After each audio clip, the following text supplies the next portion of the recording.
This conference will now be recorded. Commissioner Turner, you with us? She is on the call, but we unidentified her. We want to find her. Okay. We'll let her respond when she gets in. We have 99% certainty that she's here, just lost in a sea of assigned numbers. We have a quorum one way or the other. Okay. So the next order of business is approval of the agenda for tonight. If you all have had a chance to read it through, if there are any changes you feel are necessary, go ahead and offer those. Otherwise, I'll entertain a motion to approve the agenda for tonight as written.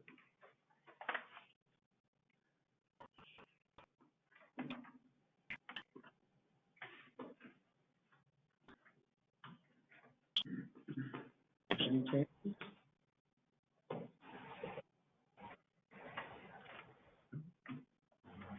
Mr. Chairman, Yes, Commissioner Fox. I move that we approve the agenda for this evening. Okay, thank you. Is there a second? Second. Thank you, Commissioner Lee. We have a motion and a second. Because we're remote, let's do this by roll call. Commissioner Lee, how do you vote? I vote yes. Commissioner Fox? Yes.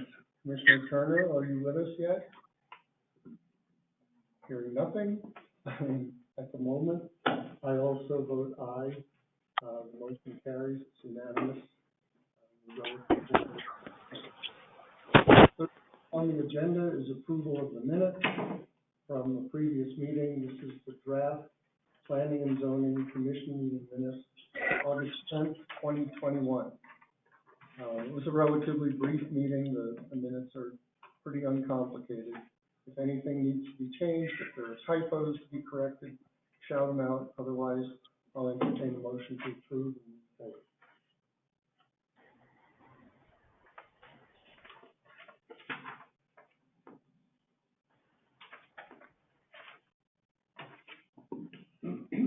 Mr. Chairman, Yes, I Commissioner move we approve the agenda as stated in Lee. The minutes, you mean? the minutes. Yes, I'm sorry. Can you restate that for us, please? Yes. I move we approve the minutes of the agenda for August 20, 2021. August 10 is the one we're looking at. Oh, I'm sorry. I look at August 10, 2021. Okay. Thank you. We have a motion to approve the minutes from August 10. Is there a second? Oh, second. Thank you, Commissioner Fox. So we have a motion and a second. Roll call vote. Commissioner Fox, how do you vote? I vote aye. Commissioner Lee? I vote aye. Commissioner Turner? Okay, I've had a chance to look at them too. I also vote aye.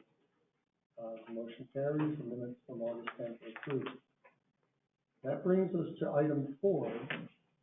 And this is a public hearing tonight that has to do with a requested amendment for the master plan of Humble Ranch, which is originally dated February 2002. This is in the town of Edgewood, Bernalillo County, Sandoval County, and Santa Fe County, New Mexico. So a little bit of background before we launch into the public hearing. Now, a few words about technology as we go into this. Public hearings are not easy to do remotely like this, or even in a hybrid model, which is why I got called for jury duty live in Santa Fe, because the courts, I think, found it just too cumbersome to try to continue that way. Folks who are here to comment or to follow along and listen in, we have control of the mute and unmute function in GoToMeetings. So everyone will be muted, where, you can hear us, but you're not free to comment along the way until we unmute everyone and call for comments, okay? Call for testimony from folks who are following along.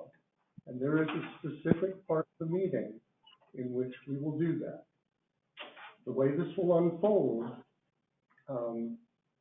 in a way, this is a bit like a courtroom, where the commission functions in a role that is almost like attorneys, trying to lay out facts that we'll hear from the applicant, trying to clarify facts. And then we will function almost like a judge and jury to decide if what's been laid out is in keeping with the ordinances of the town of Edgewood, if it's something that's in the public interest and something that we can go ahead and approve, or is it something that is too far afield for us to approve it, so it has to be disapproved, or are there so many facts that are unclear that we would have to probably table and complete this process at another date, okay? So that's how it's going to unfold. Those of you, members of the public who are following along here, you are going to get messages along the way, automated messages. You hear a little voice that says, you are muted, you are unmuted, you are muted, you are unmuted. That's nothing you've done, and there's nothing you need to do about that to remedy it. We are muting and unmuting at our end at the appropriate times to get input from people. Okay?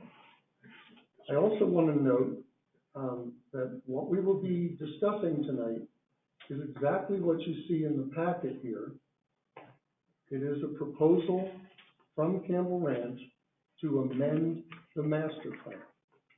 What we're looking at is just what is in front of us. We are not entertaining the idea of whether or not development of so many homes is a good idea or a bad idea. This is not trying to decide whether or not a subdivision should move ahead. That was already decided a long time ago. This is to decide whether or not changes to what is basically a concept for what this development might look like when it's finished. That's what a master plan is. It's laying out all the details of what this applicant intends to put together. Okay? But it will unfold over a number of steps, only this one step tonight. All right? So with that said, and pardon me as I stumble on the many documents I have open here. All right, so I'm going to read some things here just so that, I do it the same every time. This is a quasi-judicial hearing. As I said, this commission will be functioning in a role similar to that of a court. We will hear evidence presented by all parties involved. We will ask questions. We will allow cross-examination, and we'll deliberate in an attempt to render a decision that is consistent with the ordinances of the town of Edgewood. So where this starts, I just want to ask the town staff if this hearing has been publicly noticed properly. Yes, it has. Okay, thank you, Tim. So this case is being heard under the provisions of the New Mexico Court of Appeals, intended to protect the rights of all parties involved. Requirements include the identification of all parties and their witnesses, and the swearing in of all parties giving testimony. The affected parties will have the right to cross-examine persons who give testimony.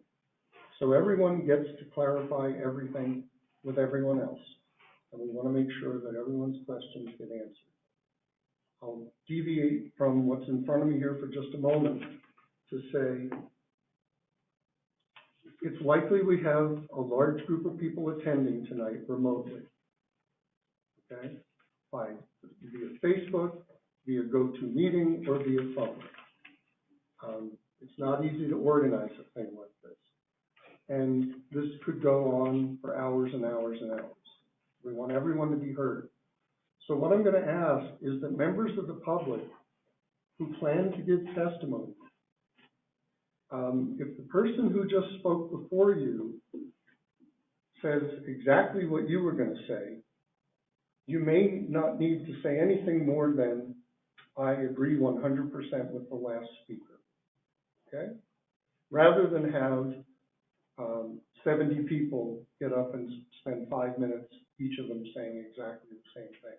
How many people speak in favor or in opposition to something really does not have bearing here on how we decide, okay?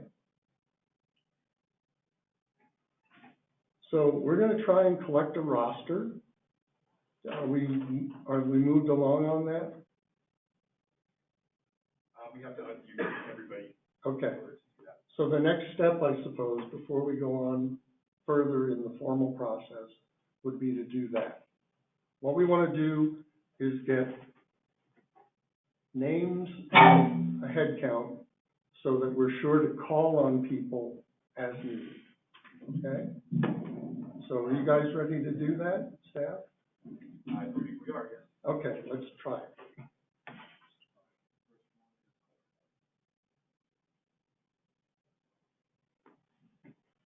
So at this point, is everyone unmuted? No. No. We're gonna do it one at a time. All right, so here we go.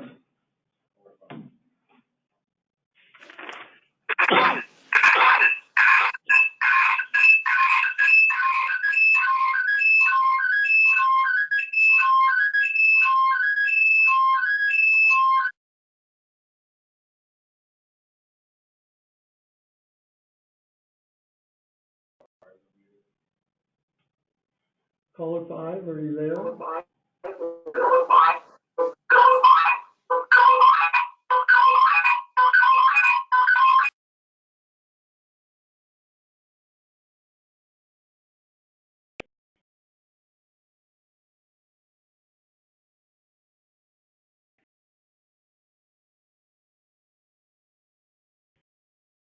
This is caller 6, is that correct? Is someone there? You're unmuted. Yes, Ronaldo Ortiz. Ronaldo Ortiz, thank you. Thank you. Let's move on to the next person on our roster. Caller 7, you're unmuted.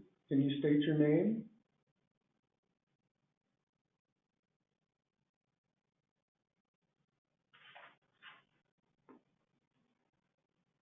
Okay. I'm not aware that the callers know which number they are.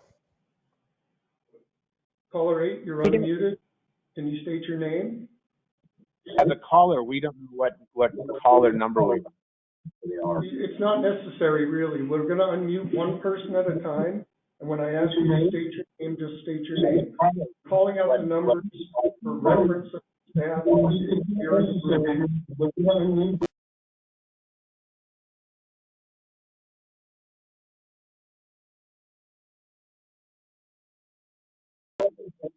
Over there. Hello? State your name, please. Hello? Francis Lusso? Hello? Just trying to get on this Zoom meeting.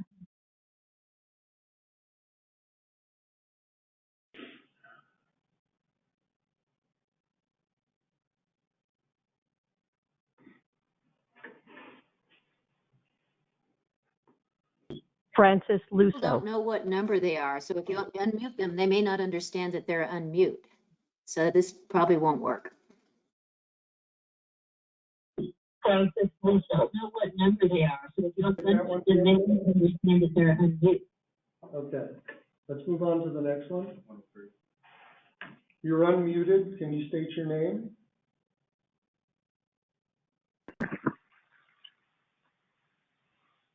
Hello?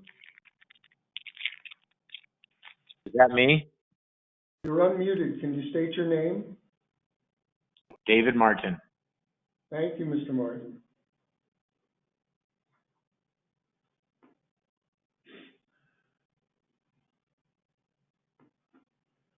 Caller, you're unmuted. Can you state your name for us, please? Hi, my name is Hanako Pitera. Did you get that, Tim? Can you state it one more time, please? We didn't catch your first name. Yes, my name is Hanako, Hanako, and last name is Pitera, Pitera. Okay, thank you. Caller, you're unmuted. Can you state your name for us, please?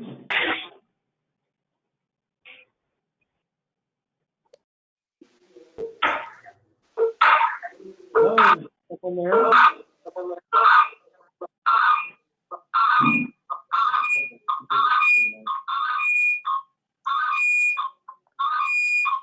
Mute your mic, please.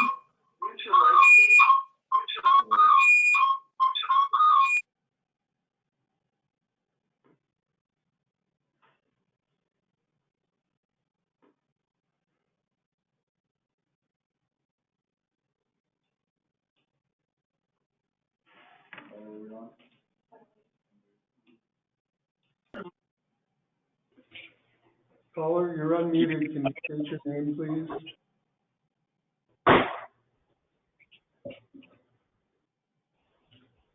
Hello?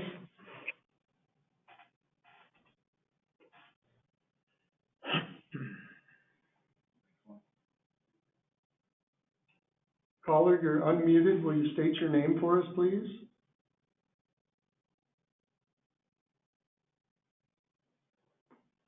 Paul Musgrave.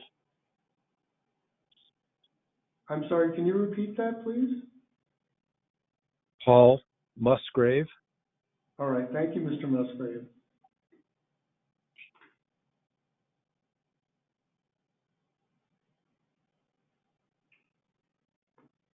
Caller, you're unmuted. Will you state your name for us, please?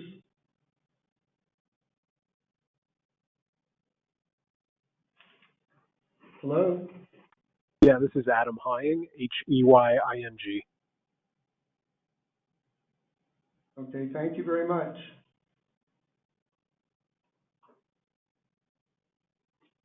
Hello?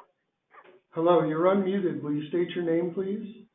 Yes, there are two here. Barbara Howes, Howes, and Alonzo, Alonzo, Reyes, Reyes. Okay, thank you.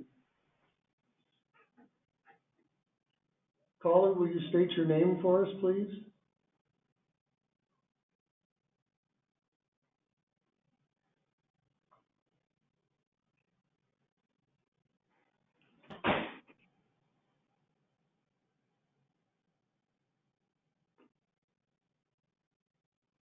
Okay, should we move on to the next person? Caller, you're unmuted. State your name, please.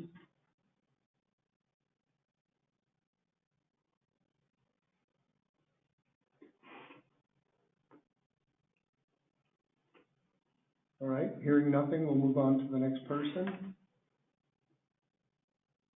Hi, this is Leota Harriman with the Independent newspaper. Thank you. Caller, you're unmuted. Will you state your name for us, please? Hello, my name is Bill Pollock. Okay, thank you, Mr. Pollock. Caller, you're unmuted. Will you state your name, please? Hi, my name is Gerald Godney, Godeny. Thank you, Mr. Godney. You're unmuted. Will you state your name, please? Catherine Rivera. I'm sorry, one more time? Catherine Rivera. Okay, thank you.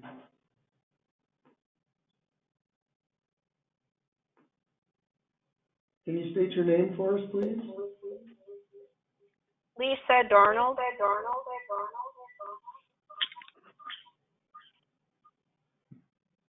Okay, thank you. Caller, you're unmuted. Would you state your name for us, please?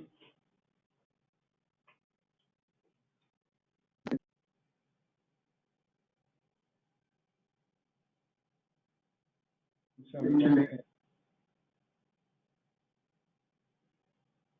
Hello?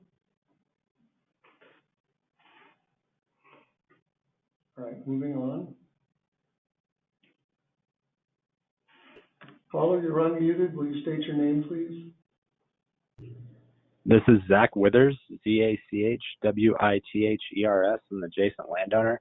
I'd like to motion that we immediately adjourn this meeting until you guys can figure out how to either accommodate a real public hearing over line or until we can meet in person. And I'd ask that the chairman unmute the speakers to call for seconds.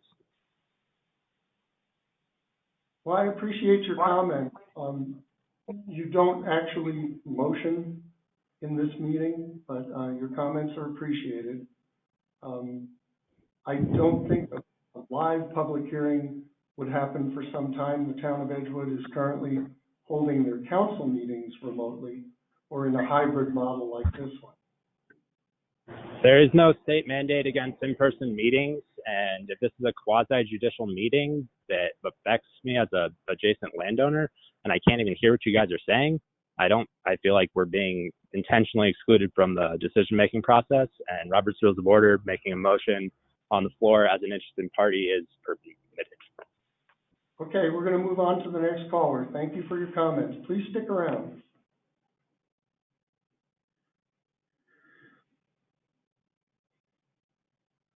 Caller, you're unmuted. What's your name, please?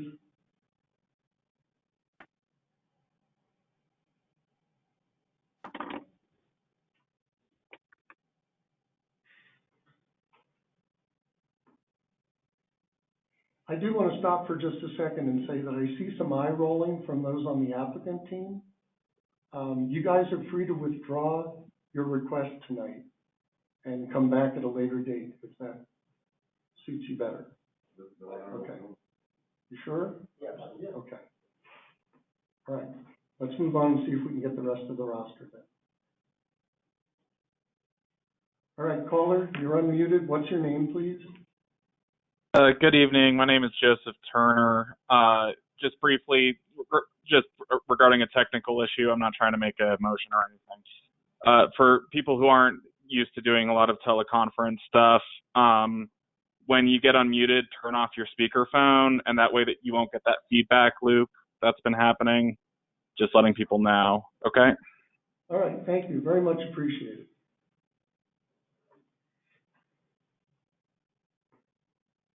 All right, caller, would you state your name, please?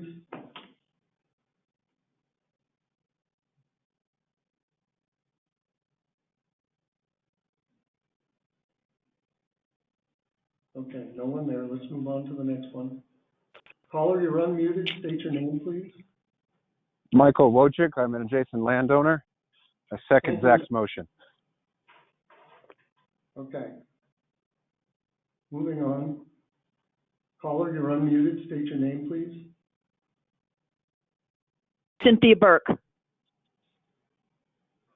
you get that, Tim? Can you repeat your first name? Cynthia, Cynthia. All right, thank you. Caller, you're unmuted. State your name, please.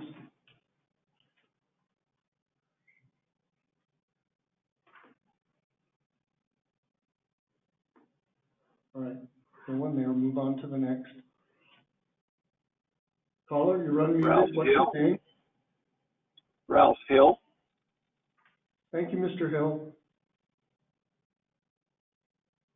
Caller, can you state your name, please? Becky Chwirka, Chwirka. Thank you very much. Can you state your name, please, caller?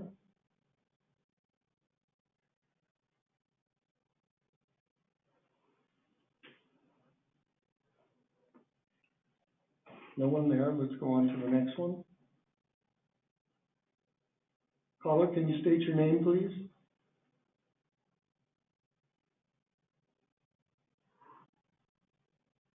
Yes, my name is Hai Pham. Say it again, please. First name is Hai, it's H-A-I. Last name is Pham, it's P as in Peter, H-A-M as in Mary.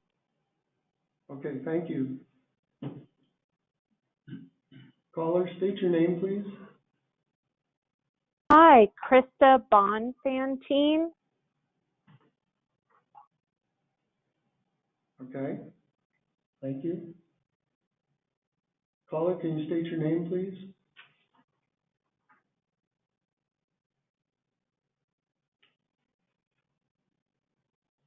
Okay, next.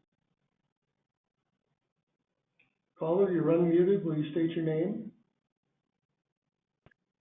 Kenneth Brennan. Thank you, Mr. Brennan. Caller, will you state your name, please?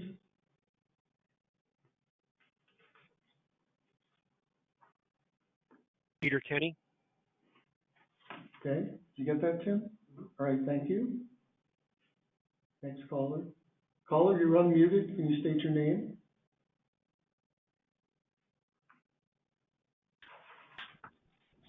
Ray Seegers, Seagers.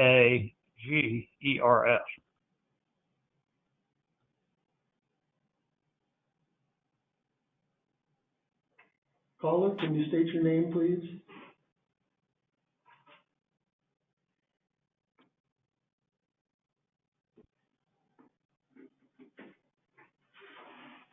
No one there. Let's move to the next one. Caller, can you state your name?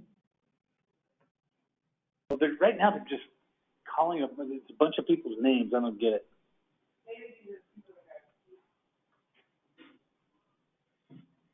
Hello?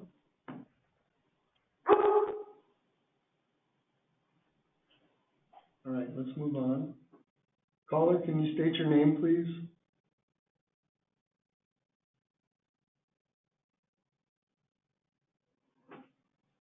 On to the next. Caller, will you state your name? This is Dan McGregor with Bernalillo County. Thank you, Mr. McGregor. Caller, can you state your name, please?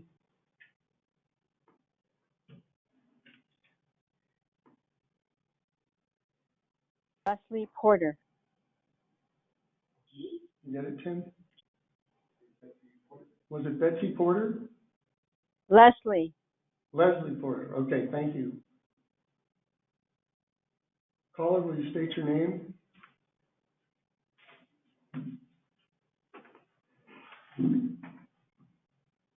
Okay, next. Caller, will you state your name, please? Connie Mazzella, M as in Mary, A double Zella. Okay, thank you. Tim, is there a count so far?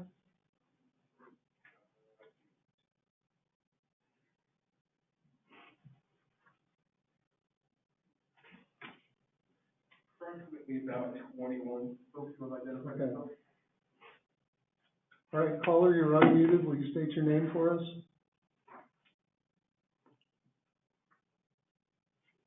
All right, move on to the next. Caller, will you state your name? I am please? too.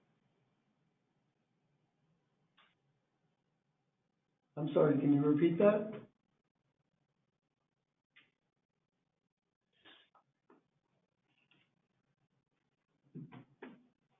Caller, state your name, please.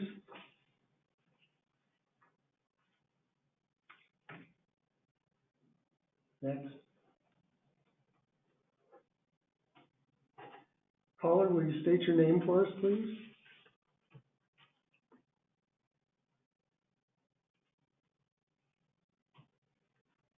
Next. Caller, can you state your name?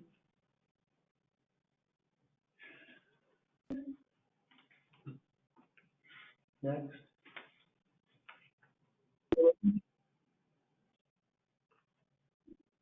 Hello? Hello, what's your name? Barbara Harrington.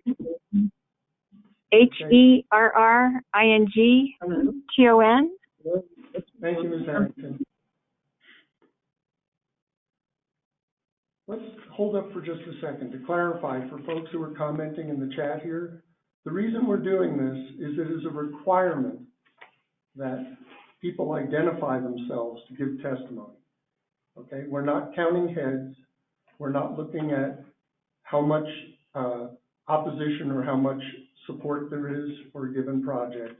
It is a legal requirement that we get names of the people who are giving testimony, one way or another. Not easy to do during a pandemic. All right, let's move on to the next. Caller, you're unmuted. Can you state your name for us?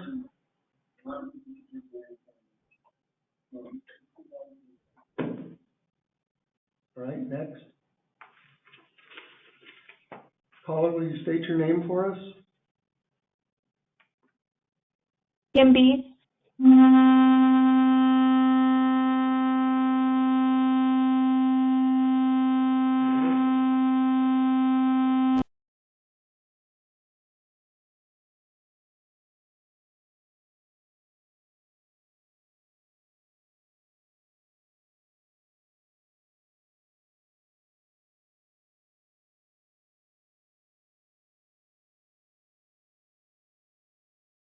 Erin Venegoni, V as in Victor, Enegoni.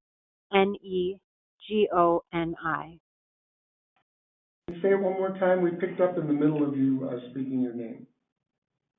Erin Venegoni, V as in Victor, Enegoni.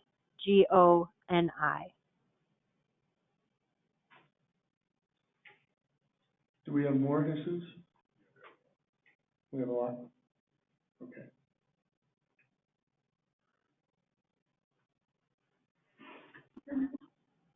Caller, will you state your name?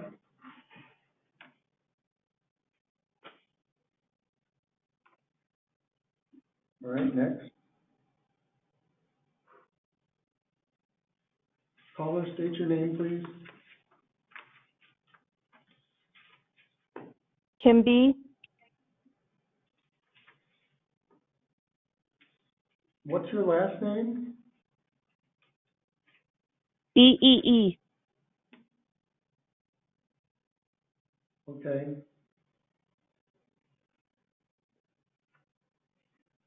State your name, please, caller. Austin Davis, adjacent landowner. Okay, thank you, Mr. Davis. Caller, can you state your name for us? And San Pedro Creek Estate. Say your name, please, again. Mark Moll, M-O-L-L. All right, thank you. Caller, state your name, please. Dennis Kellogg. Thank you, Mr. Kellogg. Caller, will you state your name, please?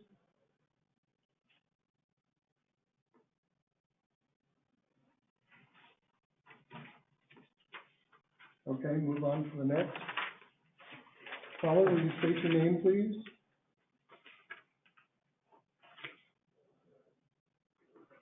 Richard Dunn. Thank you, Mr. Dunn. Caller, state your name. Elizabeth Wigder. Okay, thank you.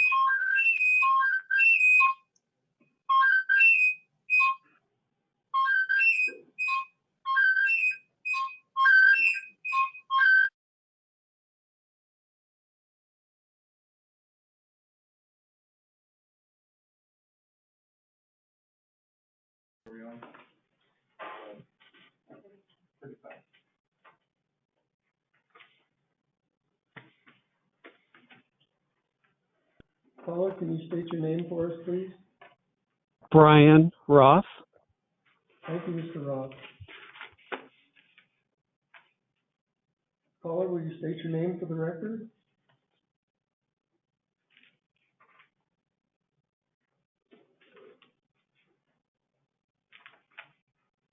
Barbara Morrison. Thank you, Ms. Morrison. Caller, will you state your name, please? Bob Patera, P as in Peter, I-T as in Thomas, E-R-A. Thank you.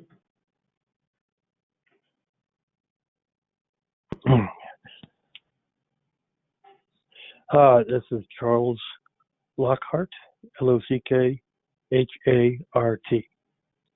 you, Mr. Lockhart.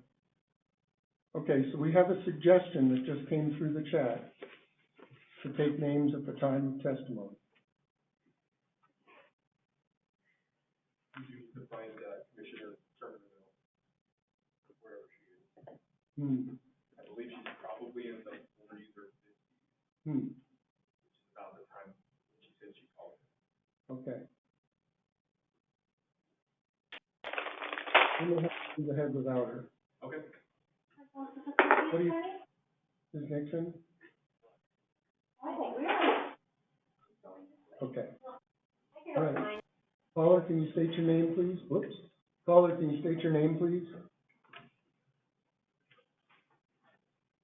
All right. Move on to the next. Caller, will you state your name? This is Janelle Turner. Oh, there she is. 47. Okay. Let's move on to the next. Caller, will you state your name for the record, please?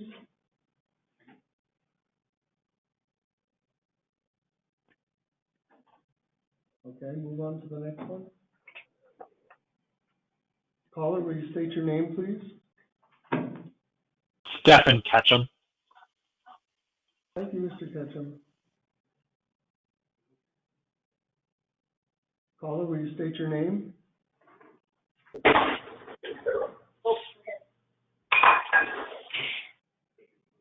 Carol Tunnell, T as in Tom, Unell. All right, thank you. Hold up for a minute, Jesus, just so that we're all on the same page. I think anyone we missed when we said move on to the next, if they come in to provide testimony, we'll pick them up then. We'll get as many as we can this way and then move on. Go ahead, Jesus. Caller, will you state your name for the record, please?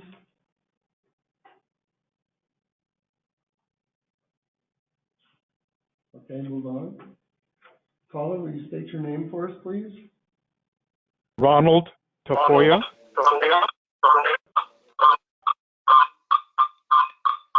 Okay.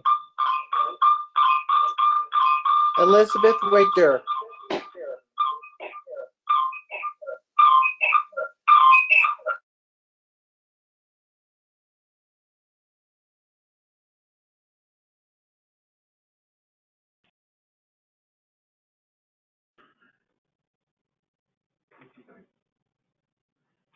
Caller, will you state your name for us, please?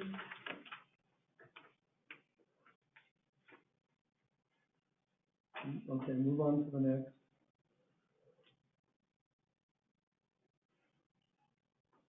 Darielle Dexheimer, Dexheimer. Okay, thank you. Caller, will you state your name? Kathy Weisberg.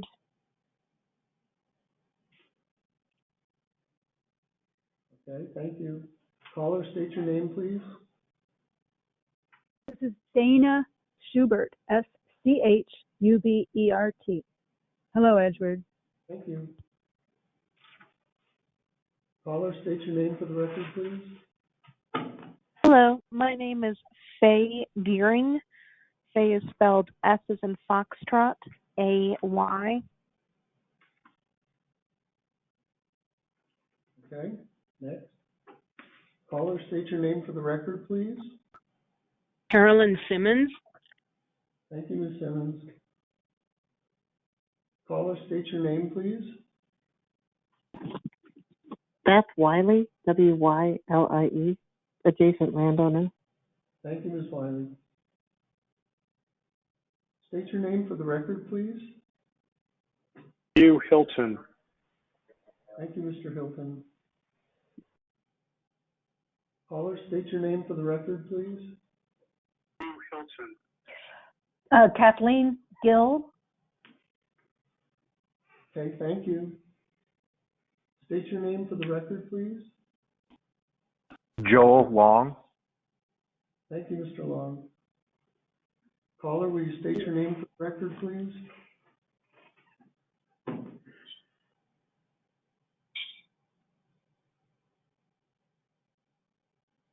Okay, move on.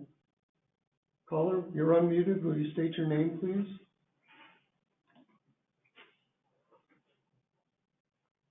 Move on. Caller, will you state your name for the record, please?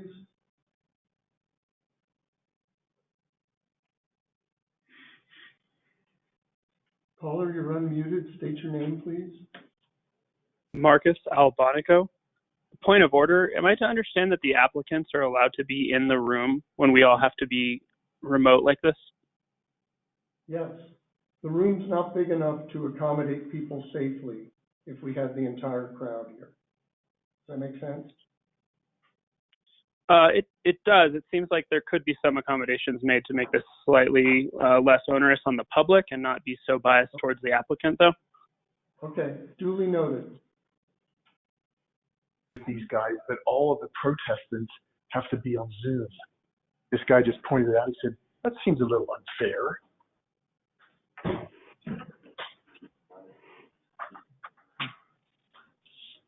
Don't worry, Mark Mull's all over this. Caller, will you state your name for the record, please? Chris Smith. Thank you.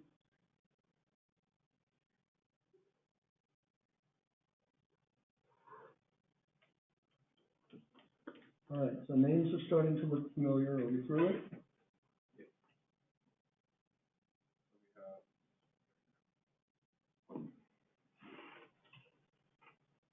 Okay. We're good? Yeah, I think so. I think the thing to do now, we're running into names we've already seen. I'm confident that we got the bulk of people in here. Anyone we may have skipped over who wants to speak, they're free to state their name at that time. I'll remind them, and we'll take it from there.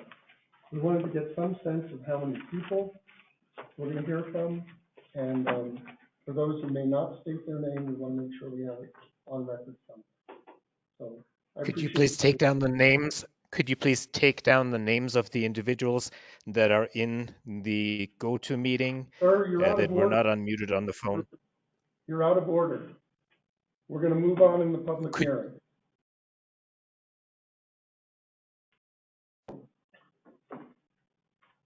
Okay, ready?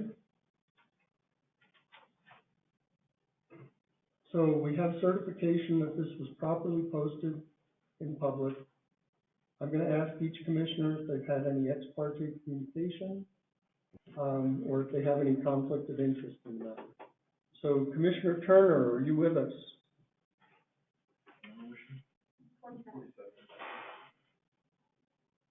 47. We renamed her. Yes. Sir JT.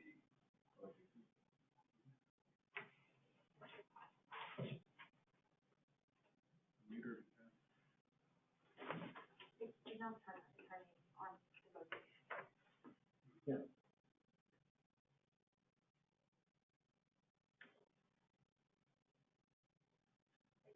Yeah, there she is.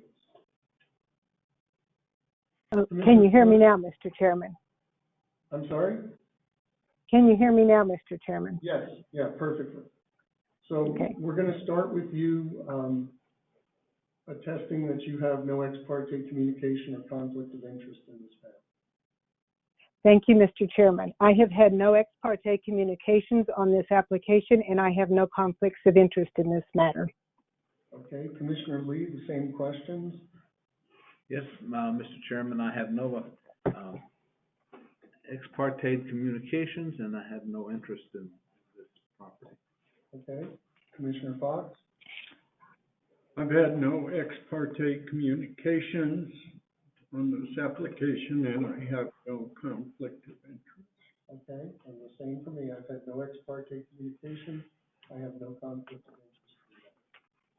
So what we're going to do next, before we hear from the applicant, is swearing in. And I think it would be way too much of an adventure to swear in how many people. You want to just do it globally? We'll unmute everyone. Okay. So let's unmute. Because it's a little more bassy and didn't seem to help. We're starting.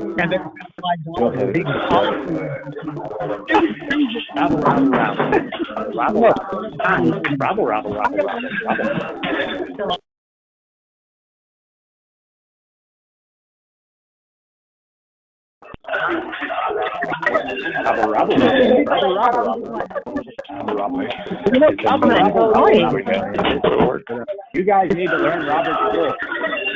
It's just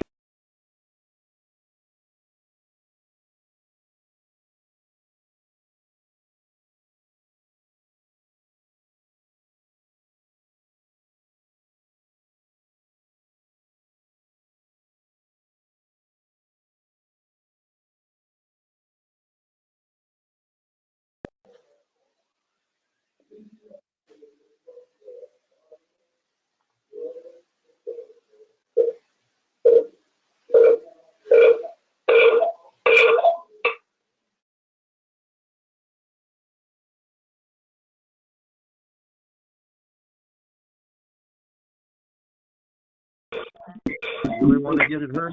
Send him a letter. Can't hear anything. I'm unmuted now. Fucking joke. Indeed. Chairman.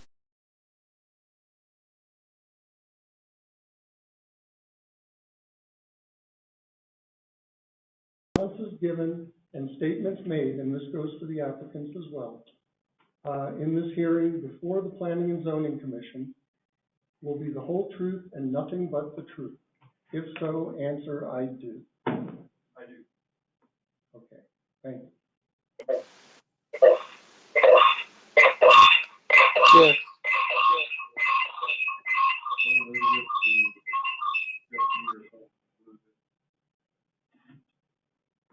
Okay. So the public is here. Swearing in did not go famously well. I guess we'll handle it on the fly. What we're going to do is ask for the preliminary staff report at this point. So give us a brief history of the matter, Tim, the status of the application, reassure us that everything you needed was submitted, complete, in a timely way. Yes, that's correct. So before you submission, we have our attachments here. Yes. Okay. Can you hear me fine? Yeah. Okay, perfect. So the attachments that are in this packet, we have the Campbell Ranch request for master plan amendment. We have attachment 1, the background and overview of proposal. Attachment 2, Campbell Ranch plan exhibits update. Attachment 3, Campbell Ranch master plan document proposed text update. We have Santa Fe, Sandoval, and Bernalillo County assessors information sheet. The NFHL data sheet, proof of public notice, letters to abutting property owners, aerial views of abutting property owners within 500 feet for Bernalillo, Sandoval, and Santa Fe counties. And we do have in the packet written comments from abutting property owners, which were received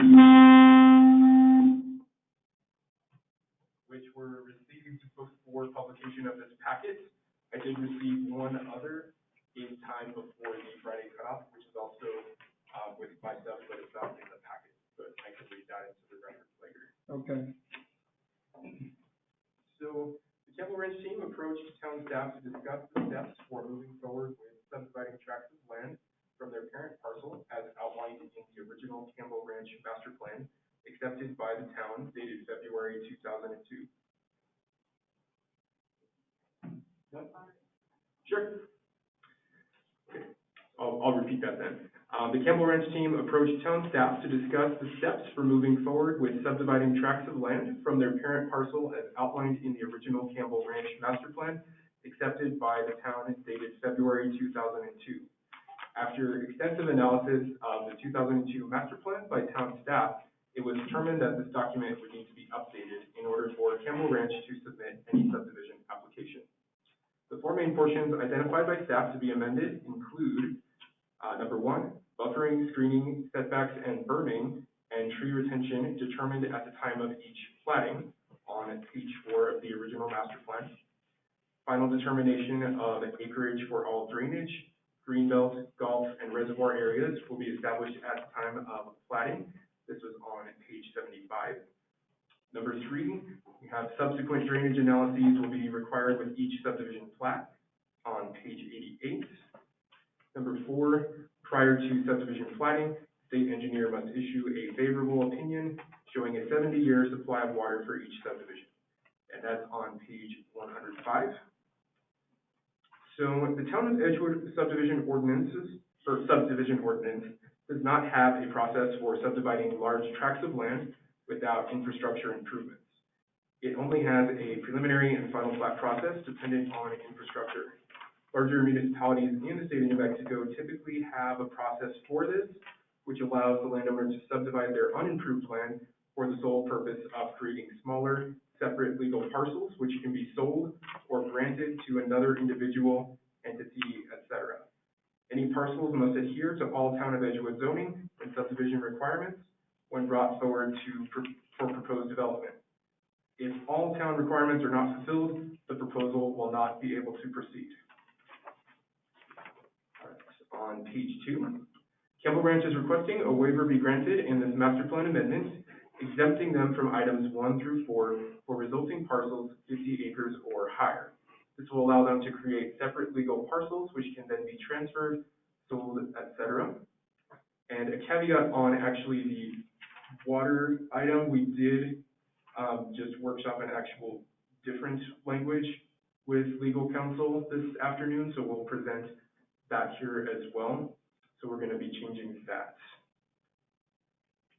So back to here, Campbell Ranch is requesting a second waiver be granted in this master plan amendment for an exemption from the 24-month re-subdivision rule, only applicable to exempt subdivided tracts of 50 acres or larger. This exemption would not apply to these exempt tracts once they are created. Item 4 is not able to be achieved as it reads, as the state engineer's office does not issue favorability letters for 70 years, and this section does not account for collaboration partnership with private/public utility, water utilities. Campbell Ranch is requesting reconfigurations of their villages, which includes the updating and adjustment of setbacks and zone acreage. This includes the removal of the golf course from Village 2.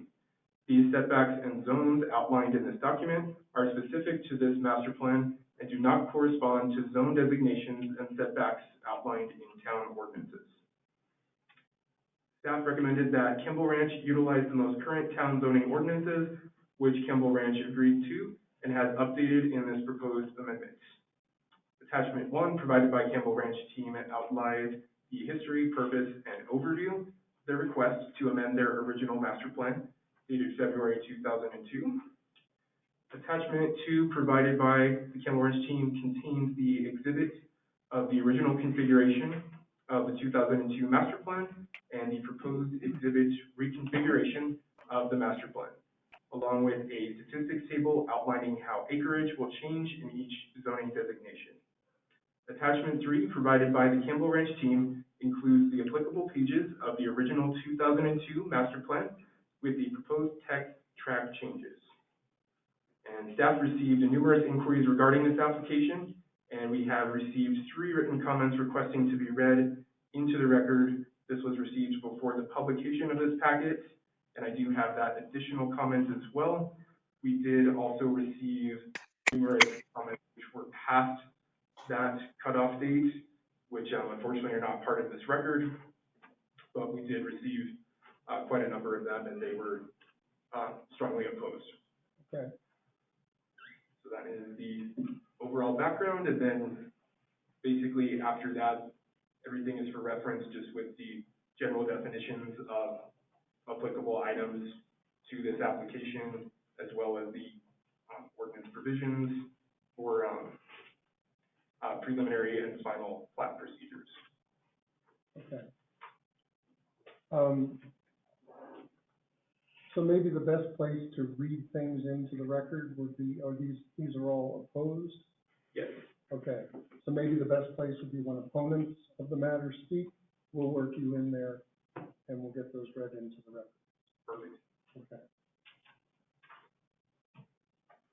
So we're going to turn our attention now to the applicant opening statement. I have a question. This material that was placed in front of us tonight, is this going to be a slideshow? Yes. Okay, perfect. All right, go ahead and let us know what it is you want to do and why. We have the floor.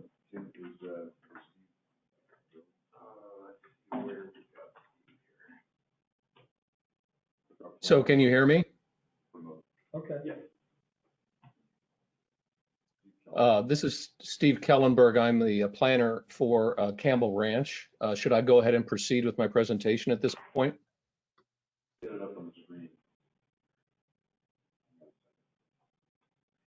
Let's get you sworn in too, Mr. Kellenberg. Sure. All I want you to do is swear or affirm that everything you say in this hearing before the commission is the whole truth and nothing but the truth. If so, answer I do. I do. Okay, thank you. Trying to figure out how to share my screen.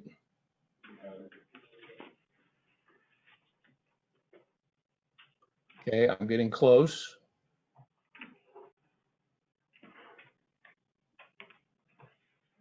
By any chance, are you seeing my screen?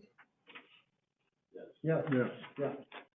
Okay, fantastic. Thank you, Chairman and Planning Commission, for the opportunity to walk you through our proposed update to the Campbell Ranch Master Plan.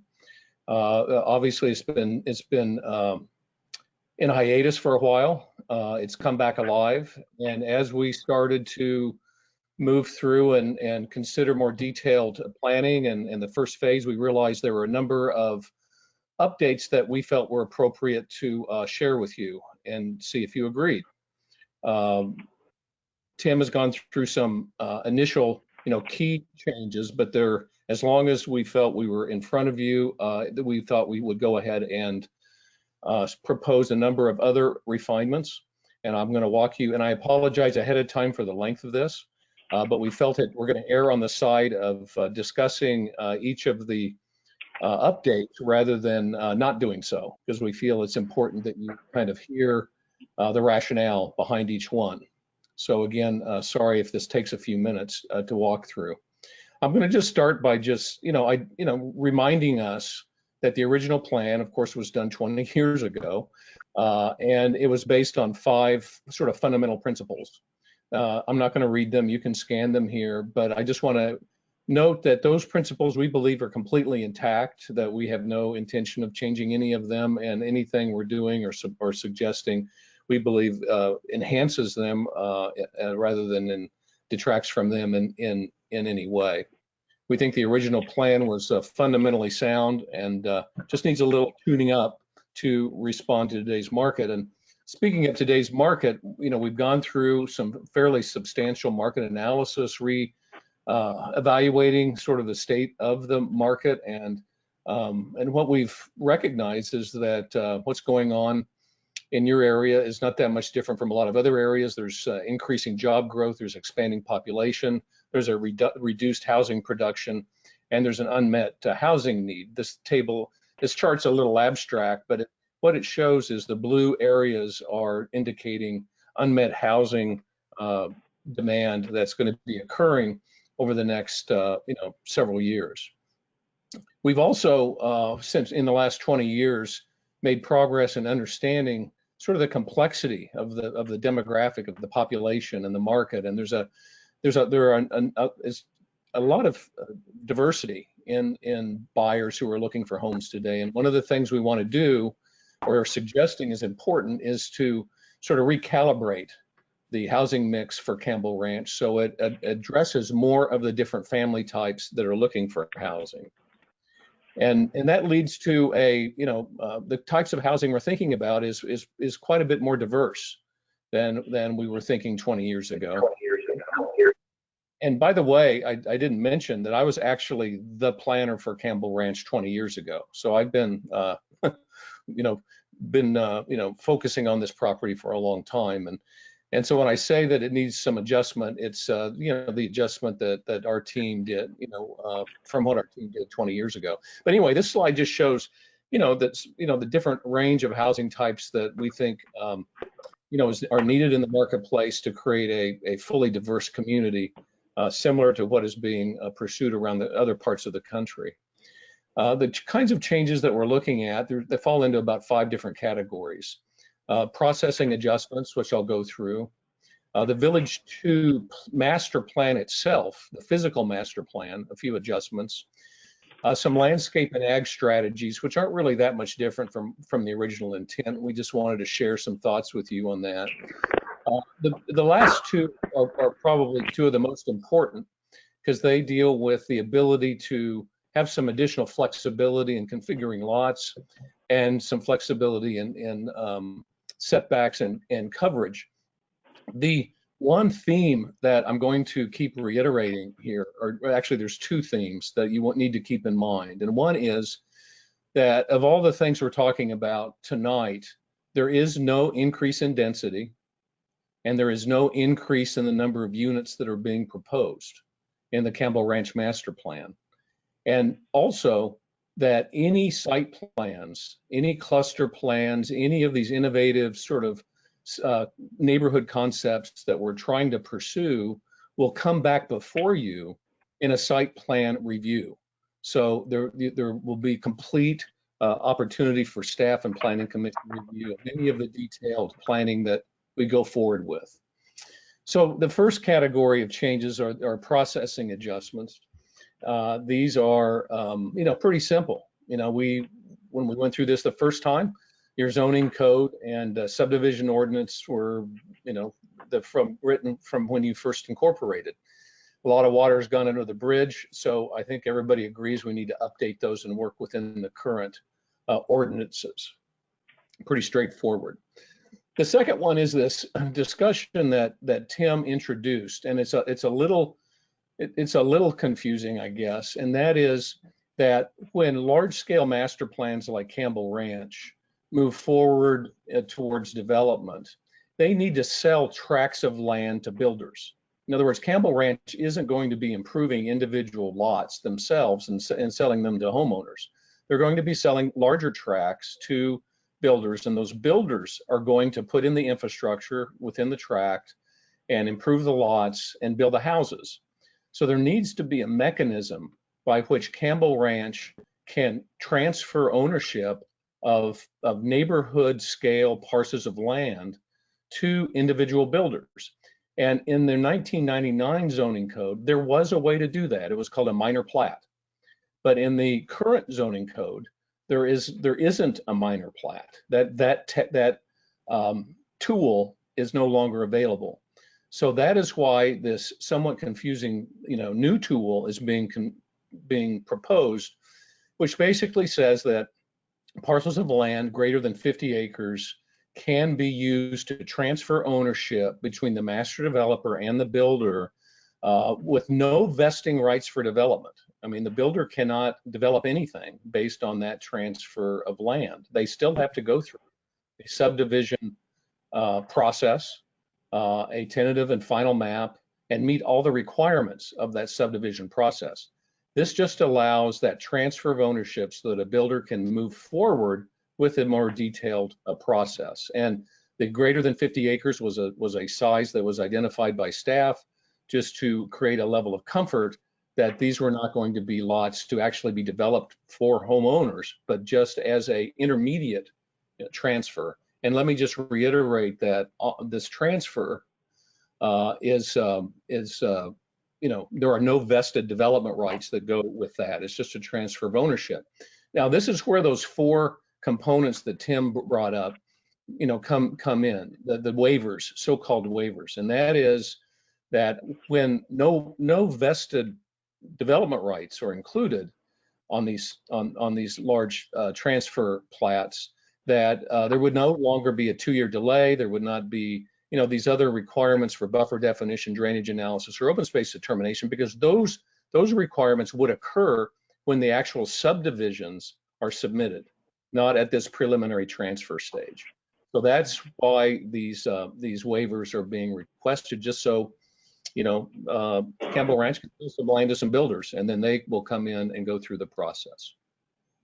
just moving along here, then the last processing adjustment is this evidence of water availability. It's already been pointed out that the original requirement in the master plan is not workable, and so it's simply just updating the requirement for evidence of water availability to be consistent with the Edgewood planning and zoning ordinances that are in effect at the time of that application, just so everything is being brought up to date on that.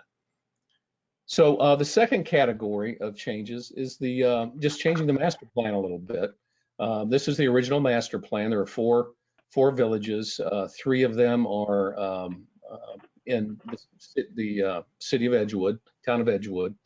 Village 1 is not, and Village 4 is mostly not. So there were discussions were had a number of years ago that some changes need to be made, and they were generally agreed with, I think, with the Planning Commission at that time, but no changes were actually made in the plan itself. And basically, the existing plan has 2 golf courses, one in Village 2. It has a current access in the location shown on the slide, and it has a mixed-use village core shown in that location, mainly because that's where the primary access was. Now, the changes that are being suggested, and this is the revised master plan that's being proposed, nothing has changed in Village 3 or 4, only in Village 1 and 2, and mostly in Village 2. And the golf course would be taken out in Village 2. And instead, a more natural set of greenways would take its place. The amount of acreage of open space isn't reduced. It's the same amount of open space. It's just rather than a golf course, they are green belts and greenways of natural area that are primarily locations where pinyon pine and native plant junipers and plant material are located. So that's one change, just shifting the golf course to a more natural, sort of usable open space system. The second is that original access point has been suggested to be relocated down to across from the Paco entry, so there are fewer traffic signals on the highway, and it can coincide with an existing major, intersection. The third change is that the mixed-use zone now be expanded to actually incorporate the mixed-use area that was in Village 1. The mixed-use area is not so much going to be a commercial area, but it provides an opportunity for more variety of housing types. And if we're going to achieve some of the housing types that were shown in those earlier slides, in other words, more family housing, a greater variety of housing to match the needs of the marketplace, the mixed use zone gives more flexibility for that to occur. It also wants to occur on primarily flat land. And the land over in Village 1 is hillier. There's more topography. It's more disrupted by drainage ways. And so we're recommending that that particular area in Village 1 be relocated, that zoning category be located from Village 1 to Village 2, so it can utilize land more appropriate to to that particular product type. So you can see on the slide the area that so the Village 1 area directly adjacent to Bernalillo County property line boundary would or the properties to the south would be reduced in density, and that would be located. Those units would be located over to 2. You can see here the math is pretty straightforward. It only affects about 69 units out of 4,000. So it's a pretty minor change in in where those units would occur. And then here you can just see the comparison of the previous Village 2 plan to the proposed Village 2 plan. You can see the golf course is removed. The mixed use area has expanded a little bit. And the circulation system has been modified to address the change of the intersection off of the highway.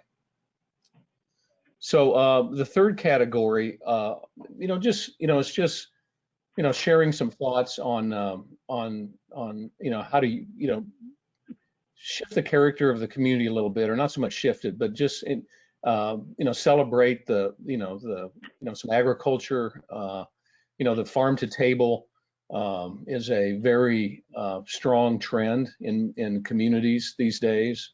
Having people be able to see where, food comes from, and have some pockets of agriculture in the project we think that's a good idea. We're excited about that, and integrating some of that into into some of the neighborhoods.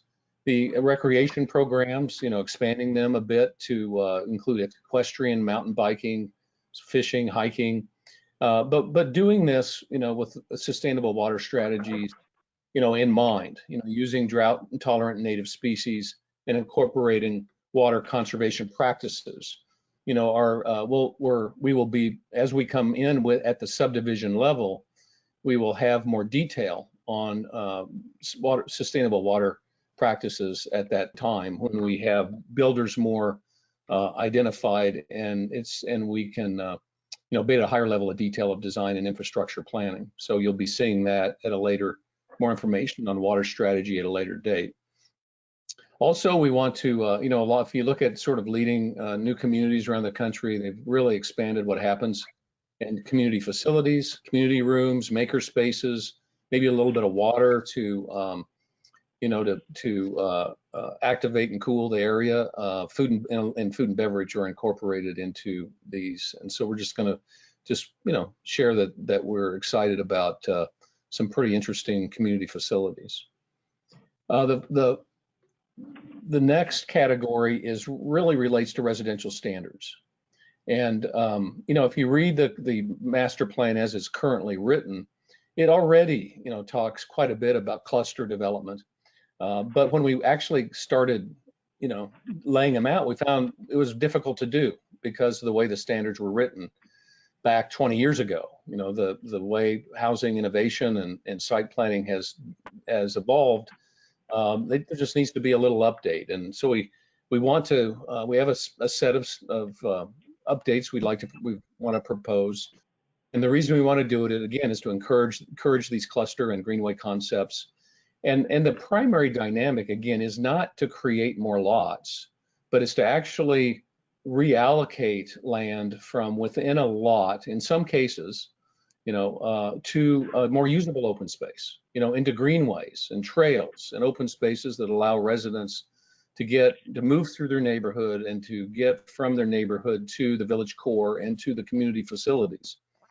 And this increases walkability, and it will retain more native landscape, and again, allow a greater variety of housing types to meet, the market needs. So that's why we're going through this with you. And there's some really, interesting housing prototypes and cluster concepts that we want to pursue. This is one that, that we're modeling some of the neighborhoods after. That's, again, is concentrating built area and smaller, more compact footprints, and allowing more of the land to go into open space. So I'm going to walk. Footprints, though. I'm sorry? There's many footprints, though. And, we can't even see your slide deck. There should be a way you should get out of presenter mode and present this properly. Point of order, Mr. Chairman. Let them complete their presentation, and then we'll have cross-examination, and people can provide testimony and comments. So, one of the recommendations is to average the minimum lot size within a particular tract. For instance, this diagram shows that on this cluster concept, that there's actually a variety of lot sizes. You might have lot sizes in this case, if the average lot size is 5,500 square feet, you've got some that are 62, some that are 52, but overall the average lot size, is equal to or greater than the minimum average lot size. So shifting from a static minimum lot size to an average lot size within a single builder cluster would allow these types of very interesting cluster concepts to be developed. Another idea is to remove the minimum lot widths. The lot size itself, as well as the setback criteria, would drive the actual configuration of the lot. Again, using this as an example, here's a lot within a cluster that really needs to have a lot of variety of lot width in order to make the cluster work. And so by allowing these minimum lot widths to be removed, at least on the higher density housing types, not so much on the lower ones, would allow these clusters the flexibility they need to be achieved. Another concept that allows clustering to be successful is what's called use easements. And these use easements would be, where you have a property line running between two homes, portions of one lot actually can be used by the property owner on the adjacent lot. And this is a technique that's used all over the country, especially on, creative and kind of more innovative cluster concepts. And it allows, these types of courtyards to be achieved between the units, where normally a side yard ends up being kind of an unusable area. This allows side yards to actually be really interesting and usable courtyards for the residents. And here's another example, and you can see by this illustration, where the actual property line is. It's actually running through that courtyard, like in this case, 5 feet off the edge of the house next door. That blank wall is the house next door. But because we have a use easement, that courtyard can be used by the property owner to the left. So this is a really great tool to really get greater use out of side yard areas. And again, just showing a type of a courtyard cluster that has been built and utilizes these techniques. Now, in some more conventional, product, in the townhomes, in the mixed use zone, we're recommending that some of the setbacks be adjusted, the front yard setback be reduced from 15 to 10, and that be an average, and that in some cases that side yard might be able to be reduced to 5 feet as long as it achieves and maintains that 10-foot average. Side yard basically stays the same. The rear yard would be reduced from 20 to 12 feet with a 12-foot average with a minimum of 5 feet, and the maximum coverage would be increased from 60% to 80%. Now, if you look at this diagram, you'll see that down on the bottom of this slide, it says Park Paseo. There's kind of a green area.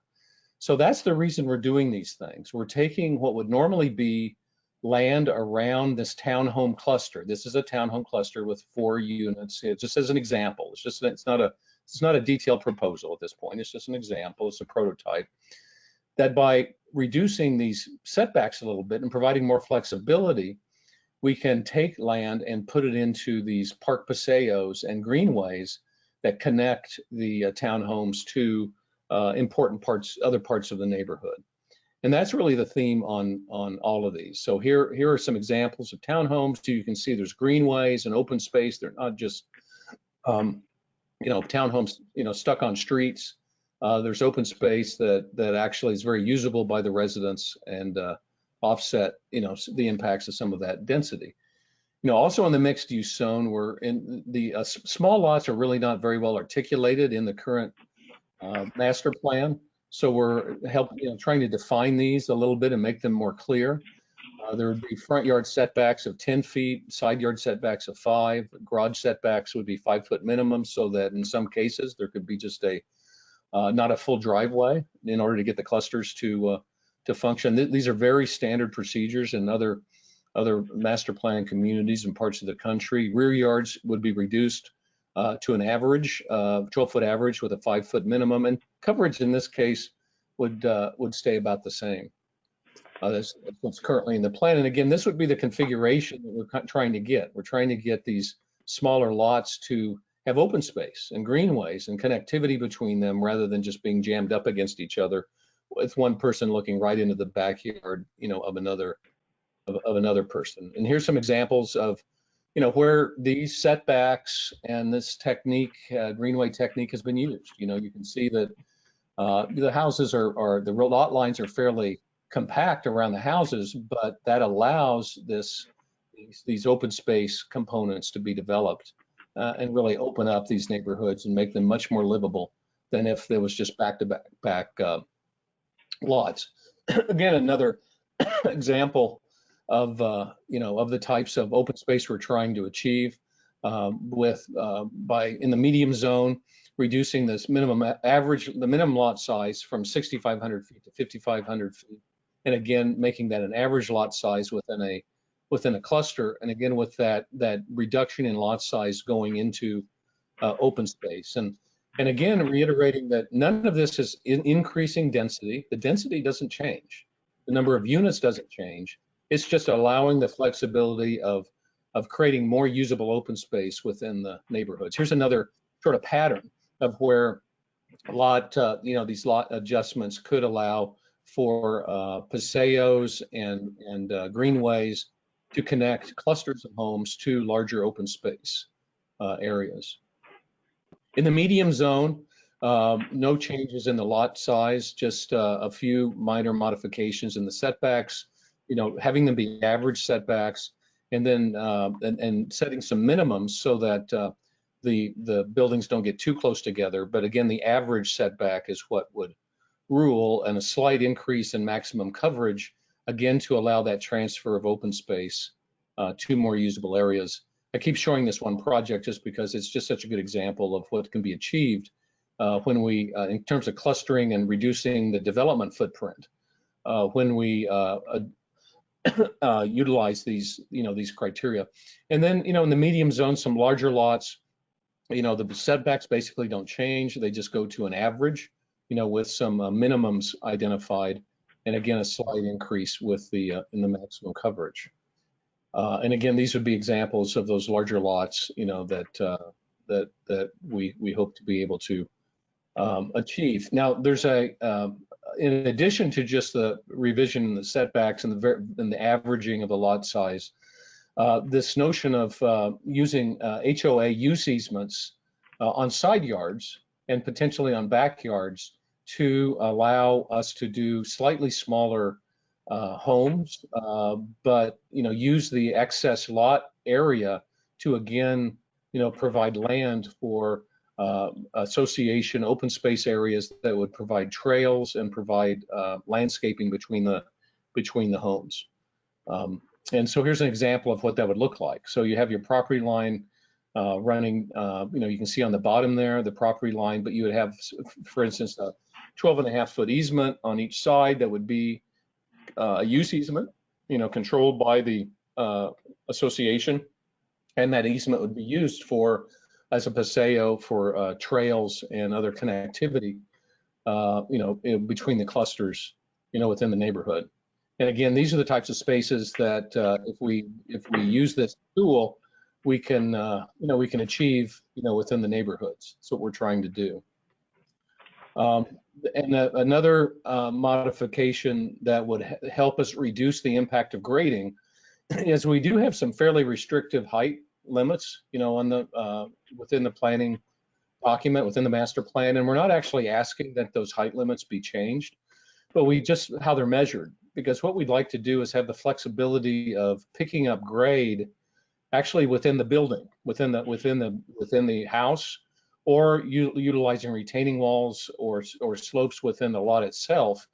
And if we do that, where we're stepping down, we would, we need to have the height measured in the public realm where the street is, so the house appears to be, the height that the maximum is, or it doesn't exceed that.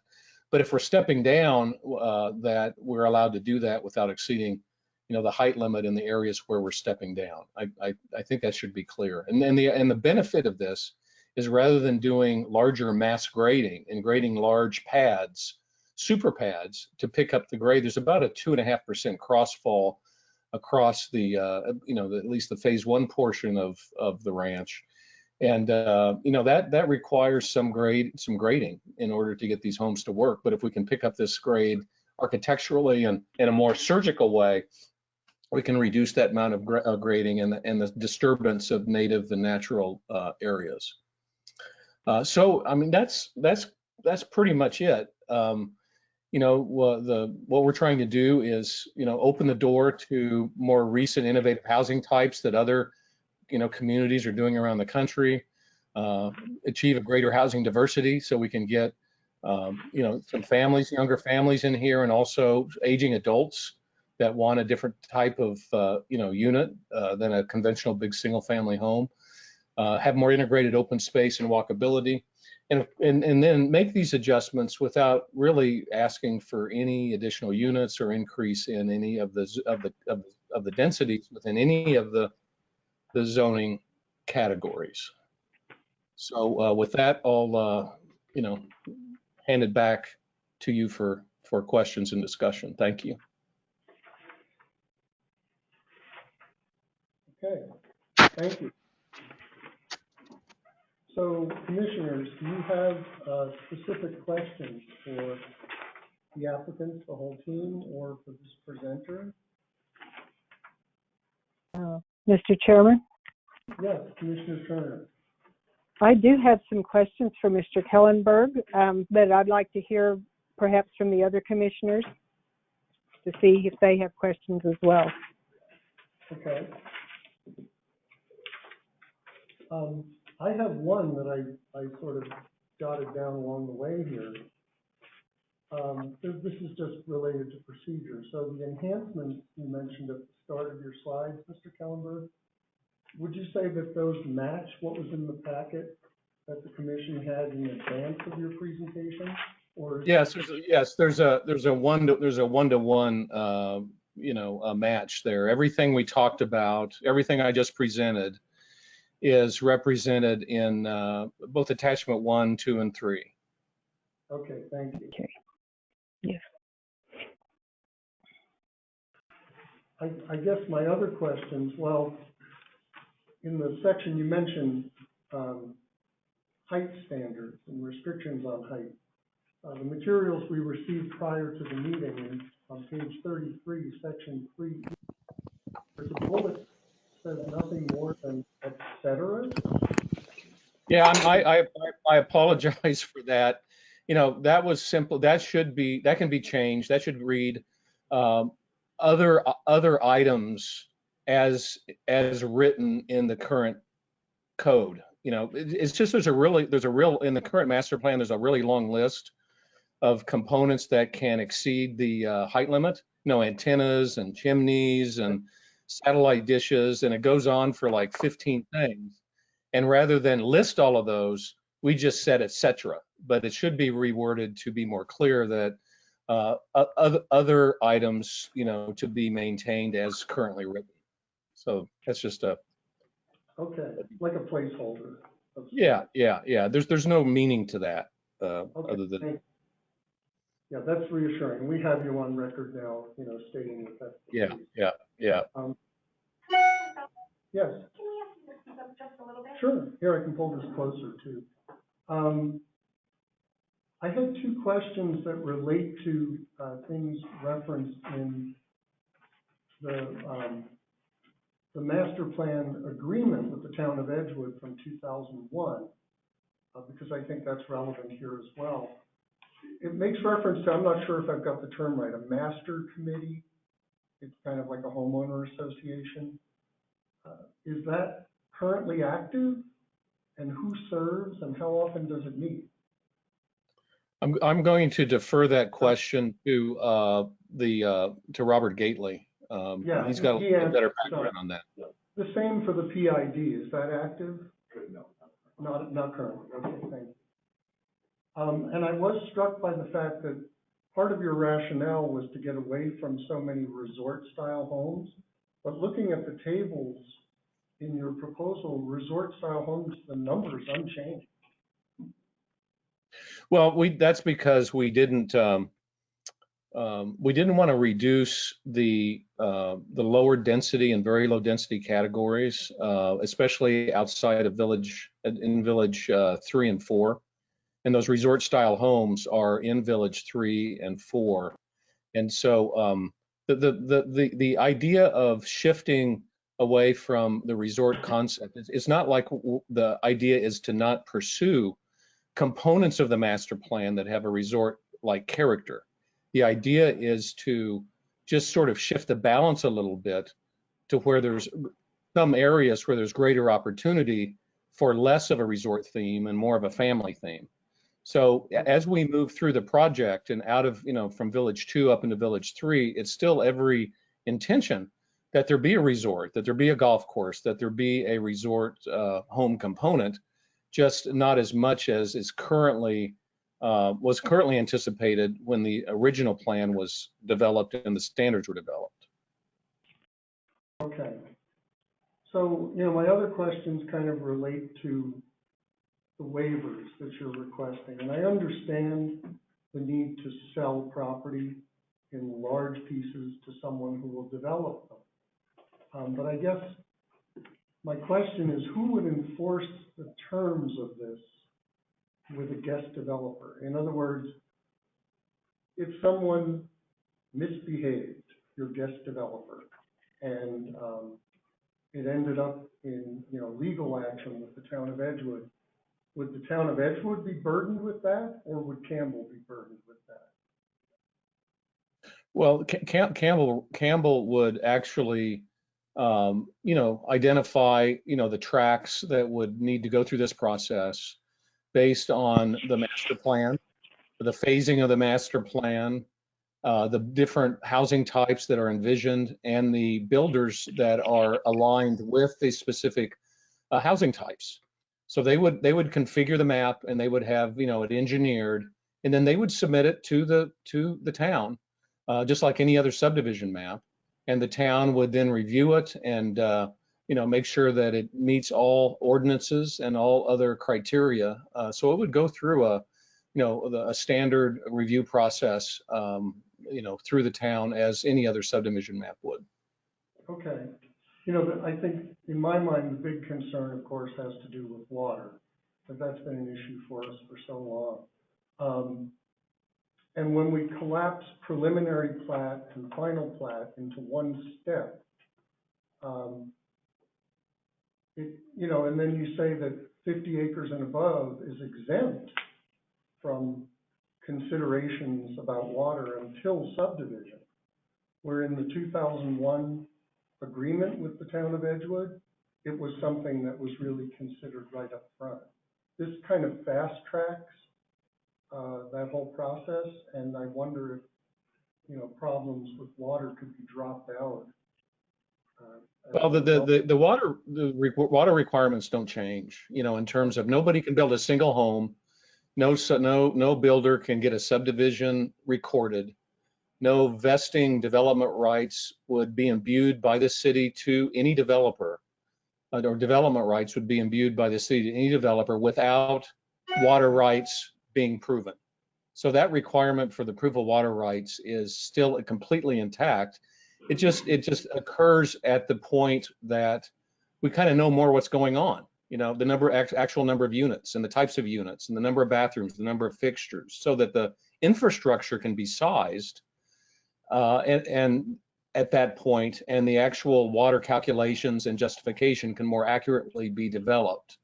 When these sort of these bulk plats for transfer of land to builders occurs, that level of design is still underway. The information really isn't there. But nobody's going to be building anything without proof of sufficient water. Okay, it moves it back to subdivision. I'm referencing section 7E, the water overview in your proposal. Right. Basically, it says 50 acres and above is exempt. Yes, Tim. Mr. Chairman, that was the one section which we were proposing a change to the actual proposed language.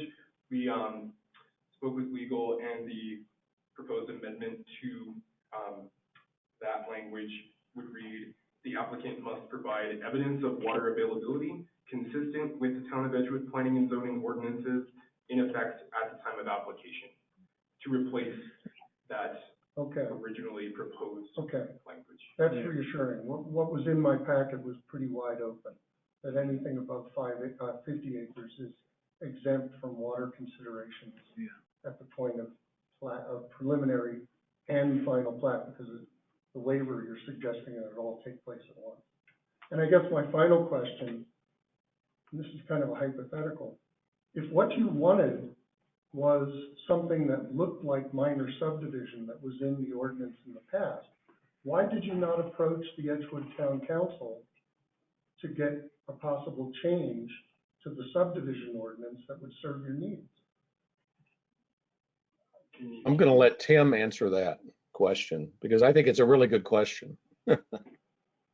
Well, I was not around when the revision happened, which took the minor subdivision out, but my understanding of that is that that section was taken out specifically because that section was being used as a means to subjugate the rules by general developers. So they would do a minor subdivision, subdivide out a few lots, come back in a couple years, subdivide a few more. And in that way, they were able to not have to do extra infrastructure requirements, such as paving, et cetera. So that's why that was taken out of the latest provisions of the subdivision ordinance. Okay. I don't want to be giving testimony myself, but it does not sit well with me that we grant waivers here and there to particular master plans to suit their needs rather than have one standard in our subdivision ordinance that applies to it. So it's a question initially, why didn't you do it? And I guess I'm also suggesting maybe you should do it. So meaning remain with the. Get something in the subdivision ordinance that suits your needs. No, you can propose anything you want to the Town of Edgewood Council or Commission. So I'll leave it there, let other commissioners ask their questions. What questions do you have? Commissioner Turner, you had some? Yes, thank you, Mr. Chairman. You anticipated some of my questions. I have a list of 7. Some of them I think can be briefly answered. I would like to take some of your questions into a little bit more detail. And I believe I'd like to, probably most of my questions need to go to Mr. Kellenberg, who I thank for his excellent presentation. Mr. Kellenberg, my first question is a general one. I'm trying to fill in some background. Have you read the latest version of Edgewood's Comprehensive Land Use Plan? Are you familiar with that document? Yeah, I am familiar with it, and I have definitely looked at it. I'm not going to be able to cite you sentence and paragraph, but I don't expect that. The reason I brought it up is that when the commission made recommendations to the governing body some time ago, we were thinking along some of the same lines that you have articulated in your presentation. So I would encourage you to continue to keep up with that document and any changes that are made to it. Let's see. I want to go through some general questions first before I get into the more detailed questions. Do you anticipate any problems with the Department of Transportation on changing the access point? well, of course, at the time of subdivision, when the phase 1 subdivisions come in, there will need to be a traffic analysis on the entire first phase area. Right. And at that time, any kind of identification of issues will be identified. Since we're not increasing density, our anticipation is that there would not be any more impact on the highway than there was in the original plan when the original traffic analysis was completed. Okay, thank you. On changing the setbacks, would these somewhat narrower setbacks pose any firefighting risks?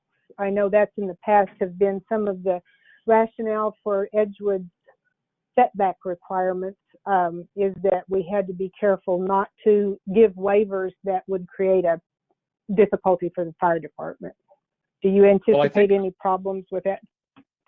That's a good question. It's an excellent question. And, so we think that the best way of addressing that is when we actually lay out these clusters, that we come in and meet with the fire department and the fire marshal, and we have them review these site plans and make sure that they're absolutely comfortable with the setbacks and how they're configured, that they can get EVA access sufficiently into the clusters, and that they can get hose pulls as needed to all surfaces of any structures. And we look forward to working with the fire department on working out the details of these clusters. That's part of the process we go through, and it takes some time, but it's just part of what you have to do. I got you there. Let me see. That covers most of my general questions. The next questions I have are taking Chairman Felton some of his concerns off in a different direction. I've noticed in some of these proposals that you are citing the current subdivision and zoning ordinances, but during your presentation, you were emphasizing that you would be using the ordinance that was current at the time a proposal was brought forward. And I'm a little bit concerned about you tying into one ordinance because the town's ordinances don't typically change often, but they have changed over the last 20 years from time to time. And I would think it would be important to get the wording into any changes that is, you need enough specificity to have meaning, but you don't want to put a straitjacket on if the ordinance changes. So, and that wasn't a very clearly worded question. So I'll try to state it more succinctly. Do you want to cite specific existing subdivision and zoning ordinances, or would you prefer to make it more general to say that you will follow the process that's outlined in the ordinance when a proposal comes forward? I think the trending based on Tim's latest recommendation is more along the latter than the former, but I'm going to defer that answer to Robert and to Tim. Okay.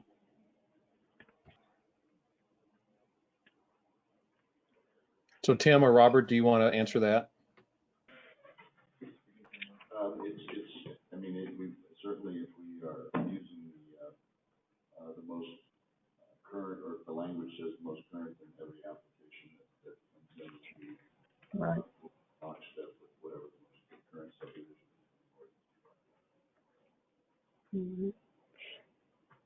is. Thank you for clarifying that. Edgewood has had, since the Campbell Master Plan was approved, we've had some experience with other master plans in the town limits. And so some of these questions are generated from experiences that we've had in the past with other master plans. I'm also curious about why you chose the 50-acre number for subdividing from a parent plot. Is there a particular reason why you chose 50 acres and not, say, 200? I'm going to let Tim and Robert answer that, as that was something they worked out between them. I would make an editorial comment, though, that one of the things we try and do is actually avoid having huge tracts of land from one builder. That's the way they used to do it, and you end up with big, monotonous, sprawly tracts, right? And so, what we're trying to do is smaller tracts with multiple builders, so it feels more like a real town and not just a big subdivision. So the larger that number gets, the more difficult it's going to achieve a fine grain, scale of neighborhood. So I'll just leave that comment with you, and then let Tim comment on why the 50. Okay, thank you. Just also to emphasize that it also gives a chance for more, local and regional builders. Okay. It also gives an opportunity for more local and regional builders. Okay. Well, thank you. That satisfies my curiosity on that point. Now, as regards to procedure, Mr. Kellenberg, you are a planner. I'm assuming that you have dealt with other jurisdictions that do allow for these subdivisions from a parent plot. Do those jurisdictions typically do these subdivisions administratively, or do they go to a public hearing before a planning commission? I think in doing these, what normally would be called a bulk plat or a minor plat, or sometimes it's called an A map versus a B map. You know, an A map is what would transfer land between master developer and builder, and a B map breaks that individual plot into the actual lots that are sold to homeowners. I believe generally it goes through probably through at least the planning commission, although I'm not completely sure because it does require, some observation and some review. But I'm not going to be real definitive on that. I'm not really sure. I think it might vary.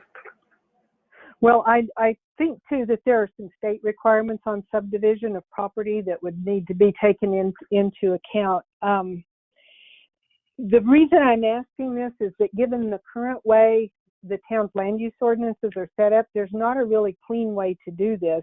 Although there is a waiver process in the subdivision ordinance as it stands, but unfortunately, it does not address your situation and your proposal here. I do have a kind of a general for future planning question. How is it going to work? You've got several thousand acres of land, and if you can parcel them out in 50-acre increments to sell them off to smaller builders, who is going to be in charge of making sure that you maintain adequate access and you don't cut off existing rights of way as this process goes forward? Well, that's part of the master developer knows how to do that, and right. And the engineering team, we've got a team of 20 consultants, and the last thing the master developer wants to do is to in any way limit access to other phases. And so the master developer is generally in charge of, or has the responsibility of doing the backbone infrastructure, of actually building the arterial and collector roads. And then those roads will access the individual parcels that are sold to the builders. So that way, no builder is dependent on another builder to gain access. That responsibility rests with the master developer. And of course, any of these phases will again be coming to the city, through the town, to review, ask those kinds of questions. If for some reason we trip and miss something. Well, I would appreciate that. Well, I'll give you the background reason for my question on this. Edgewood inherited the product of a serial subdivision process that was an abuse of the process in the past, where we today have not only a substandard road, but we have some lots that do not have legal access to them. And so people have just been driving over them. And so it becomes an issue for emergency services. So I just wanted you to clarify that issue for me. I wouldn't, if you don't mind, I would comment on your comment about there not being a clean process for this. And the chairman made a comment about well, why not just do the minor plat? And Tim, reintroduced the minor plat. And Tim said, well, the reason it was taken out was because it was being abused. But if the minor plat came back as a tool, but with no vesting development rights associated with it, then there wouldn't be a problem of abuse of and that would only be for, Campbell Ranch. It wouldn't preclude, what goes on elsewhere in the city. But if you were to do a minor plat with no vested rights, then it would probably, provide a clean process similar to what occurred in the previous zoning code. Just a thought. I would agree with you, and I would thank you for bringing it up, because that deals with another problem that I've had. I appreciate the master plan process. I think it is an excellent development tool, but I do have problems with where we have one deal for one master plan and another for another, and it seems to me that the way Edgewood is presently configured, with a lot of empty agricultural land at the present time, we do need a way to subdivide land that doesn't lead to vested rights for development. So I would what I'm thinking of as a planning commissioner is to have everyone working as much as possible from the same set of rules. So, thank you for your comments. I appreciate it. Mr. Chairman, I think that covers the questions that I had for Mr. Kellenberg. Thank you for your forbearance, listening to me go on. Thank you, Commissioner Turner. Good questions, always. So I'll turn it over to staff if they have questions for the applicant. Anything? Regular staff, our attorney, anyone present representing the town? Are there any questions? Anything that needs clarification? Currently, I can't think of anything, Mr. Chairman. Okay. So we also want to allow anyone sworn in to cross-examine the applicant, and this would be members of the public. But let me just say briefly, because we have a lot of people here, I'm going to ask that you try to confine your comments to 2 or 3 minutes. If someone before you has said the very same thing that you were going to say, you may not need to say it, or you can just say, I agree with that last person, because we are not keeping a list.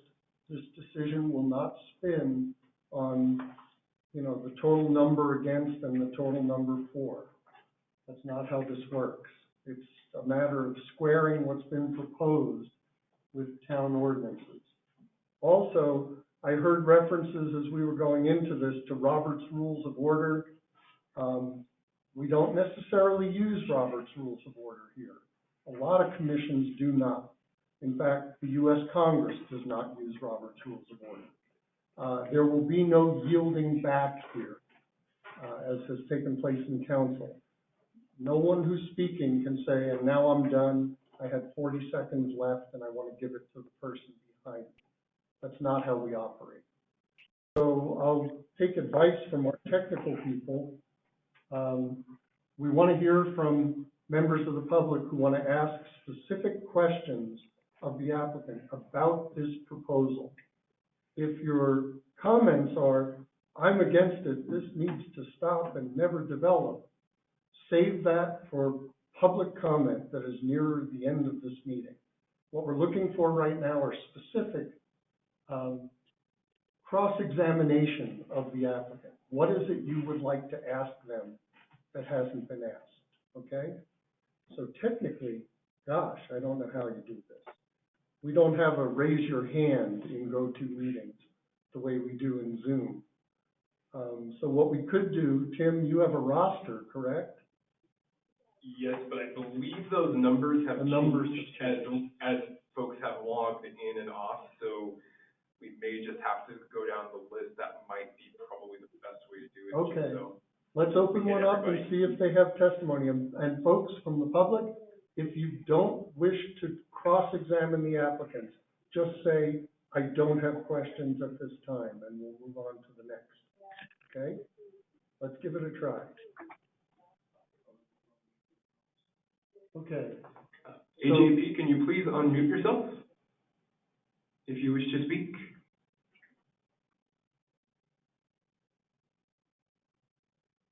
Let's move on to the next person. Hello? Yes, hello. Who's speaking? This is Barbara Harrington. I'm not sure how this is working exactly, but I had a question. I couldn't understand the resolution of what subdivision ordinance they're going to use in the future. They will be adhering to the subdivision ordinance that's called 2000-04. It was passed in 2019. Campbell Ranch was first proposed when the 1999 subdivision ordinance was in place. And for a while, they were held to that. But we've agreed that it's in everyone's best interest to have them working within the current one. Does that answer your question? Okay, thank you. Does anyone else want to question this applicant? Let's try the next caller. That was the same one. Oh, the same one. Okay, let's try Ms. Klein. Hi, yes, I actually have many questions for you. What are the average size of each unit, the average occupancy of these units, the average price points of these units, and when would this development start? Well, the whole idea is to have a variety of housing types, and the goal would be to, You're out of order. Oh, that's Steve, okay. Yeah, this is All right. Steve. So he's gonna answer the question. This is one of the glitches of trying to manage remote and hybrid meetings. Just say your name before you speak. That's why I'm doing so much stuff by roll call here. Go ahead, Mr. Keller, I'm sorry. Yeah, this is Steve Kellenberg. Yeah, well, the whole goal is to have a whole variety of housing types, and the specific sizes of the homes and the price points have not yet been determined, and they'll be determined at the time of the subdivision submittal, and that all of that information will be made available and be coming back before this body. Okay, thank you. I have another question. Maybe what do you know about these 4,000 units that you're building? Like, are they townhomes exactly? I know you're saying that you're not sure yet, but you just told me 4,000 units. So I have a lot of concerns. I don't want to run out of water. If I wanted to run out of water, I would have moved somewhere else. And I'm sitting in Brooklyn right now. And if I wanted to live in a townhome community, I would have stayed in Brooklyn. Sure. Well, there was I get the sense that some of you couldn't see the presentation, but in the early slides. I know exactly what I was looking at. Okay, well, there was a list of housing types that was presented on one of the slides. And there were 10 or 12 different housing types, ranging from townhomes up to very large estates. How large are the estates and how large is the land on the estates? I think the very, very low density category starts at 2 acres. And I think they go from 2 acres up to 40 acres, and some probably larger when you get up into the steep topography, because they need to be really large. Okay, thank you. I appreciate it. No problem. Okay, let's move on to our next caller who wants to cross-examine the applicant.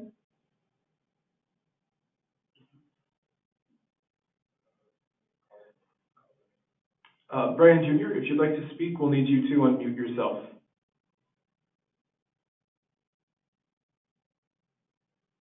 Oh. Mr. Jr., are you there? Did you want to speak?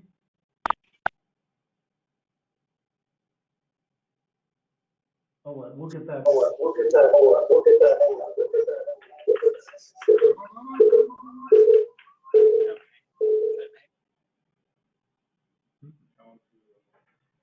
If you're on the Facebook stream right now, is that what the issue is, where we get echoes? Yeah, you'll have to mute that, right? And then we'll be able to use this forum to hear your question.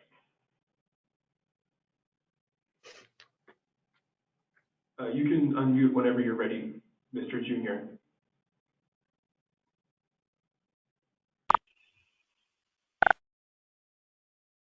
Okay, we'll come back to him. Let's try the next person who may want to cross-examine you.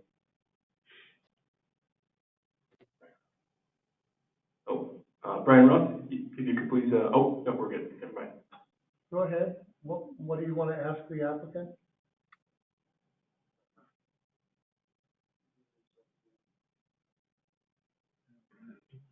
Okay, let's try the next person.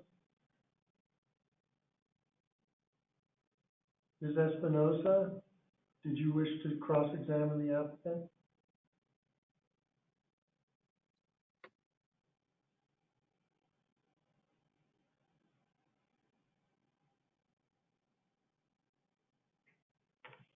No? Okay, move on to the next person. We can come back to folks who didn't unmute at that point. We'll put out one last call for anybody who wants to speak.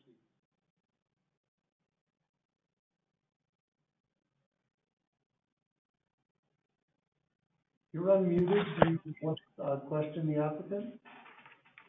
No, thank you. I have no questions. Okay, thank you. Let's move on to the next person. You're unmuted. Do you want to question the applicant? No, thank you. I have no questions. Okay, thank you. Let's move on to the next person. You're unmuted. Do you want to Do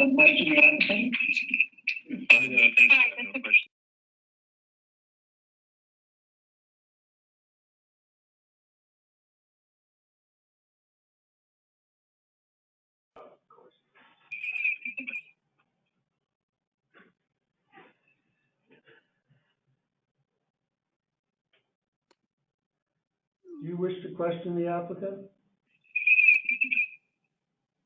Hello? Hello, do you have a question for the applicant? Yes, I was just curious. So is Campbell Ranch just going to be a bunch of luxury and expensive homes on huge lots that most people could never afford, or is there going to be affordable housing for the average I was just curious. family household? So is Campbell Ranch just going to be a bunch of luxury and expensive homes?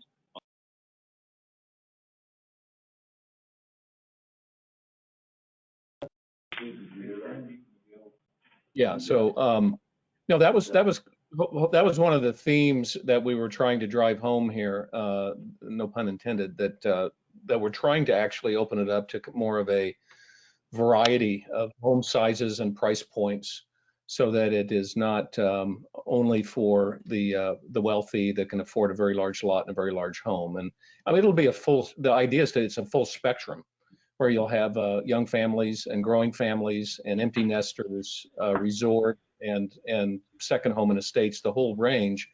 But in order to achieve that range, we just need to have a little bit more flexibility in how we plot the homes. And we also want to create better neighborhoods by getting more open space into the neighborhoods, so they're accessible to the, to the individual homes. Mr. Chairman, I have a question.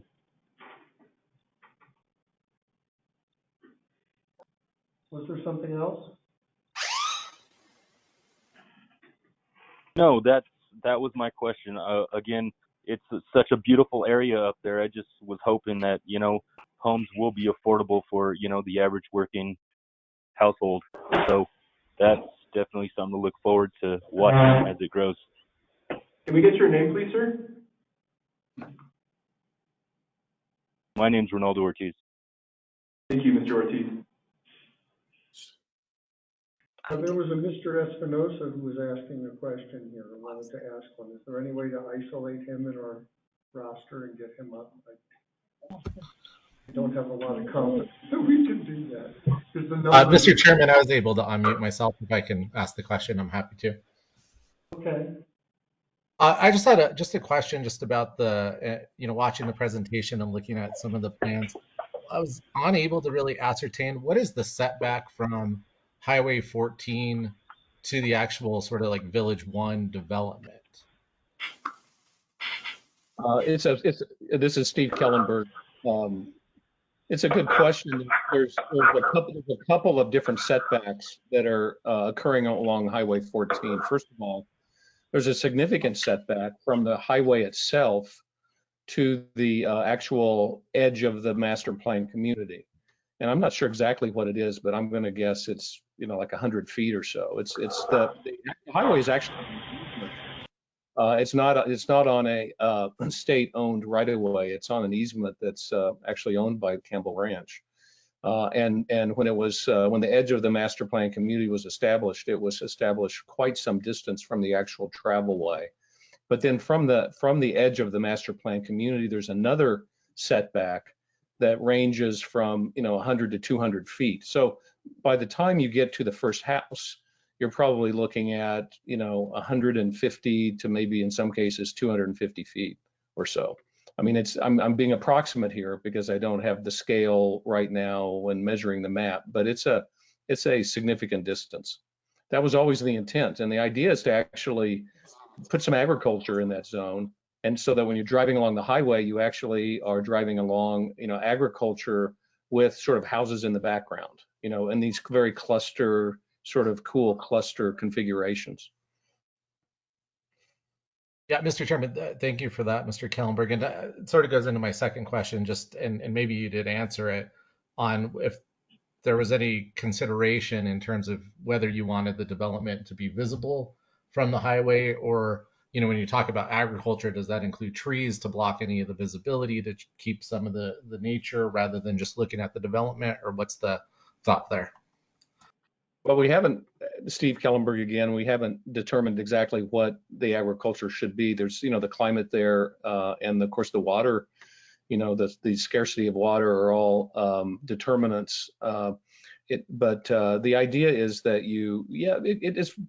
it'll be visible, but we want it to be visible kind of in a filtered manner across, either a worst case, an enhanced native landscape, but in a best case, anything from agave to vineyards to orchards. But there would always be probably definitely some visibility, but it's not right in your face. That's what we're trying to avoid. Okay, awesome. Thank you, Mr. Kellenberg and Mr. Chair. Just last question here. There's just some chat on the Facebook page with one of your colleagues, James Burns, regarding what's included in the lot size calculations. And my understanding in reading the amendments, where it's let's see, 5H says, quote, allow lot size calculations to include directly adjacent open space greenways or other master association space not exceeding 25 feet in depth. I just want to make sure I'm reading that correct, because Mr. Burns, I think on the Facebook page, says that greenways and open space do not count, but I'm reading that they do count if they are adjacent to the property in that lot size calculation. Is that correct? That is correct. The intention is, again, to have the opportunity to have some additional open space and greenways, maybe downsize the lots a little bit to be more affordable to like somebody had mentioned, middle income families, but still have that open space, rather than being in the lot, be shared with the association and neighbors for access and for landscape. Yes, that is the intention. But not abusively excessive. That's why it's limited to 25 feet. Awesome. Thank you, Mr. Kellerman. Thank you, Mr. Chairman. Just one question, and let me know if this is out of the scope. Just given the assumed population increase in that area, my understanding is that area is districted under the Albuquerque Public Schools District, and just looking at elementary school students, if we're looking at attracting young families, would significantly increase the number of elementary school students. Have there been conversations with Albuquerque Public Schools and the infrastructure, if there's infrastructure to handle that number of students? That, again, may be out of the scope. I just wanted to bring that up. Yes, this is Robert. There have been discussions as far back as the original master plan. As far as population assumption, I think the thing that's often missed is that we, as a private landowner, went through the process of master planning an area and didn't ask for any additional density. Before the master plan existed in Bernalillo County, you were allowed to put 4,000 units with an average lot, on an average lot size, no density higher than 1 unit per 2 acres. So you could put, on 8,000 acres, you could put 4,000 lots on it. And so we went through the process because we didn't want the piecemeal development to occur. But the population, certainly the population has never been in doubt. That property's been private property. Bernalillo County's known it's been private property for 75 years. All right. Thank you, Mr. Gates. Appreciate that answer. And I think I'm done, and I'll let others ask questions. Thank you, Mr. Chairman. Thank you. So we have a couple of requests. Is there a way to isolate those and get those people's questions in? Yes, Mr. Chairman, we have first Ms. Shannon Lindauer. I believe she's unmuted herself. Go ahead. Yes, I have. Thank you, Mr. Chairman. I have a question, just as a person who's not a water rights attorney or a land developer or any of that. This area over here, there's a stream that runs through it. And, given the lack of water for our wildlife, the very nature of why most of us do want this to not happen is to protect that wildlife. How are you going to protect that water and make that accessible still? You're talking about clusters and greenways and pods and, that's all that's wonderful in LA, but how are you going to protect that water and keep it accessible for wildlife? Because they will have no other option.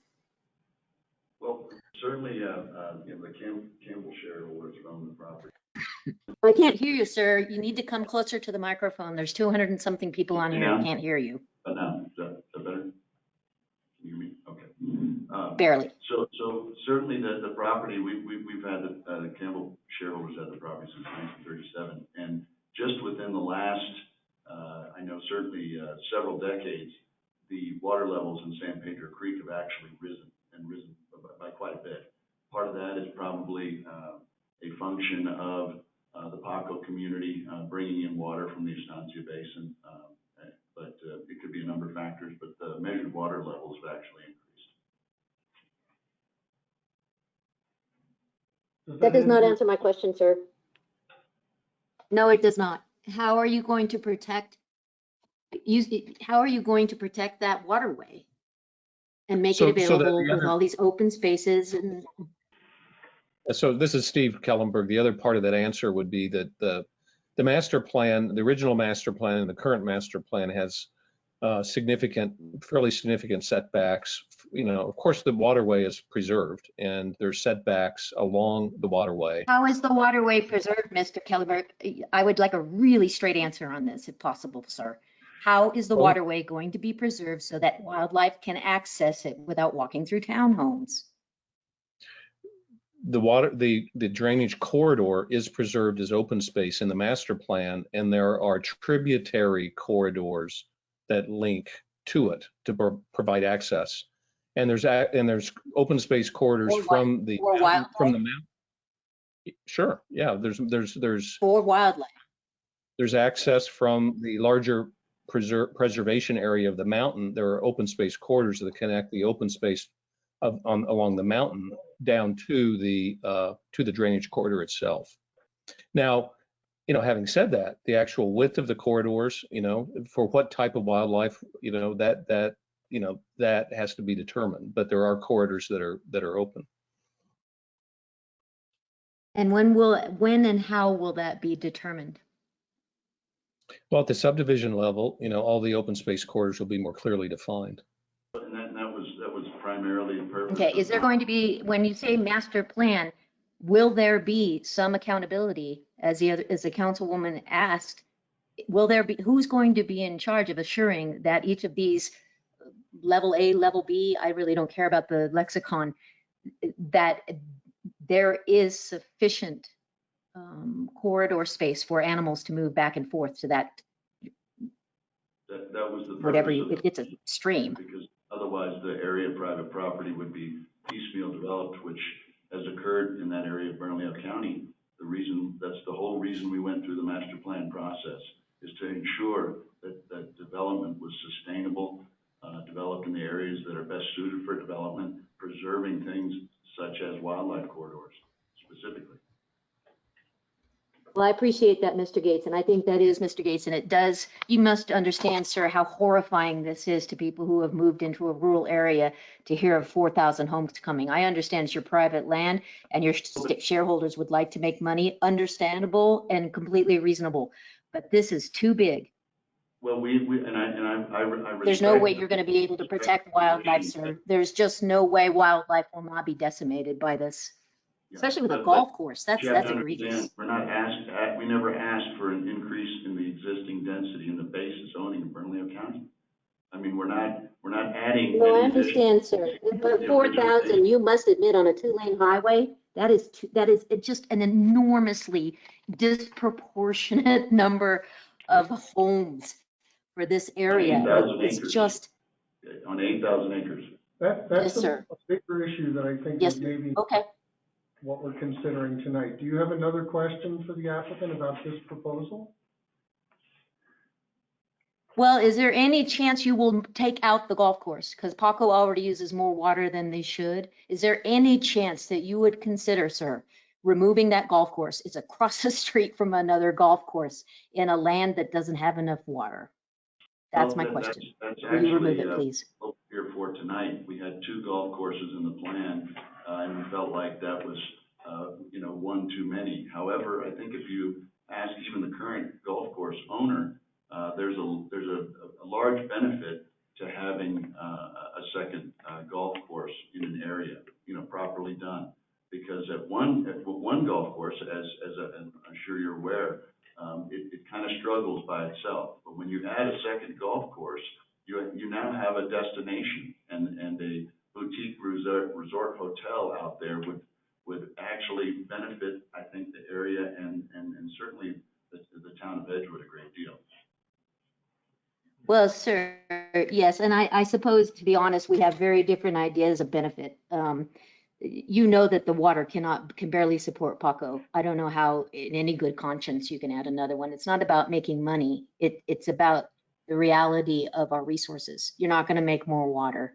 Well, I can assure you. Please remove the golf course. Our strategy is pretty much unmatched. We've got a philanthropic record that we don't tout, that's second to none. And I can assure you, if there was probably another landowner, we probably would have given up and chopped it up and sold it off by now.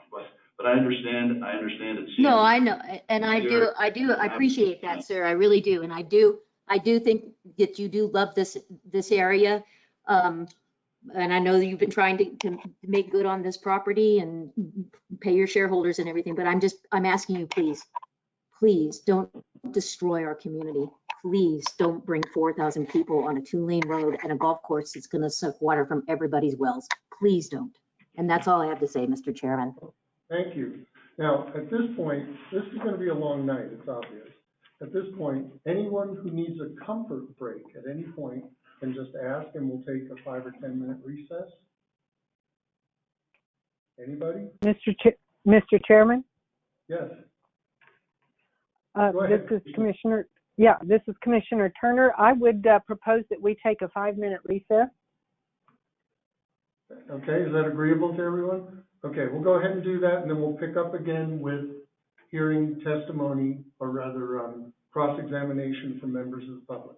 Okay? So don't go anywhere, folks. Those who are listening to the meeting, we're going to take a 5-minute break. All right, we're in recess. Thank you. While we're in recess, could you let us know how people that are dialed into the go-to meeting will be called upon?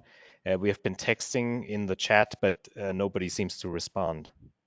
The last caller that we just heard from was someone who texted in, and we were able to find her name in our roster and unmute her. Okay, thank you.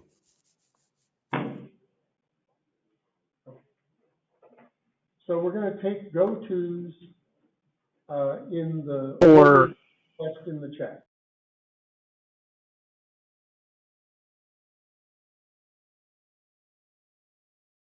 For those of us who are only on the phone and do not see that chat, will you open up the floor to comment and question?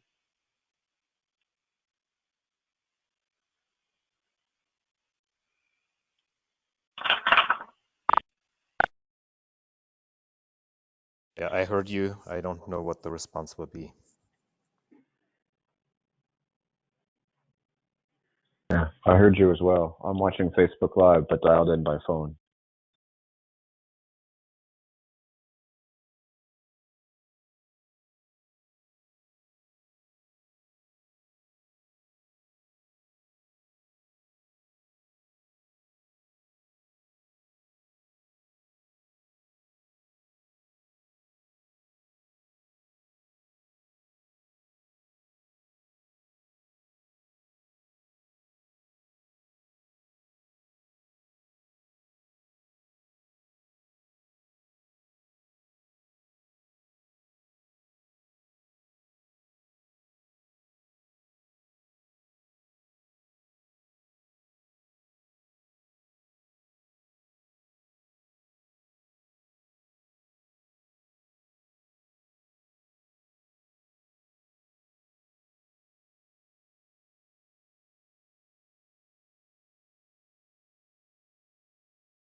I just want to double check, Commissioner Turner, are you still with us here? Are you back?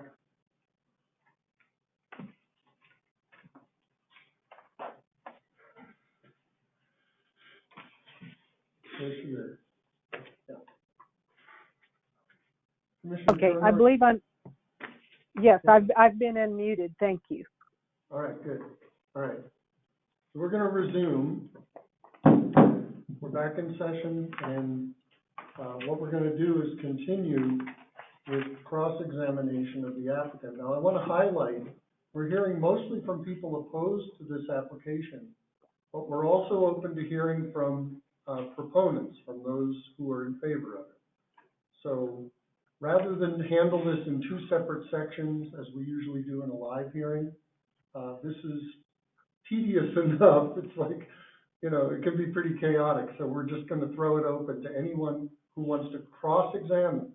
Now, what you're doing is you are asking questions of the applicant, specific relevant questions to their proposal, okay? And then we will allow people to give a little bit of testimony too, although people who are calling in from the public are tending to give testimony along the way. All right. So do we have a list from the chat of who we want to pick up with? Yes, Mr. Chairman, it looks like Mr. Brian Roth has unmuted himself. Okay, Mr. Roth, we're ready to Yes. hear your questions for the applicant. Yes, I do, Mr. Chairman. Thank you for this opportunity to ask a question. I have two questions, and it's following on the logic raised earlier, the concern raised earlier about changing regulations through modifying a master plan or doing a master plan amendment instead of using the existing building codes and lot codes. So the first question to the developer is, can you do your development using existing setbacks instead of getting an amendment to the master plan to change the setbacks? You're going to 5-foot setbacks in places, and that seems extremely small. So is it not possible to accomplish your cluster concept using existing setbacks and not asking for an amendment?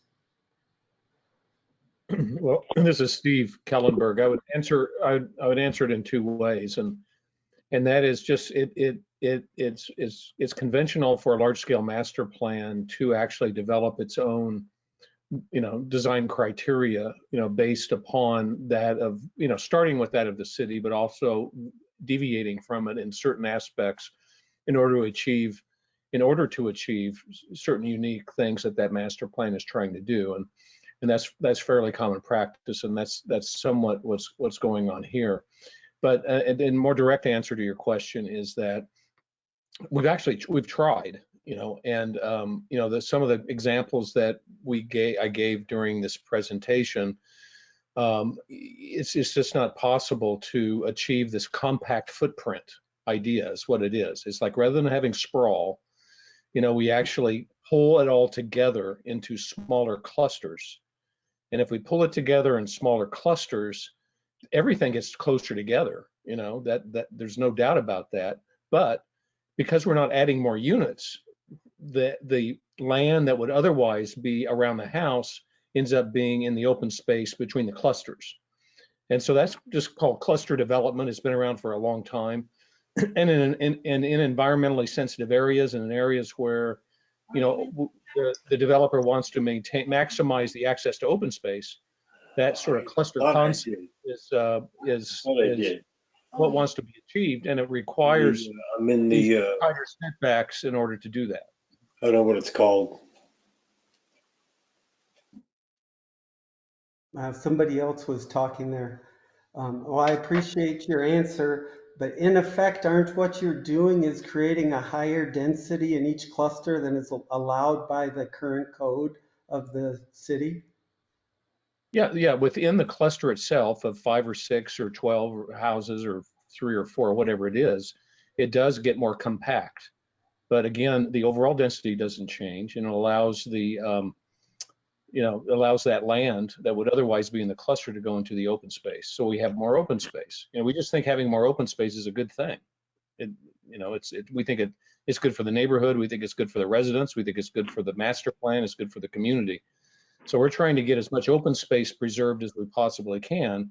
And one way to do that is to just tighten up the homes a little bit to where, we can have more open space.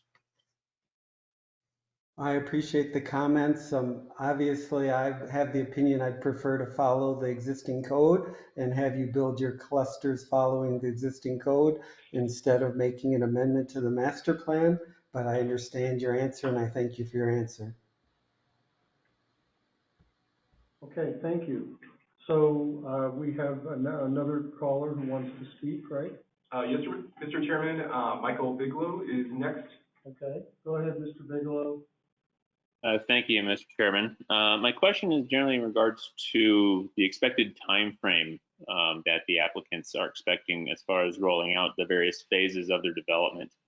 Assuming things move forward in the various aspects of the approval process, what are your general expectations for initiation of these projects? I would defer to Robert for that answer.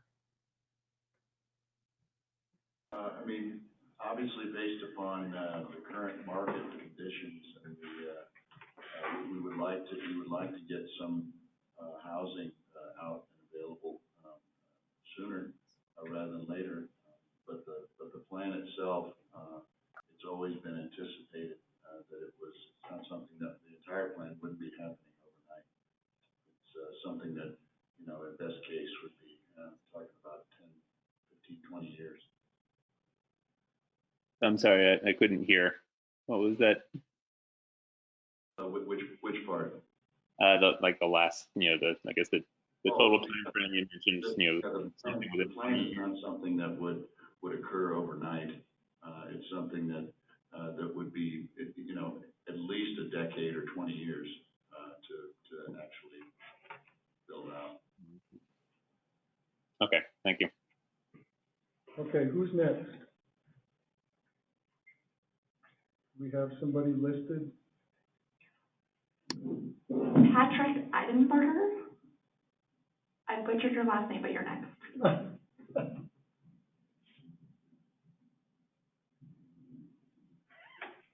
Are you still there wanting to cross-examine? Is it Eidenberger?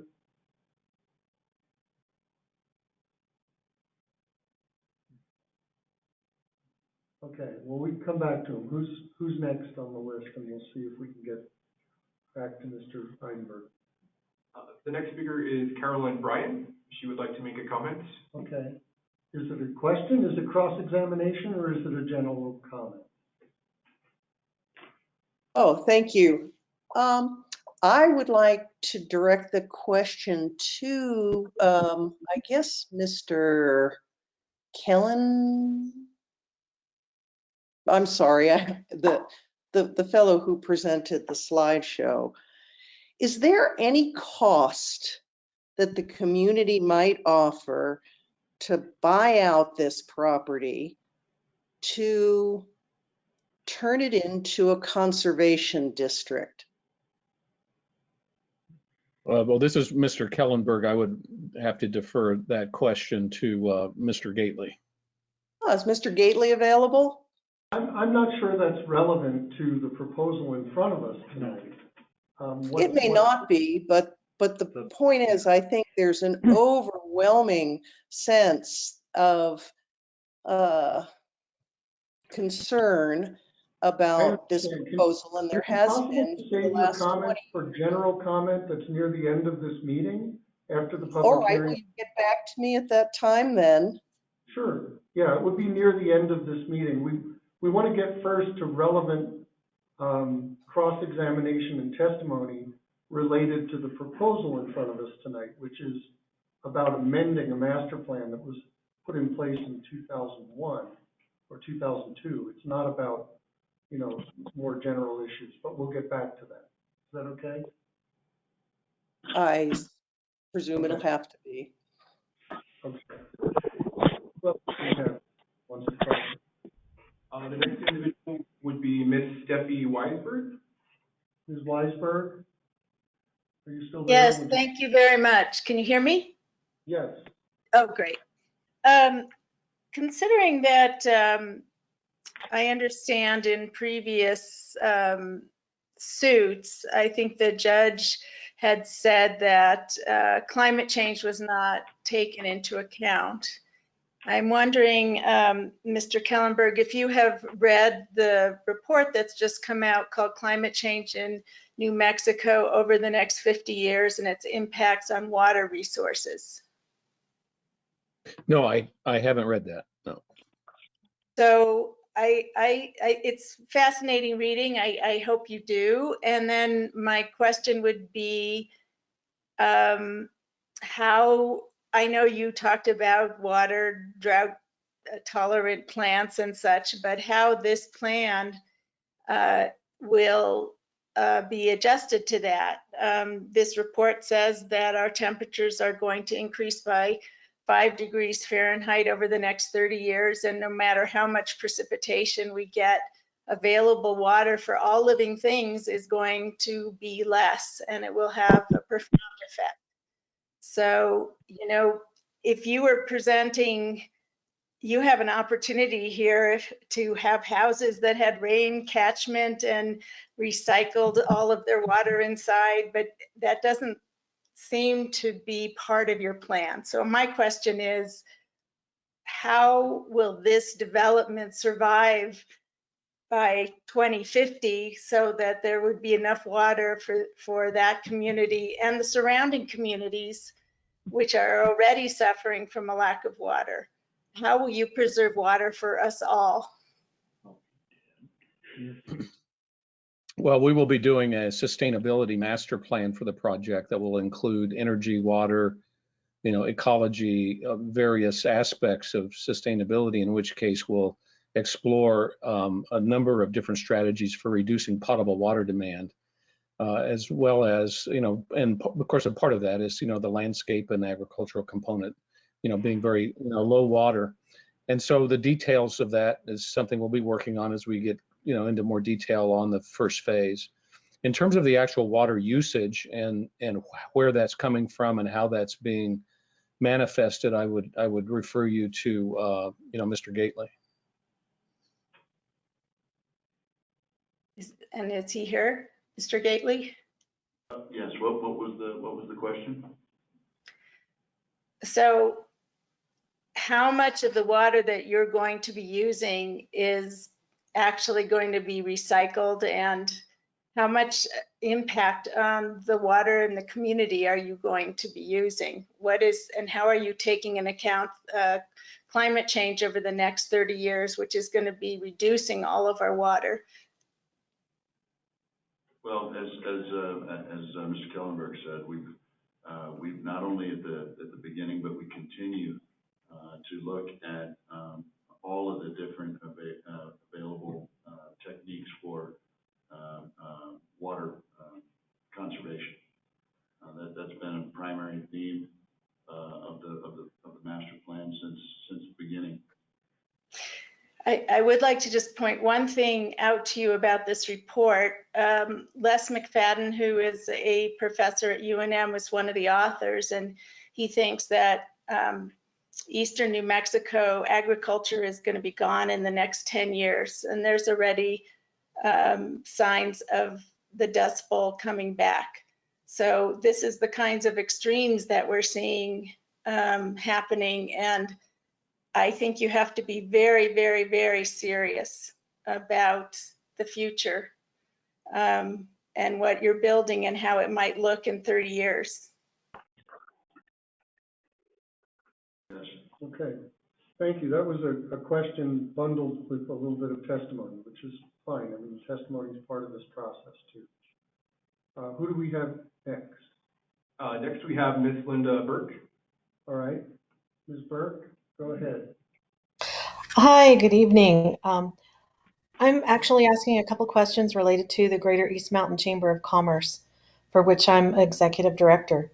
So I'm wondering on the multi-use areas, commercial areas that you were discussing, what types of, first of all, is Campbell Ranch going to be responsible for developing that, for bringing in those businesses? Yeah, this is Steve Kellenberg. Yeah, absolutely. I mean, the master developer, develops the land use program, the specifics of the program that's been entitled, including the housing mix and also commercial properties that are part of it. One of the fundamental underpinnings of the plan is that we have what we call village cores, and the village cores are located. There's 4 villages, and each village has a village core.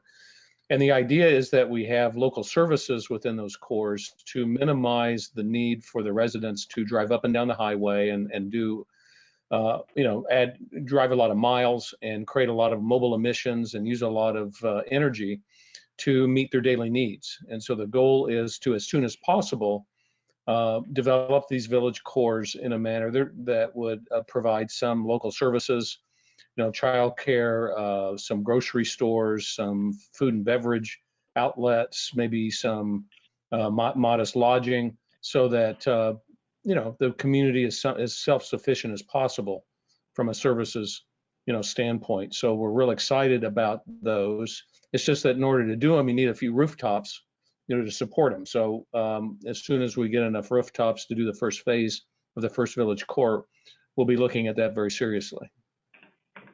And so how many rooftops would you anticipate needing in order to create some of those additional services, retail space, office space?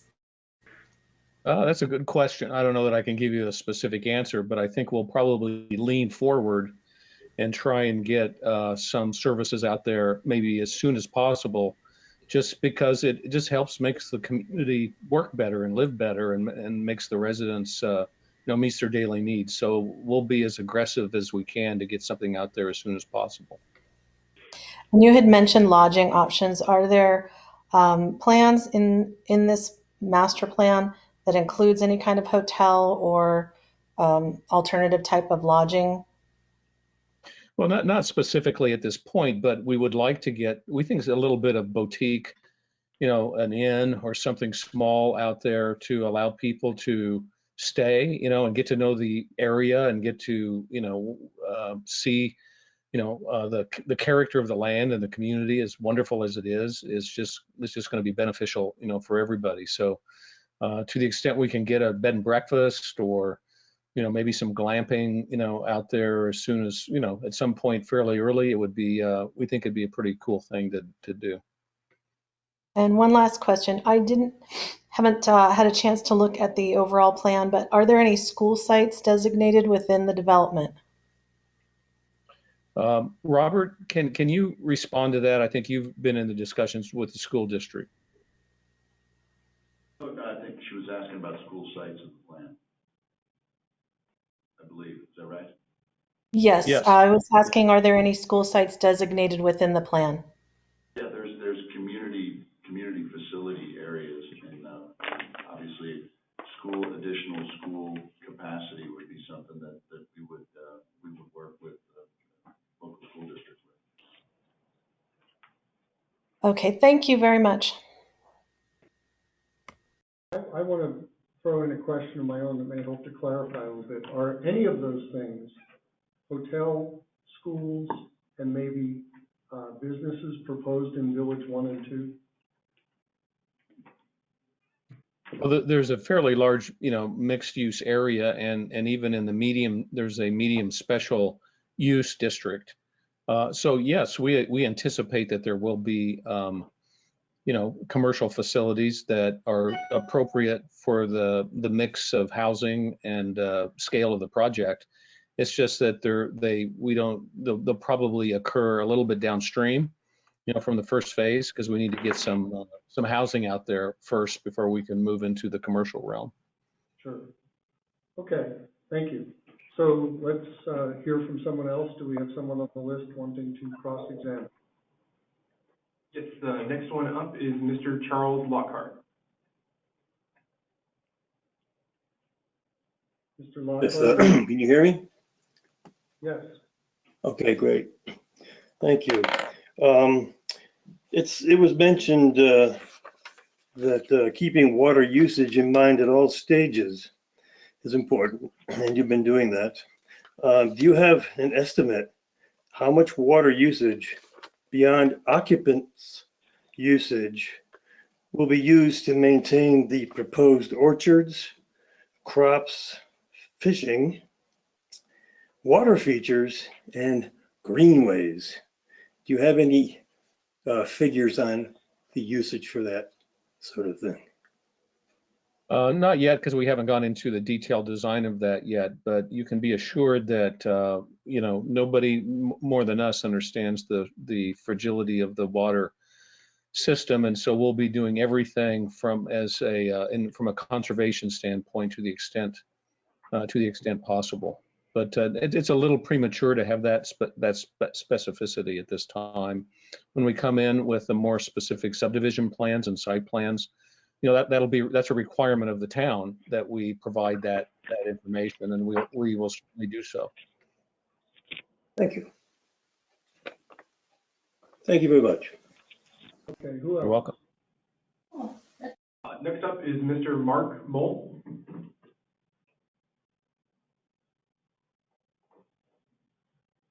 Mr. Mole, are you there? We'll need you to unmute yourself, sir.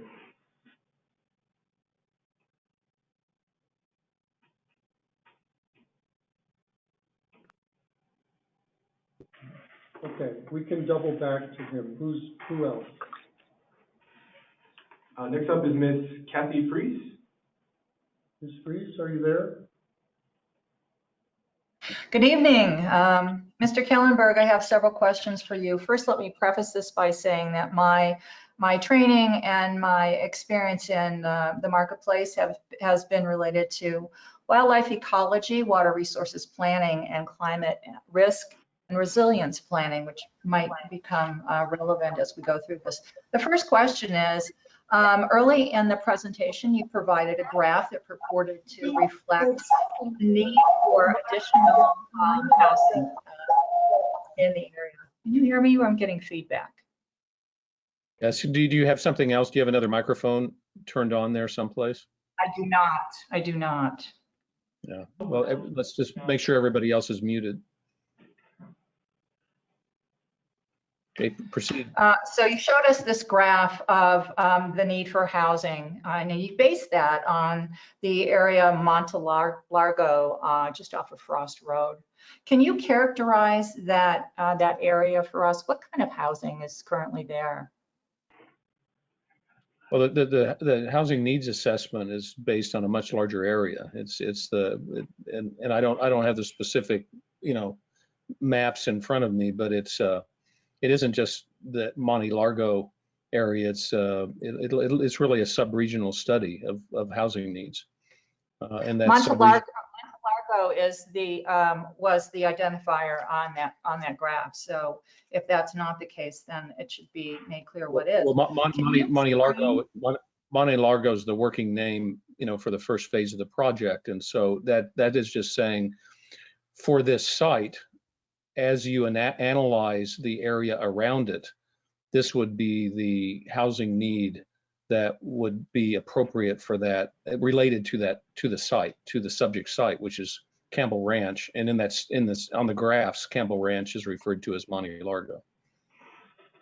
Okay, thank you. Can you explain how the data were collected for that housing needs study and the sample size and et cetera, so that we understand the empirical basis for your assessment of housing needs?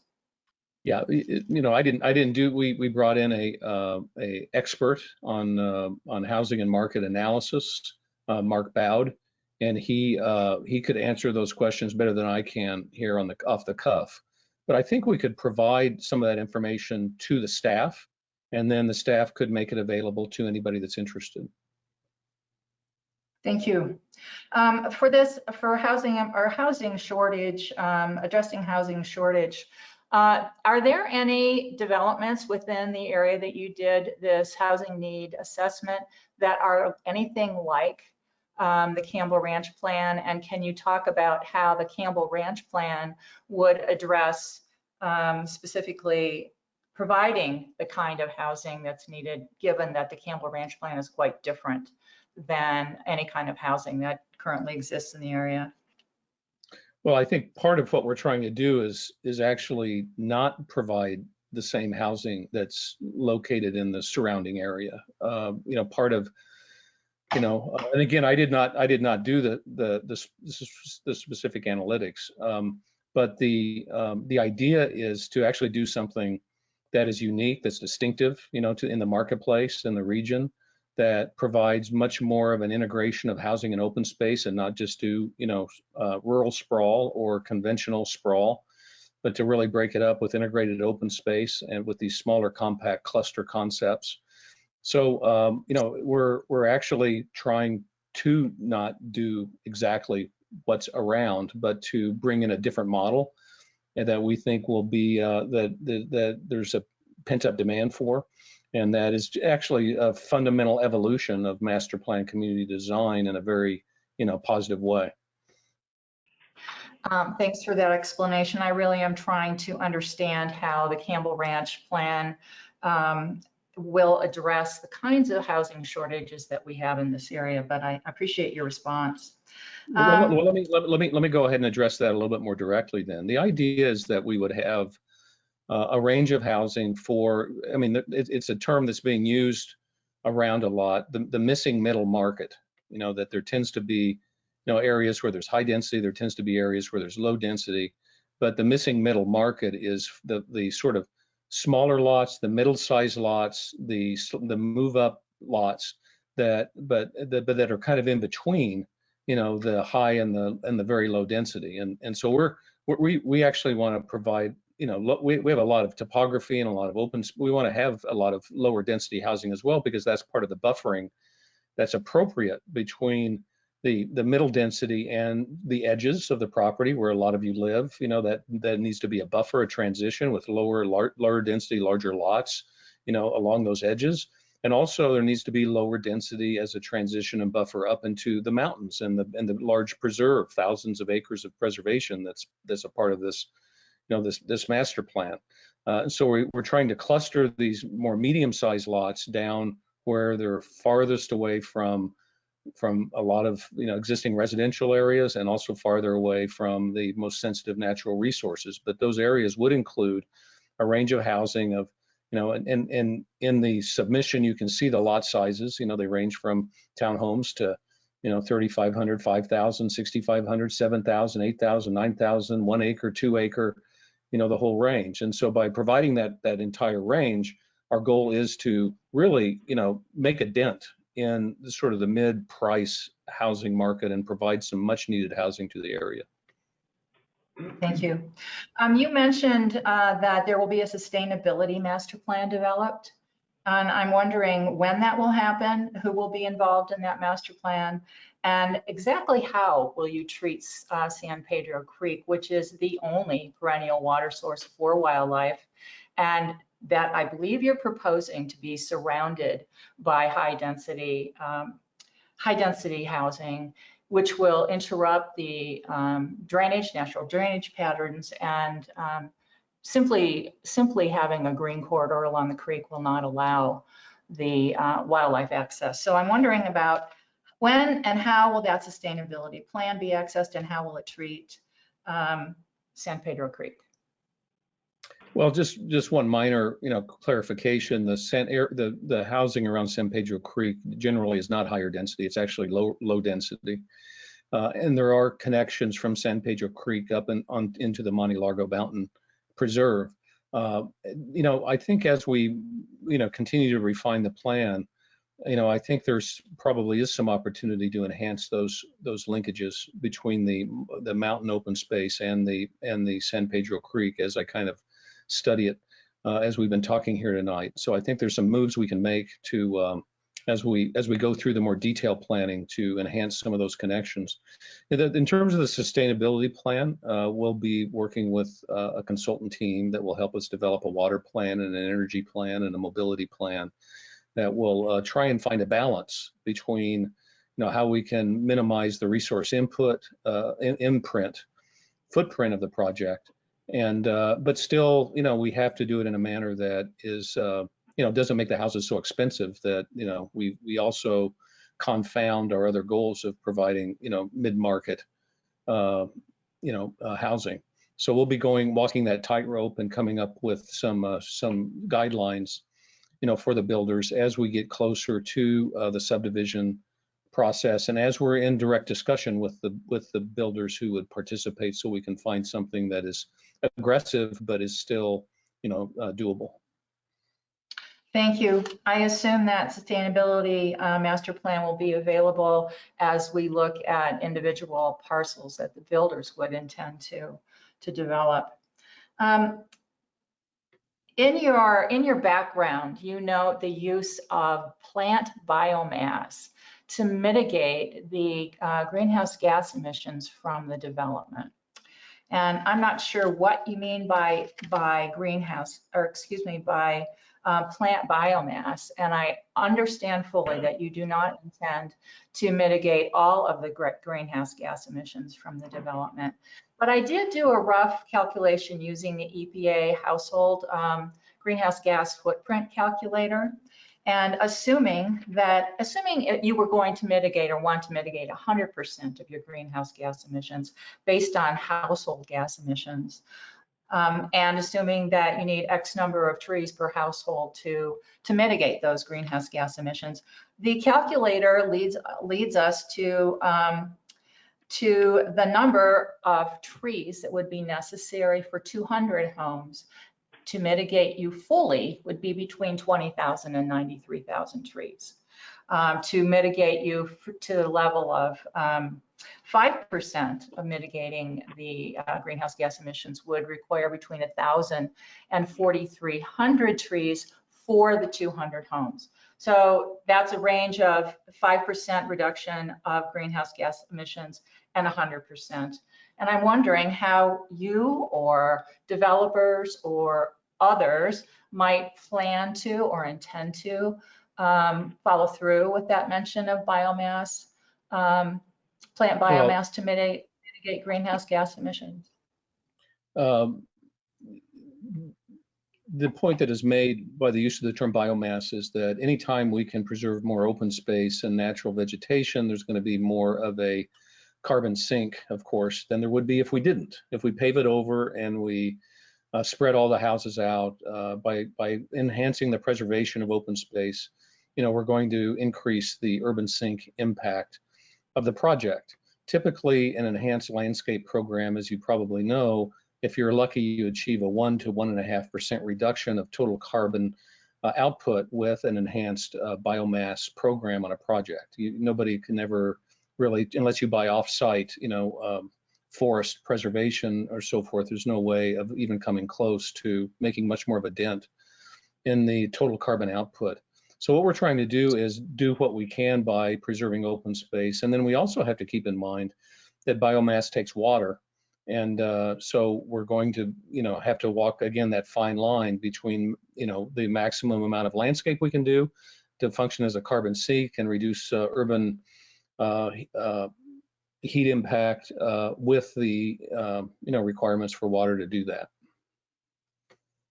Yes, thank you. You anticipated my next question. Even if we do consider just 1% mitigation of greenhouse gases for the development, we're still talking about a lot of trees, whether you plant them on site or whether they're purchased or purchased elsewhere through some kind of banking process. I still wonder how you're going to accommodate that, and what kind of water is going to be used to do that mitigation, considering that potable water use for 200 or 4,000 homes is considerable, and we don't yet know where that water is coming from. It sounds to me like the evidence for water availability has been shifted to individual developers, but it seems to me that you probably have investigated some options for additional potable water use. So can you explain the means by which evidence of water availability would be provided by individual developers and where that water might be coming from? Well, the provision of water availability will be the responsibility of the master developer. And as such, I would defer to Robert, because he's the expert on the water evidentiary master plan. So Robert, can you comment on the water availability? Yeah, the question about shifting to the individual builders and so on. That actually it's not any different than it was from the beginning. The original master plan also anticipated sort of the same process. The whole idea is that you try to plan and even beyond the Campbell property that's been in one owner's hands for quite a while. But we think that forward planning for large areas is the right thing to do. However, if you were to mandate private entity or even a public entity, that if they were going to do any planning, they had to escrow all of the infrastructure costs and do all the engineering costs up front day one and accommodate for everything absolutely day one, no one would ever plan anything. So in the case of having the individual builders, when you get to the actual subdivision plat level, I think that is the appropriate place and time where you actually have to get all of the very specifics about everything, not just water service, but everything that's included in the subdivision plat. As the master planner, has your team approached any potable water providers to discuss possible availability of potable water for these developments, for the villages? Yes. Are you willing to share who those are? Well, we have non-disclosure agreements. As you can tell, it's a very sensitive subject, but certainly we've had discussions about that and the possibility of it. But again, nothing will be built until those agreements and all of the specifics for any subdivision plat are completely completed and spelled out.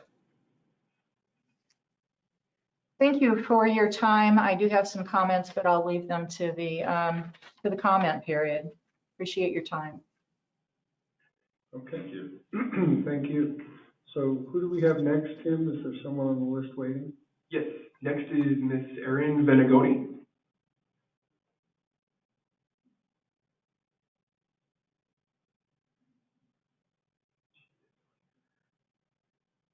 Ms. Benegoni, are you here? Okay, we can come back to her. Who's next? Next we have Ms. Sandy Rourke. Hi. I want to know who's going to be liable when this aquifer goes dry. Is it Campbell Ranch? Is it the town of Edgewood? Or will it be the builders and buyers in the existing community? I think that's a much broader question. Is not really what we're considering tonight. We're considering changes to the master plan that would redistribute homes in Village 1 and 2 and grant certain waivers to developers who would be part of Campbell's team. It's really not a general water basin issue tonight. Do you have something specific to the proposal? I have specific to living here, and with it being a pretty understood thing that this is going to affect everyone's water. And so I'm curious what happens whenever our wells go dry and our home values plummet. Well, that's a separate matter that'll be handled in subdivision. That we've been assured, the town has, that Campbell or their developers will have to prove up their water before they can do anything. And those will be hearings that take place in the future. Any idea when those hearings will begin to take place? Whenever they propose development, they'll have to go through development review. That will take place either in the Planning and Zoning Commission, or if after January and the town of Edgewood no longer has a town council, but has a city manager and a town commission, it may take place in front of that commission. Okay, thank you. All right. I hope that helps. All right, who's next on the list? Next is Mr. James Thomas. And Mr. Gately, if we could have you speak a little louder, they're still having trouble hearing you. Okay. Thank you. Yeah, thank you for taking my Still with us? question. Yeah, this is Jim Thomas. Can you hear me? Yes. Okay. I got a question. Since you're moving from dispersed housing to cluster housing, the question of how you would manage the wastewater, specifically black water and gray water, how do you envision that occurring? Robert, why don't you handle that? Yeah, that's actually one of the, I think, stronger points of planning and taking the housing from a wider footprint to a much smaller footprint, is that we can do community package effluent treatment. There's certainly areas even in the East Mountains alone that have people's septic fields draining into other people's individual wells, and so I think one of the benefits to a plan, a master plan, thinking all these things through, certainly is community wastewater treatment. So do you envision the gray water being used as a recyclable resource? Yes, excuse me, but yes, we expect our treatment systems to deliver a 1A quality, cleaned up water. Okay, thank you. That was all the extent of my questions. All right, thank you, Mr. Thomas. Who do we have next, Tim? Next is Mr. Mark Mulligan. He had some technical difficulties. Sorry, I punched the wrong button before. I assume you can hear me now. I have two questions, brief questions, one for Mr. Kellenberger and one for Mr. Gately. Mr. Kellenberger, on 8,000 acres, you can end up with 160 50-acre tracts and some very complex rules and requirements in the master plan. Who is going to have the responsibility of enforcing all of those requirements on those 160 developers? Please hear him. So you're not talking about a individual lots, you're talking about the builder tracts. Yeah, the master developer manages the master plan. The master developer will coordinate the individual builders, utilize design guidelines to maintain the quality of the built form and the landscape, manage the circulation system, manage the infrastructure system, and will also manage the types of housing that are being built so that an optimal mix of housing is presented to the marketplace. That's the role of the master developer. That's the job they do. And that's what will occur at Campbell Ranch.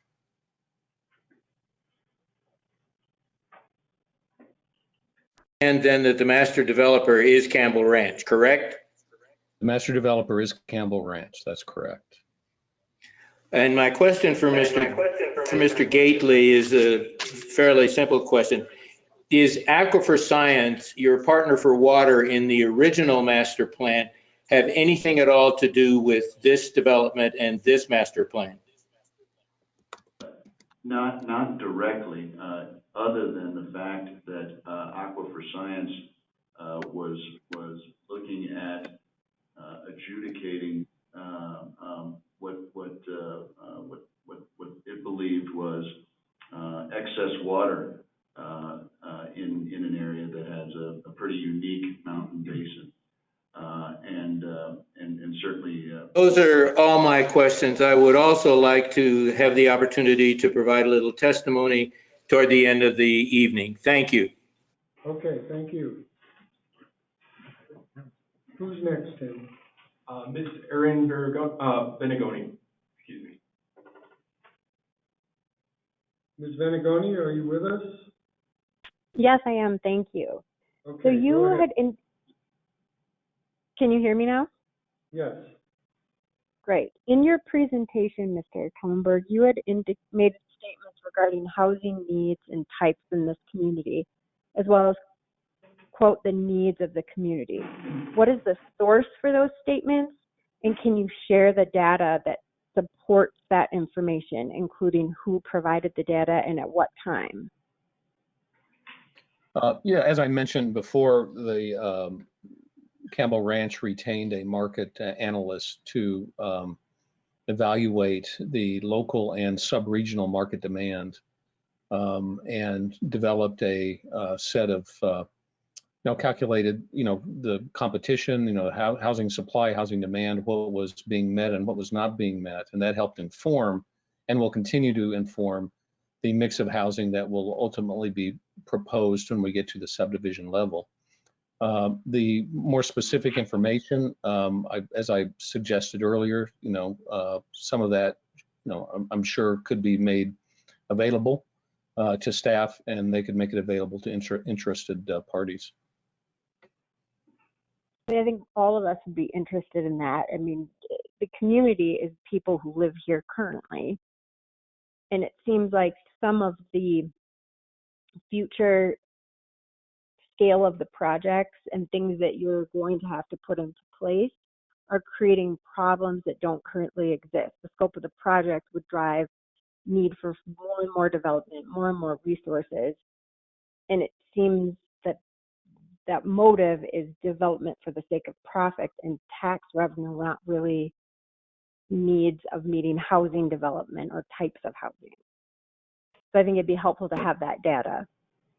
Yeah, and I think it, the assumption is that the housing needs are greater than just those that are proximate to the project.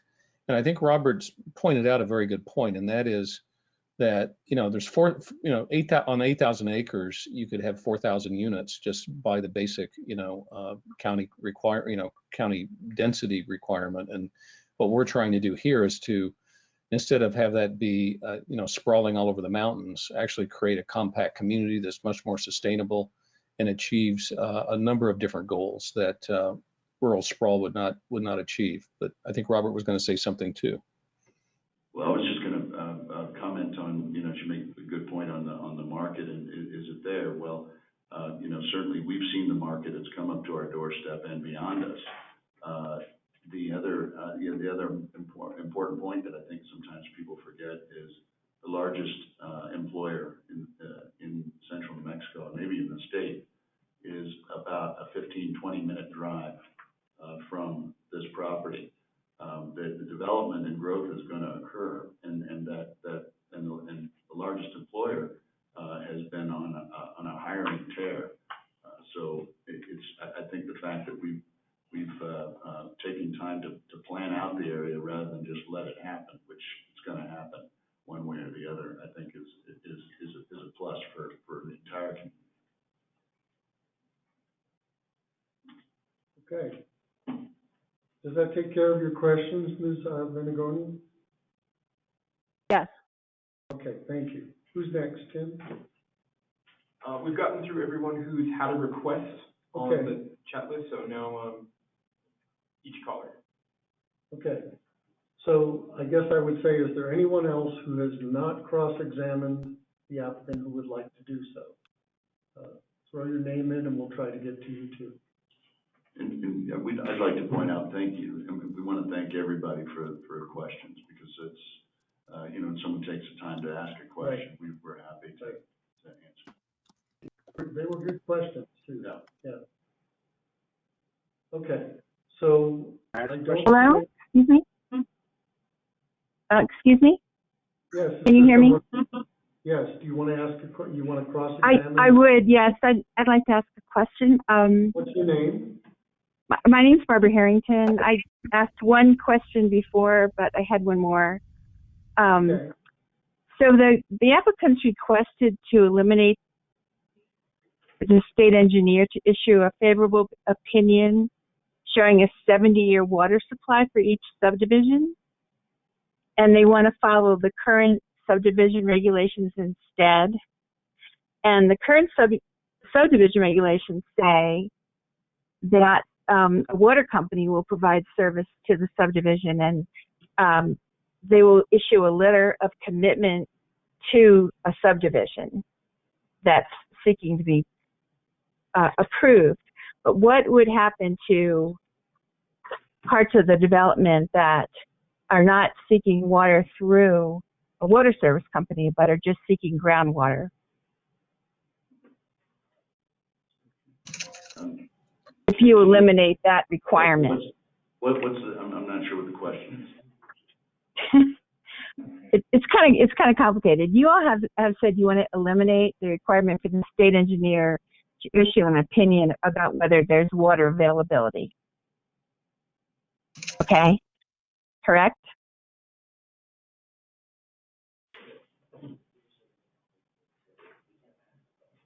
Excuse me?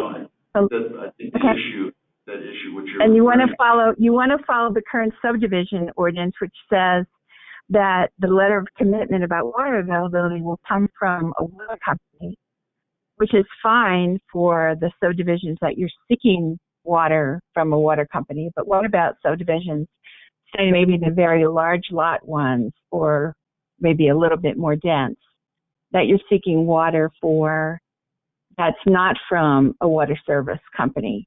It would be just from the groundwater in the Sandia Basin. How would we be assured that that there would be availability for that part of the subdivision? You understand what I'm talking about? It may help to understand that at least where I live in Edgewood, here in this part of Edgewood, if I request service from a water company, I relinquish any water rights that I have that would have served my property. I can't ask Entranosa Water to give me water and at the same time drill a well on my property. That those arrangements are usually that one gets transferred in service to the other. I don't know if that's true for Campbell. I'll let Mr. Gately speak to that, but at least where I live, it's one or the other. Yes, that's absolutely correct. And I think if I understood your question, I don't want to incorrectly paraphrase it, but if I understood it correctly, you're asking that if we get into areas of much lower density, which would facilitate individual wells, there's also a process that you go through for approval for water use in that manner as well. And is that through the state engineer? You can't do it. In other words, you can't do it. You can't just go and do it. You have to, as you go through your subdivision, you get approval for that as well. But why did you want to eliminate the requirement that the state engineer issue a water availability statement for the subdivisions? Tim, is that a change that we brought on? For the water requirement? Yes. Yes, that is correct. The 70. Yeah, okay, so that you're talking about, well, if the state engineer doesn't issue 70-year commitments. It issues 40-year or something? It doesn't exist. No, it may be something that was in the Town of Edgewood ordinance in 2001 and is no longer there. Right. Is that accurate? Yeah, I don't know if it's from a former Edgewood document or not, but it's certainly not there now. It's not there anymore. So that can no longer be the standard that they're held to. Okay, but I just wish you could clarify a little bit better how it would be, how the availability would be guaranteed for if you're not going to ask for water through a particular water company. I mean, you said there's a process for that, but Yeah, nothing can be built without going through the subdivision process. Like we have to go through that full subdivision preliminary plat process, which goes into great detail on each one of the different items, and we can't build anything without or partial to, can't build anything until they have gone through and successfully completed that process. I just haven't seen anything on the process for if you're applying to drill wells for the lower density developments. I don't really see it in the Edgewood ordinance. Is that a state requirement? No, I mean Edgewood's subdivision. The way I read it is you have to show Edgewood with either a water service letter from a water utility, or you show that you have the availability of water for the individual wells in the subdivision. And how would you? So I don't see that in the ordinance particularly. Maybe I'm missing it. I don't know. What the town of Edgewood ordinance says is just that you have to prove up your water. You have to demonstrate the availability of adequate water. Along with other infrastructure, you have to prove that you have access to the property, that you have ingress and egress, that you have utility lines in.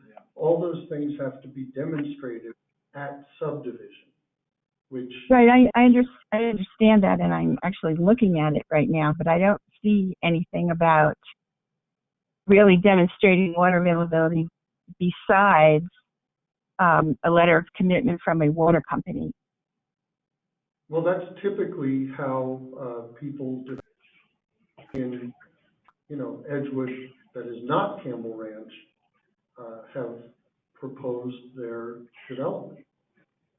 Right, but there are probably going to be parts of Campbell Ranch that won't be getting water from a water company, but will be getting it from groundwater. And I'm trying to understand how that would be taken care of.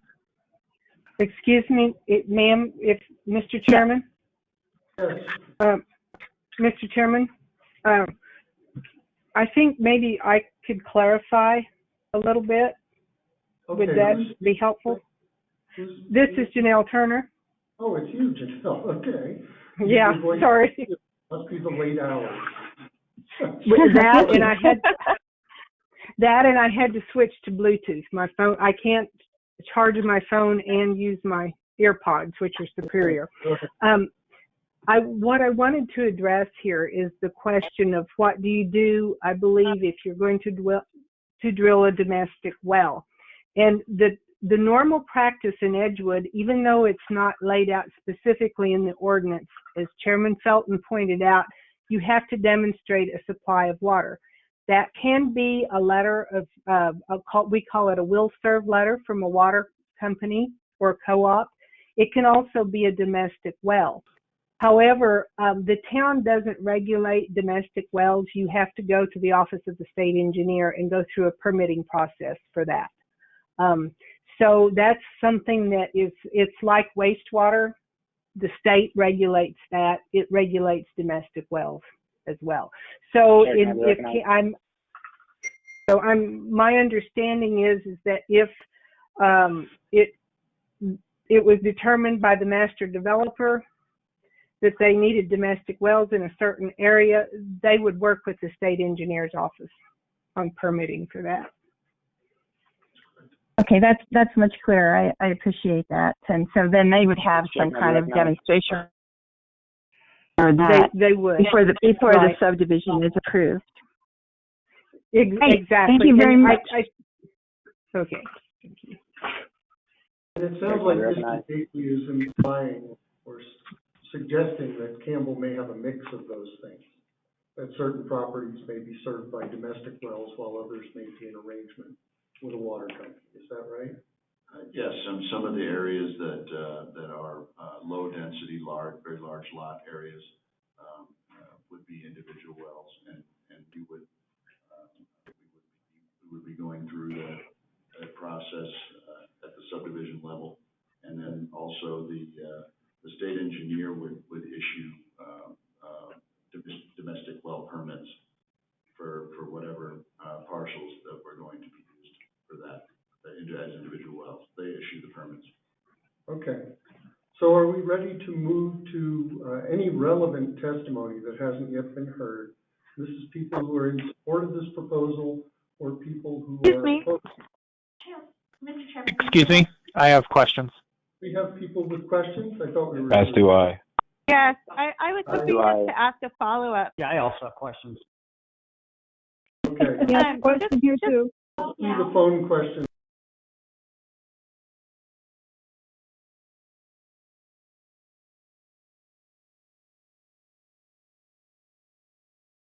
Please be aware, if the question you're going to ask has been asked and answered already, just, be aware of that. And you may not need to ask a lengthy question if you've been here right My along. question has not been asked yet. Okay, let's go then. We'll go in order. Yeah, we'll go in order. Go ahead, Tim. Okay, caller number 5, we're going to start with you. You are unmuted. Hi, this is Dave Johnson. Can you hear me? Hello? Yes, We can hear you. we can hear you. Okay. Yes, thank you very much. I have 2 questions. I'm sorry, I'm calling in on the phone, so I did not have a chance to see the development plans. Actually, 3 questions. When is it possible to be able to see these plans? Are they going to be posted anywhere where I can, where the public can access them? I guess I'll just ask that question right now. Tim, are you going to respond to that? That effect, there is no subdivision application. So once that actually comes forward, then that will be provided to the public, but there is nothing currently with the town. This is just solely on the master plan amendment. Well, Tim, Okay, there's you very much. exhibits that we've submitted to the city on the master plan revision. So those are available, right? On the town website, yes. On the town website, okay. Yeah, you'll find a packet for tonight's meeting. It'll say, Planning and Zoning Commission meeting packet, and you can pull it up there, and it's got exactly what we're looking at. Okay, great, thank you. Okay, perfect. Thank you very much. The second item had to do with Highway 14 and the modification to that. Is that, help me understand, is that something that you as a developer have to plan, or is that something that the local municipality has to do that type of thing? Because right now, it's been brought up, we've got a 2-lane highway, it's old. That's not something that we're considering tonight. There is no change to the master plan in terms of Highway 14. Well, in reality, it does not affect 14. Actually, it is unchanged with respect to Highway 14. What Campbell Ranch proposed in 2001 and 2002 is identical in terms of Highway 14, except that tonight they are proposing that they move one of their entrances to coincide with the entrance to Paco. That allows them a single traffic light there that goes in both directions. Okay, thank you. And the third item, they talked about there is still going to be one golf course. Live in the East Mountains, I love to golf. Paco Ridge has now made themselves a destination resort where it's just not affordable. What are the plans for this golf course? Is this going to be another destination resort, or is it going to be something that the general public can afford to go to? I just don't think we know yet. I mean, we're a ways from getting up to that part of the plan, and I think when we get there, we'll be able to develop a strategy for that course. Unless Robert, do you know anything I don't know? No, that you're right, Steve. We would want to try to get a very good and exceptional golf course developer and operator for the course. But we certainly, I can tell you just based upon the fact that we're doing this master plan process and want to do it based to leave a good project behind. We'd like. We'll do what we can to get some ability for the people that are actually there in our community to be able to use the golf course, certainly. Okay, thank you very much. Appreciate your time. Okay. Who's next? Caller 8 is next. Are you there? Caller 8? Do we have a name with this person? No? No, we do not. We don't. Am I caller 8? Zach Withers? Perfect. Go ahead. Yeah, is that me? We good? Yes, we can Thank hear you you. for your time. I wanted to make a quick clarification and restate what I think was a very important question that was asked a few minutes ago. The question was about the change in the exemption from the requirement to get the Office of the State Engineer to sign off on this. And my concern is basically that you're looking for the same loophole that all the other development is using. Namely that the Office of the State Engineer is required to give a domestic well permit to anyone who gets a right to build a house. So I'm wondering if you could comment on if you're still planning on using groundwater from the Sandia Basin, or if you have. I mean, Jack Kreider from Entrinosa was quoted in the paper today as saying that you've inquired about maybe supplying a couple hundred homes. Where's the water going to come from? Can we just, if there's no water, why are we even having this discussion? Thank you, John. Mr. Chairman, I'm going to call this a point of order. This question has been asked several times. Right. And it's beyond the scope of the amendments that are It proposed. is. It really doesn't have to do with the changes we're considering tonight. That's the only change with respect to water. There are two of them.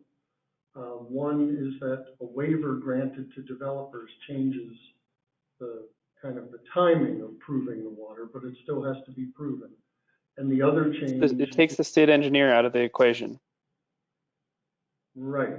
We didn't take it out. So that is a change to the requirements on the water development. No, the state engineer took themselves out of the equation in terms of 70-year projection.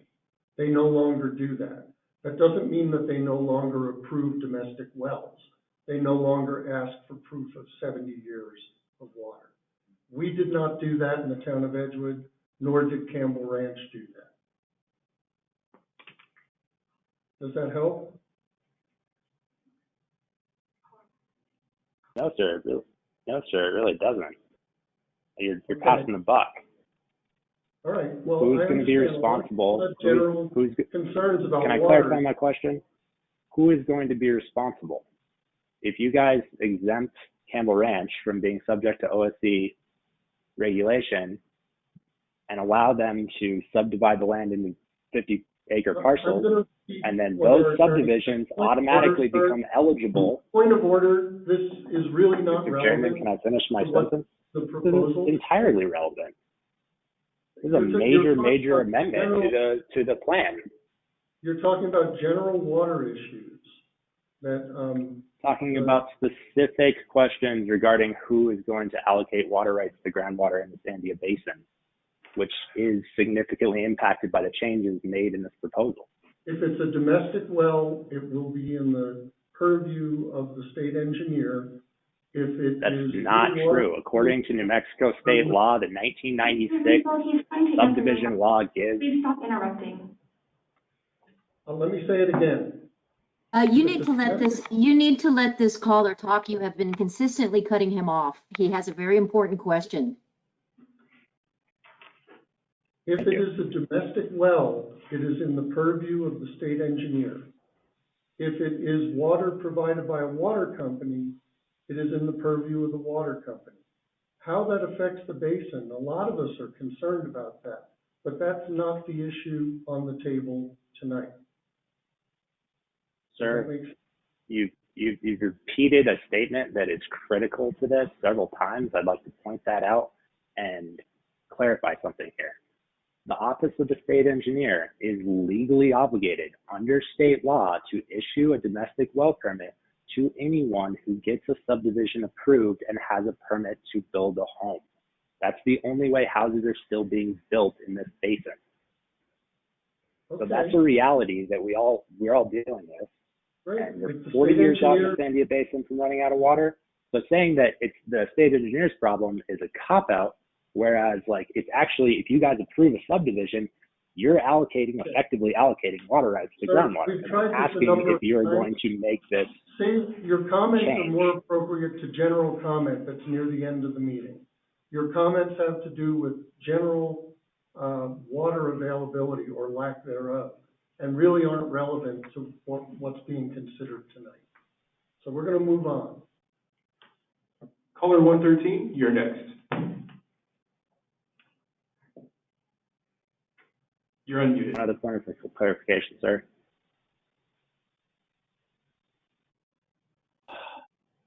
Caller 113. Caller 113, are you there? Do you wish to comment? Okay, let's try the next one in line and we can circle back.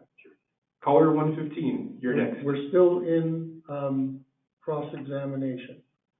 Oh, I had some questions. I'm not sure which number I am, though. That's fine. What's your name, sir? State your name. Yeah, this is Chris Smith. Okay, thank you. Go ahead. What do you what do you have for the applicant? So I want just to clarify, is it just one entrance for the entire subdivision? No, there will be multiple entrances onto the highway as as it moves up through the various villages. But we're trying to minimize the number of intersections on the highway to minimize the number of signals. Okay, and you mentioned one was going to be at a Paco entrance or at the Paco entrance. Which one was it? Is it the north or south entrance? I believe it's the south entrance. Okay.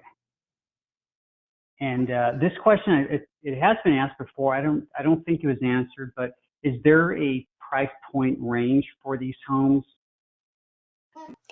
Well, there'll be a wide range of prices, because that's the whole point of what we're trying to do tonight is create the flexibility to have a variety of housing types. So there'll be, some entry-level homes, there'll be some mid-price homes, and then there'll also be some move-up and existing homes.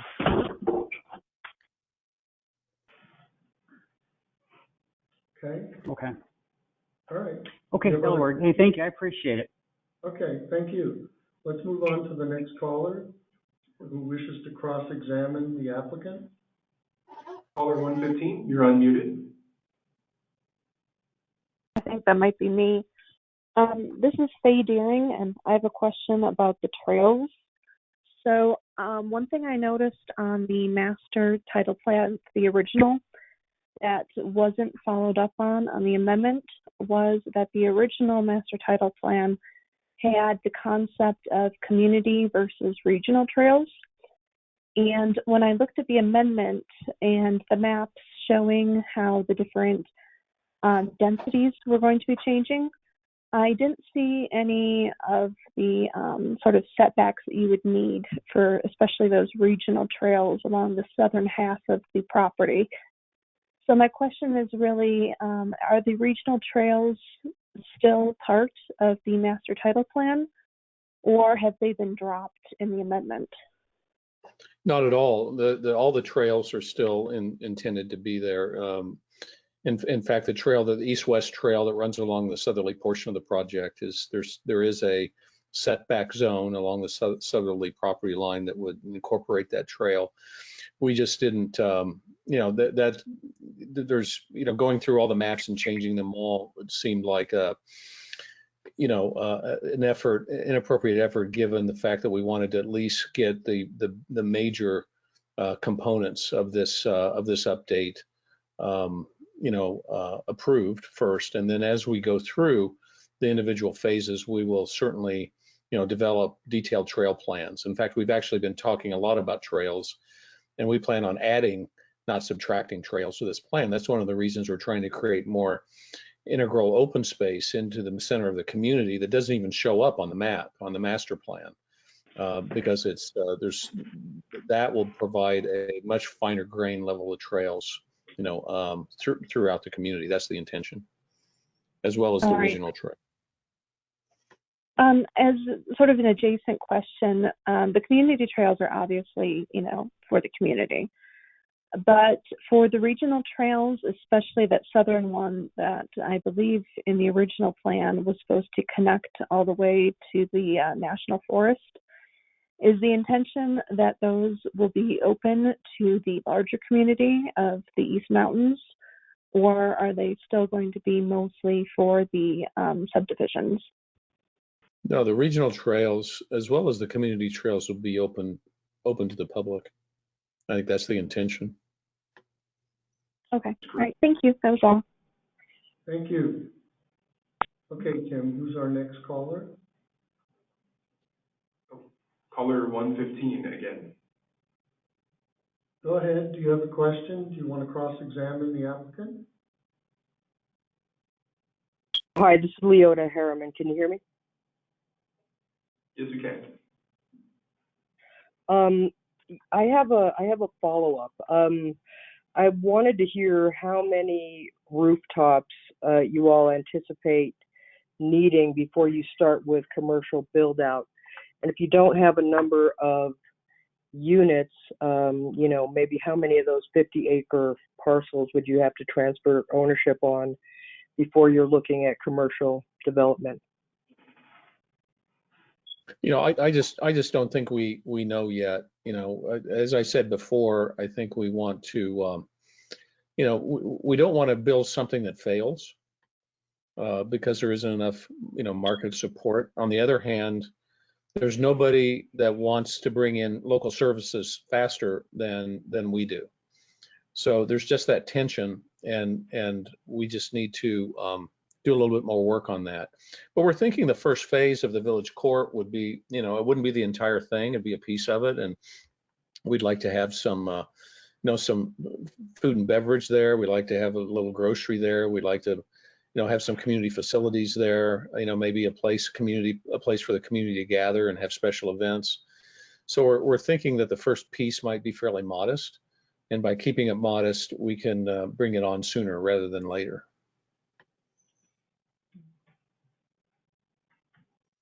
If All that right, helps. thanks. Okay.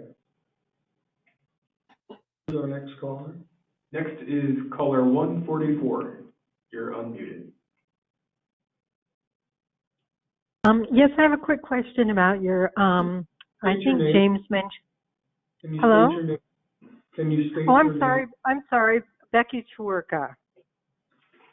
And Okay. I have a quick question about, James mentioned the wastewater treatment plant for the effluent from the subdivision. And so is it my understanding that all the homes will be on that treatment plant, or will they be under a septic system? The plan is to put as many as economically feasible onto a wastewater treatment package plant. Okay. And then my second question is, how will the cost of that be assessed? Will it be, you know, will Campbell Ranch, of course, will probably put it in, but will that be assessed to the builders, which will be passed on to homeowners, or how will that process occur? That's probably exactly how it will occur. There'll be a connection charge for each home. Okay. Okay. So Camel Ranch will do the treatment plant, and then the builder will have to put the infrastructure in each of their parcels that they purchased, correct? Yes, unless a builder, you know, a larger builder may want, you know, one or more parcels, in which case they might be responsible for a portion of the modular package plant system. Okay, great. Thank you. Thank you. Who's next, Tim? Caller 148. You're unmuted. Hi, this is Krista Bonfantine. I remember trying to stay awake at a planning meeting for this very same thing almost 20 years ago. And at that meeting, Campbell Ranch said they'd provide more information on the water strategy at a later date. But the two basins that conceivably they would be drawing water from have both been determined to not contain any unallocated water rights. And so this change in the master plan to allow for the smaller plats feels like it allows for possibly the domestic wells or some other workaround when it's already been determined that water is the crux of the problem. So what I was wondering is whether Edgewood would consider, and this is a question for Campbell as much as Edgewood, is would you consider a subdivision that has, if we're looking at these 50-acre plots, 50 1-acre plots with domestic wells? I'm going to interrupt you. It's not really germane to what's on the agenda tonight. And in fact, if you look at the proposal, Campbell talks about reducing one village by 63 units and increasing another village by 63 units. Their goal here is to move things around inside their master plan, but still be basically net zero. But it's not net zero when you're talking about water going to a domestic well permitting process. It's not a net zero change. Yeah, but I don't think that's really on the table tonight. That's something that'll take place at subdivision that is down the road. What they're talking about tonight is just changing the map, what the subdivision or what the master plan looks like in terms of its interior. But how the subdivisions look is really important in terms of water usage. Can you save your comment toward the end of the meeting if it's something about general water usage? So is there a limit to the lot size that Edgewood would consider for a domestic well when you're approving subdivision? No, we don't have any limits on that, and a master plan has every single zone available to it, so there really isn't a restriction on that, and I'm not aware of any restriction with the state engineer's office either as regards to acreage. Okay, thank you very much.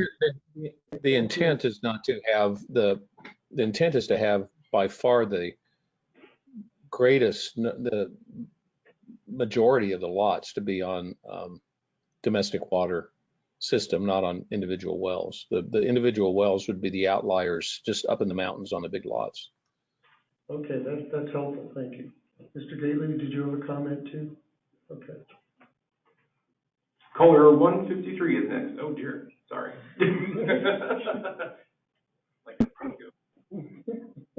You're unmuted, sir. Or ma'am. Caller 153, are you there? Yeah, no question at this time. Okay, thank you. Who's next?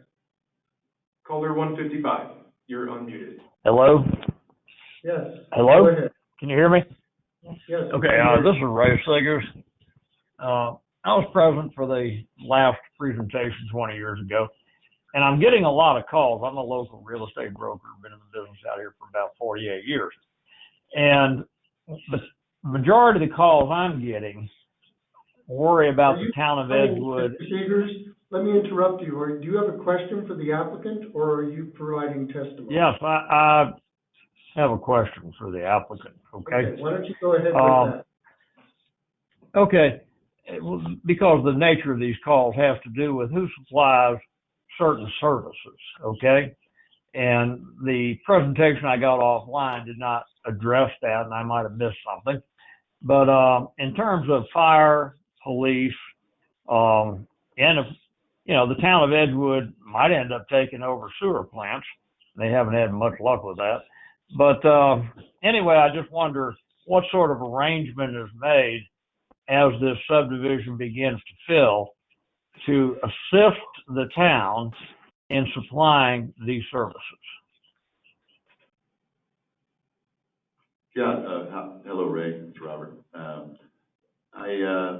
That process was initiated a while ago. It continued also when we had worked with the Suncor company, which that occurred about 2005 or so, and that process continued with a joint service agreement.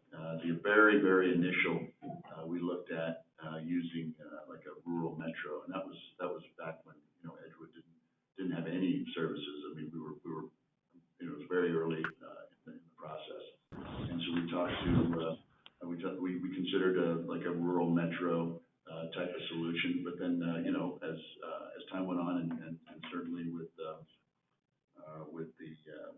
after the Suncor initiative, working with Bernalillo County, they seemed very interested in wanting to joint services agreement for fire, police, and EMS. I guess, you know, barring that, then as the subdivision plats come through, we would be expanding Edgewood's services. Okay, because Edgewood doesn't have a fire department. It pays $35,000 to $45,000 a month to Santa Fe County to supply those services. So it's something that needs to be addressed, and that's really all my questions. Thank you, Robert. Yeah, it might be time for maybe it's time for us to you know, future development to contribute to Edgewood's fire department. Okay. Caller 158, you're unmuted.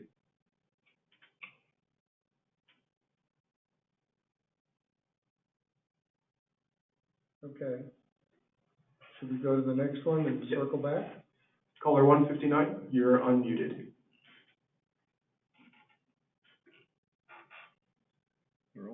Again, let's move through the list and we'll circle back. So 158 and 159.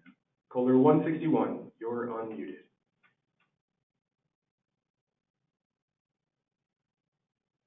Okay, moving on. Caller 162. Hi. This is Connie Mazzella. Hello? Yes, we can hear Hello? you. Yes. Okay. My name is Connie Mazzella, and I'm concerned. I live adjacent to the southern edge of what is Campbell Ranch. And between the first segment of the plan, between Sandy and Knowles and North 14, there's already a number of, I'd like to know how far from that border are you going to start building? I couldn't see the slides at all. I could see like an outline, but I couldn't see anything within your slides. And I'd like to be able to see those. Is there somewhere that I can access them? Well, the master plan, this is Steve, the master plan shows a buffer zone along that southerly edge. One of the requirements of the first subdivision plan will be to define in detail what that buffer zone looks like. Right now, we're assuming it would be, you know, a zone that's say 50 to 80 feet wide that would be heavily landscaped, and there would then be a street along that edge, you know, a local street, and so there wouldn't be any houses, you know, for at least 100 feet or so, you know, from the maybe 100 to 150 feet from that property edge, and then there would be a trail that would run along that edge, you know, as well. That's kind of the current thinking, but that'll be defined like in greater trail. Well, regional hiking trail, walking trail, yeah. Okay, but I'd also like to say that already on my road, there's been already about 3 wells that have gone dry, and also my own. And I'm not looking forward to the expansion. But I also, during this meeting, I hear a lot about the city of Edgewood, you know, the village of Edgewood. But this section that you're building is very far away from Edgewood proper. Are you really considering the communities that border Campbell Ranch? we will not get any benefit from taxation. That's a huge, ma'am, let me interrupt you for a second. That's a huge general issue that is really not part of what's on the table tonight. That what's on the table is moving things around inside that master plan. And, you know, the developer or the Campbell Ranch people have provided reassurance that there will be buffers and setbacks. Whether or not those are sufficient, you can assess that. But the distance between Edgewood proper, the huge, you know, the size of Campbell Ranch, the annexation that took place in 1999, it was a long time ago. Yeah, the meetings I went to. That's really not what we're discussing tonight. So that's a good general comment. It's certainly, you know, it's something to consider, but we're trying to get through callers who specifically want to ask questions related to this proposal. Okay, well, what I would like to know is, considering all the opposition and all the people that have concerns, are you really going to rule on this issue this evening? On waiving, you know, the original plan, you know, the original amendments and plans and all of that. Are you really able to do that tonight? Looking at the late hour, I think what our goal is right now is to get through all of the callers who wish to provide testimony and cross-examine the applicant. And then I think we may actually ask the applicant if they would like a continuance to do this at another meeting where the decision will take place. But it's totally up to them. So whether or not we have nothing to do with it. I'm sorry? We have nothing to do with it. No, we're trying to hear from everyone who wants to provide testimony or question the applicant. That's what we're doing right now. I can't tell you if we'll reach a decision tonight, if it'll be, you know, 2 hours from now, or if it'll be, you know, do we reconvene this meeting tomorrow? But that will certainly, if they decide that they want to postpone and reconvene, that's something that will be publicly announced. That will not be a mystery. Okay. Does that help? Well, I don't imagine that they would want to have a continuance. Well, we'll see. But we'll see. Thank you very much. Mr. Chairman, I would like to clarify too, we will have that slideshow presentation on our website. Oh, good. And if anybody has any issues obtaining that, I'm certainly happy to get that to them. Yeah, and there are maps in there and things that make clear these issues that have to do with setbacks and, you know, how it's all laid out inside the subdivision or the master plan. Okay. Caller 167.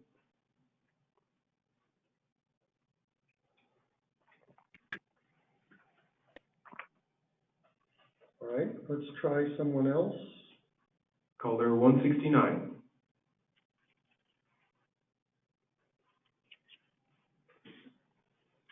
Who's next? Caller 170.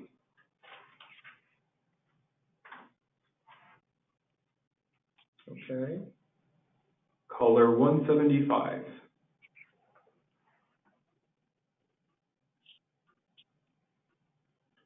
Caller 178.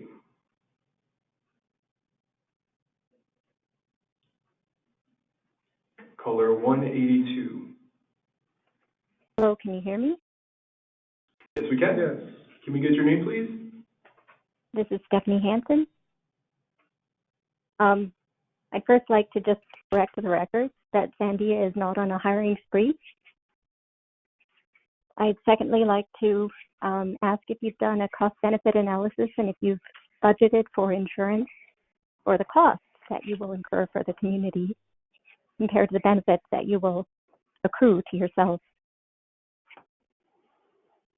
I'm not sure that that's directly related to what is being discussed tonight. That's a big, big general issue, but it's really not cross-examination related to the issue of moving. Has Campbell budgeted for insurance for the cost for fire, schools, water for the community. I don't think that changes when they propose moving housing units around inside the master plan without increasing them, overall. But that is a big issue, but it's not the one that we're discussing tonight. I hope that you take it into consideration before you make a determination. Okay. I do applaud this open forum, and I'm grateful for you staying this late. And I really appreciate the attention to affordable housing. But I think the community has real concerns about this project, and insurance budgeting would make a difference. Okay. Well, that's along the lines of providing some testimony, and I appreciate it. Thank you. I'm sure the applicant does too. Caller 183, you are next. What school district? This is Michael Wojcik. I called in earlier and had to dial in again. I'm an adjacent land owner. What school district will students be in this subdivision? Robert, you're going to take that? Well, I mean, it's determined once we actually get to a point of how many, it's going in, we won't know until we actually have preliminary plats that are proposed for approval. Yeah, again, that's a general issue, but it's not relevant to.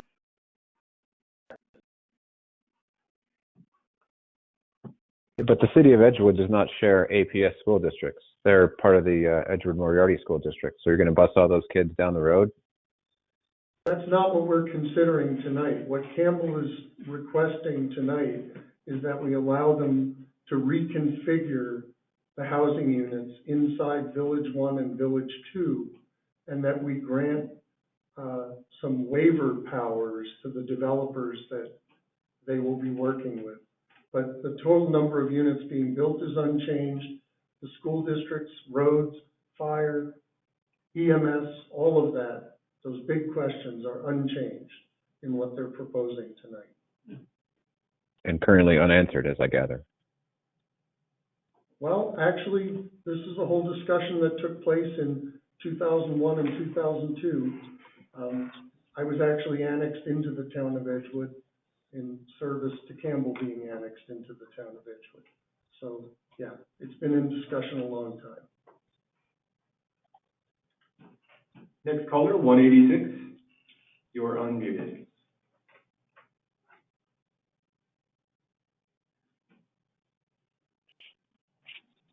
Okay. Caller 194.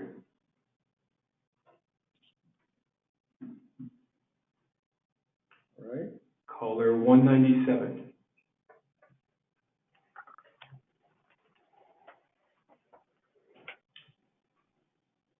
Caller 204.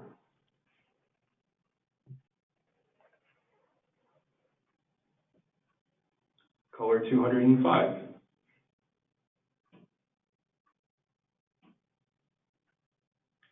Caller 212.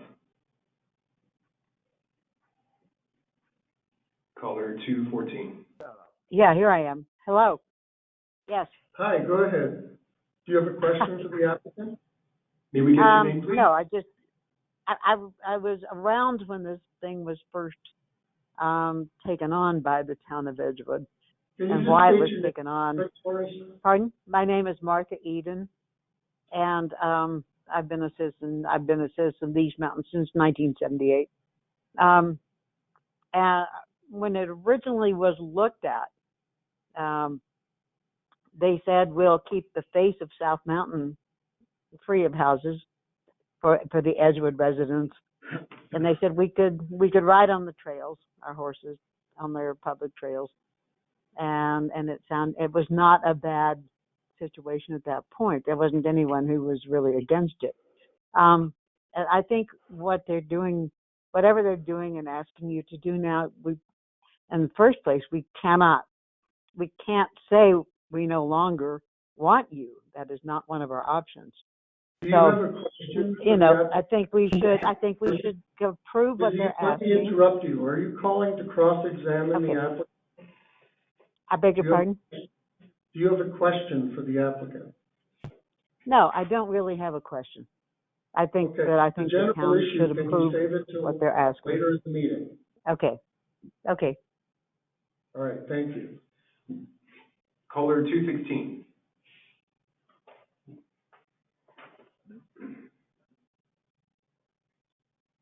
Caller 217.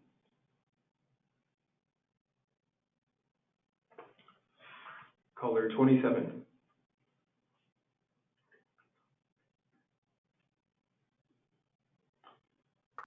Caller 29. Do you have any questions? Yes.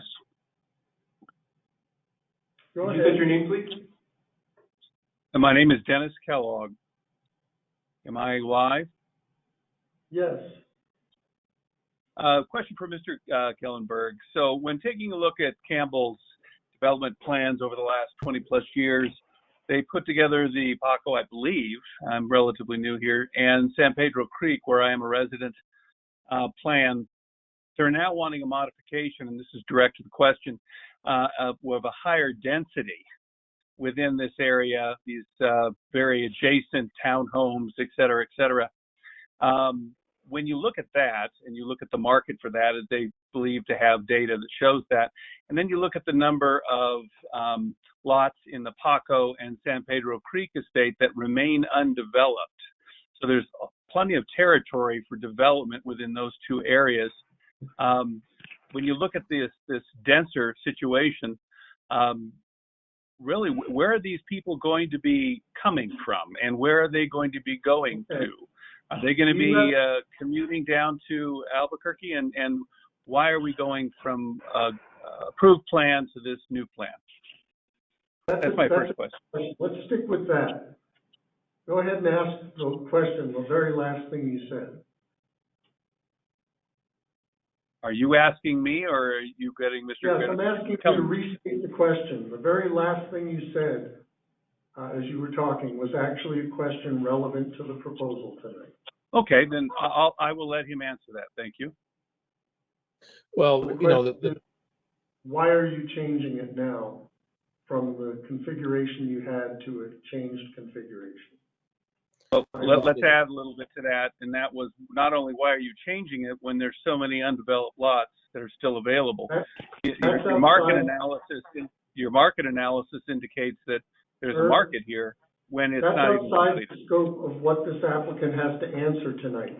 They don't have to address why they're trying to sell homes when there are other places that could be selling homes. The question you asked. I respectfully disagree when, in fact, there's a market, and that market includes not only Campbell, but it includes the other areas. So you take the total area into consideration. That's something that's probably appropriate for general comment tonight, but that's not a question related to their proposal. Well, then let's have him answer my question. Thank you. Okay. Well, I'm confused as to which question I'm supposed to answer, but let me just say that I'd be happy to unconfuse you, sir. Okay. Go ahead. Okay, so you want to put a dense, something that would be generally an infill model out here. Doesn't seem like that model fits. You're putting a square, a round hole in a square peg. So well, if you could justify why that's important. Well, the change that we're proposing actually allows us to provide a type of housing that currently isn't being provided in the market. The fact that there are large lots that are empty is actually evidence that there are portions, other types of housing, the particular type of housing that is being offered in the area, the market is saturated, and that's why we need to provide other types of housing that aren't otherwise being offered. So what we're trying to do is provide housing and change the plan modestly so that we can really address this mid-market that there's a tremendous demand for. And not that far away, Robert pointed out earlier that one of the biggest employers in the area is a 15 to 20 minute, commute. That this would provide an opportunity for mid-market, moderate priced, and move-up housing that currently isn't being provided in this area. So that's And our market analysis has validated that assumption. Yeah, and it's precisely why we did not want to continue just a large lot program. If adding more supply of the exact same product, that would hurt everybody's property values. Well, it seems to be a bit of a start of a sprawl. And then just some insights into the information that you want to make this change, but there's a lot of what ifs and maybes, but no certainty on some of these issues. So, well, those are end of my comments. I think you probably get the gist of the community. Have a good night. Okay. Who's next, Tim? With that, caller 30, do you have any questions?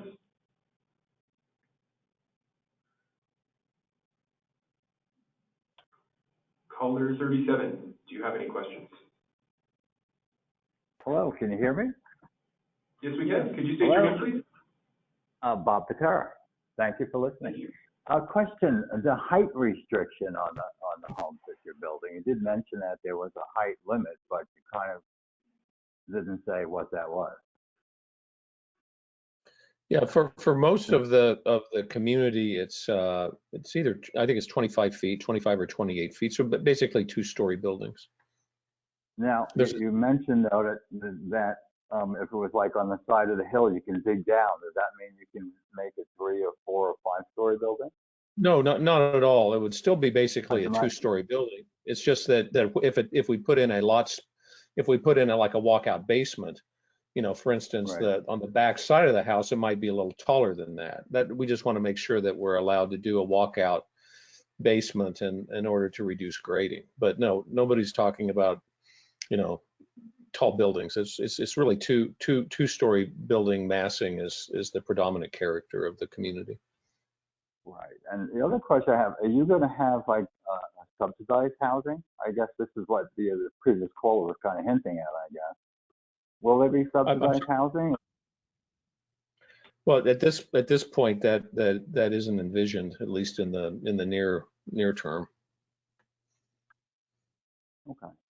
No, we're focusing more on middle market, and. No, I like a previous call. I come from New York, and I've seen in buildings that I've lived in that to get a tax break, they started subsidizing people to buy in. And it leaves a bad taste in your mouth, and you're paying 5 times the amount of money as somebody else because my taxes are subsidized them to live next door to me. But that's a political issue. We're not going there. The other question I had is that I do live in Paco, not in one of the $1 million houses. The thing is that I happen to live real close to where you want to put your intersection. Have you guys done?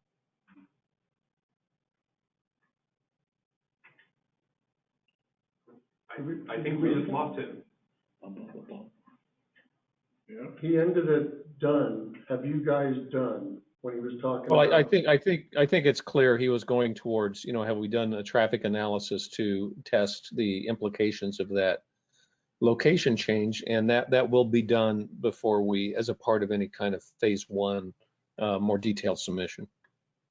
Okay, thank you. Good answer. Who's our next caller, Tim? Caller 46, do you have any questions?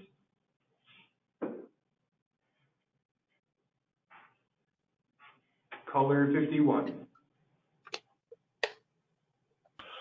Hi, this is Stephen Ketchum. I have quite a few questions for you.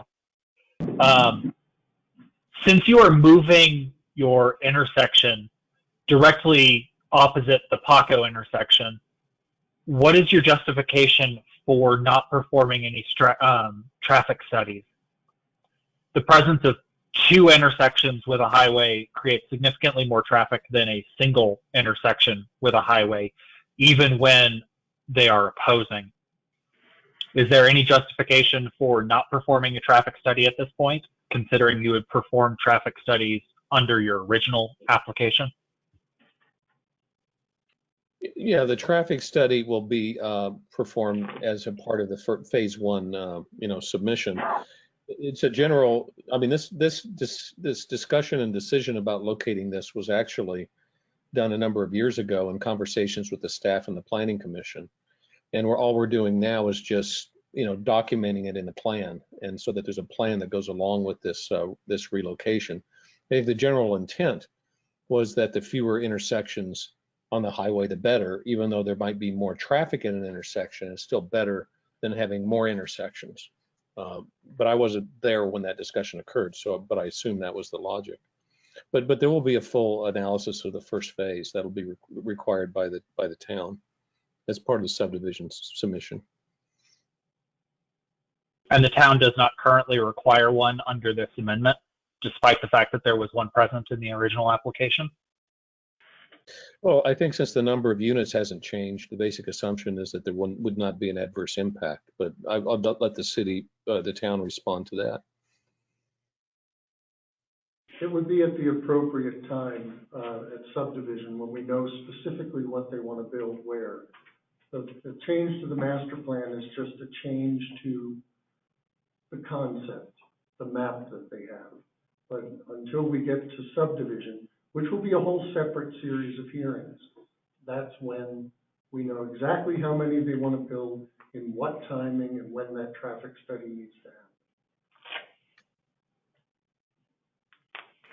So moving on to my next question, you asked for a 50-acre exemption to water requirements.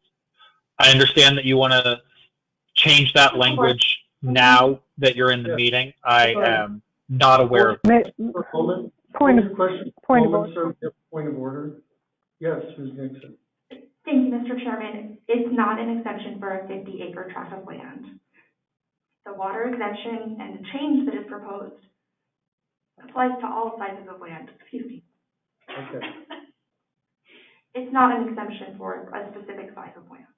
Okay. Thank you.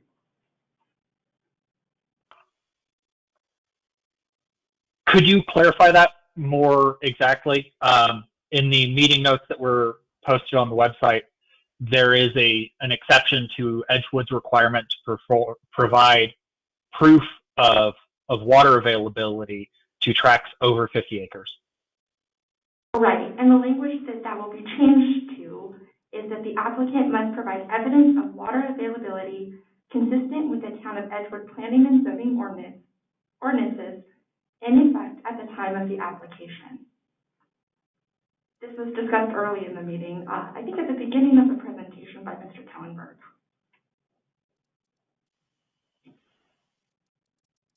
Correct. I did not hear that language.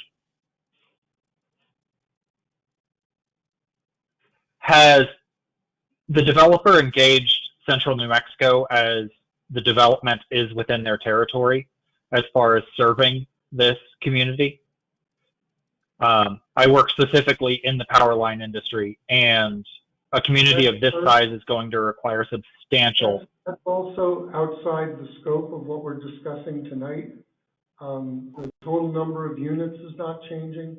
Densities are changing a little here and there, but the overall impact is no different. The power needs of Campbell Ranch will be no different, going forward than they were when it was proposed. Okay. As part of the justification for changing the water requirements to match the the town of Edgewood water requirements, the amount of water used by a single home per annum was quoted at 0.28 acre feet. How was that figure arrived at? It is inconsistent with most studies of the Southwest region, which indicate closer to 0.5 to 0.6 acre feet per annum per household.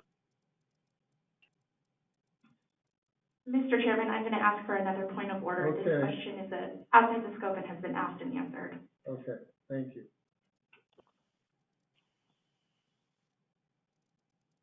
Do you have another question for the applicant?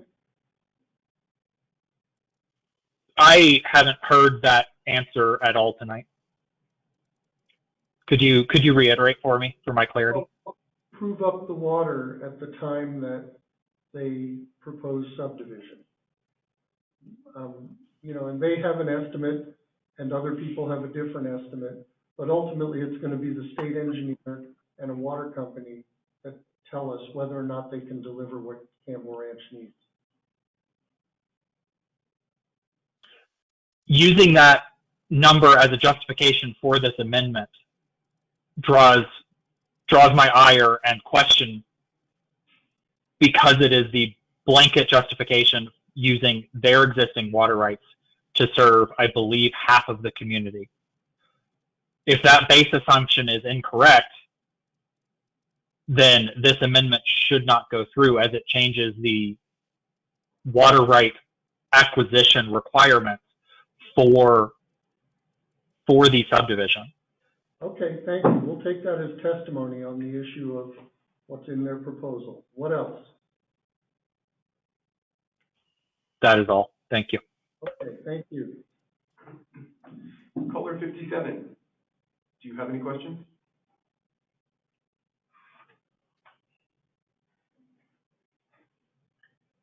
Caller 64.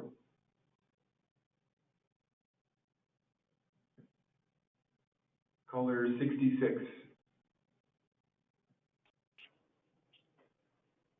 Hi, this is Shana Schubert, and I'm looking at the packet on edgewoodnm.gov, and on page 18 in this attachment number 1, item 7, where you're attempting to clarify what you're doing there with the 50-acre or greater subdivision of parent parcel plat processing and approval. It seems like A and B dropped off, and I only see item C under there. And I was just hoping maybe you could clarify what you were explaining under A and B. You've got to let me catch up with you. Hold on. I see what she's talking about. So this is on which number? Item 7, where you're basically, I guess, passing the buck from Campbell Ranch to the developers that purchase your 50-acre or larger parcel. My version has an A, B, C, and D under number 7. Okay, yeah, the one online does not. So can you tell me briefly what A and B are? A says for the expedited process, which allows a combined primary final plat, the 2-year delay prior to additional platting is waived. And B, and so the purpose of that is that if this is just a kind of a bulk plat with no vested development rights, then either there doesn't need to be a 2-year delay until a more detailed subdivision comes in within that larger plat. And the second is the requirement for edge buffer definition will be provided at the time of platting, except in the case of the expedited bulk plat. So it's just saying that the buffer definition along that southerly edge is important and needs to be defined, but it really needs to be defined at the subdivision level, not at the larger 50-acre level, which is really only transferring land ownership. All right, so then, oh, I'm sorry, go ahead.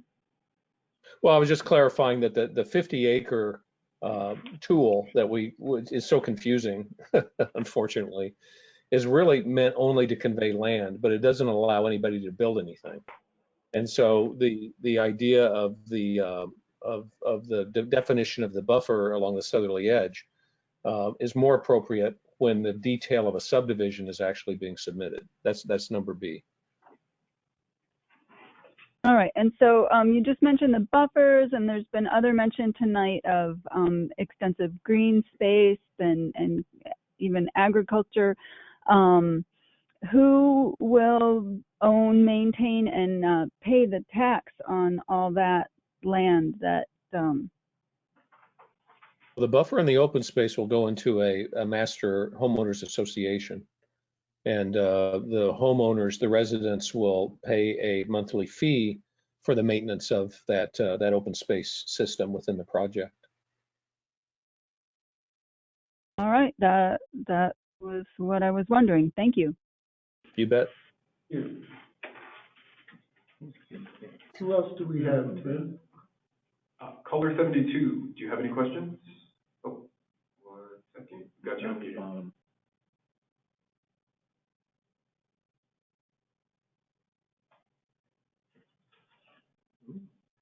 Caller 85.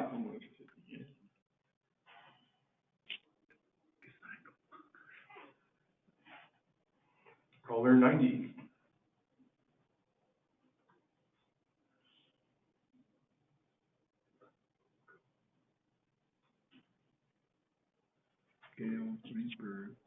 So that is everybody on the list currently. Do we need to go back and capture anyone? I believe they said someone. Daniel McGregor has a question. Is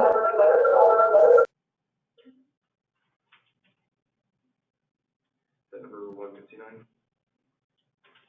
Okay. 1 moment, please. Mr. Chair, this is Dan McGregor. May I testify? Yes, go ahead. Thank you. Because of the late hour, I'll try not to reiterate things that have been thoroughly discussed. I do want to point out that I've been before the council in various roles. I am here tonight as a representative of Bernalillo County and at the direction of county management. I have submitted extensive written comments to Mr. Dvorak yesterday evening, which was after the submittal requirement deadline of the 24th. I would request that those comments be provided to the council as part of the administrative record. Due to the late hour, I will not ask that those be read in. First off, Bernalillo County does recognize that the town of Edgewood has annexed the areas referred to as villages 2, 3, and 4, which is those areas east of New Mexico Highway 14. And we fully acknowledge the town's jurisdictional prerogatives within those designated areas. In doing so, however, Bernalillo County does not yield or subrogate its own jurisdictional authorities or duties over the areas west of Highway 14 and referred to as Village 1. I mention that only in that the reallocation of housing from Village 1 over to Village 2, which was approved by the town allowances with the approval of the original master plan. Bernalillo County respectfully submits to the town of Edgewood Council that Bernalillo County has never approved the Campbell Ranch master plan, either in whole or in part. And this is a critical point when water plans and water budgets depend on reuse water from Village 1.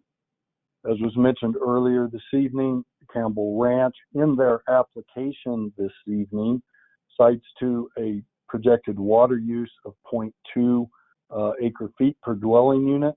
That was questioned earlier. My understanding from previous review of those water plans is that is highly dependent on the use of reuse water, which includes reuse water from Village 1.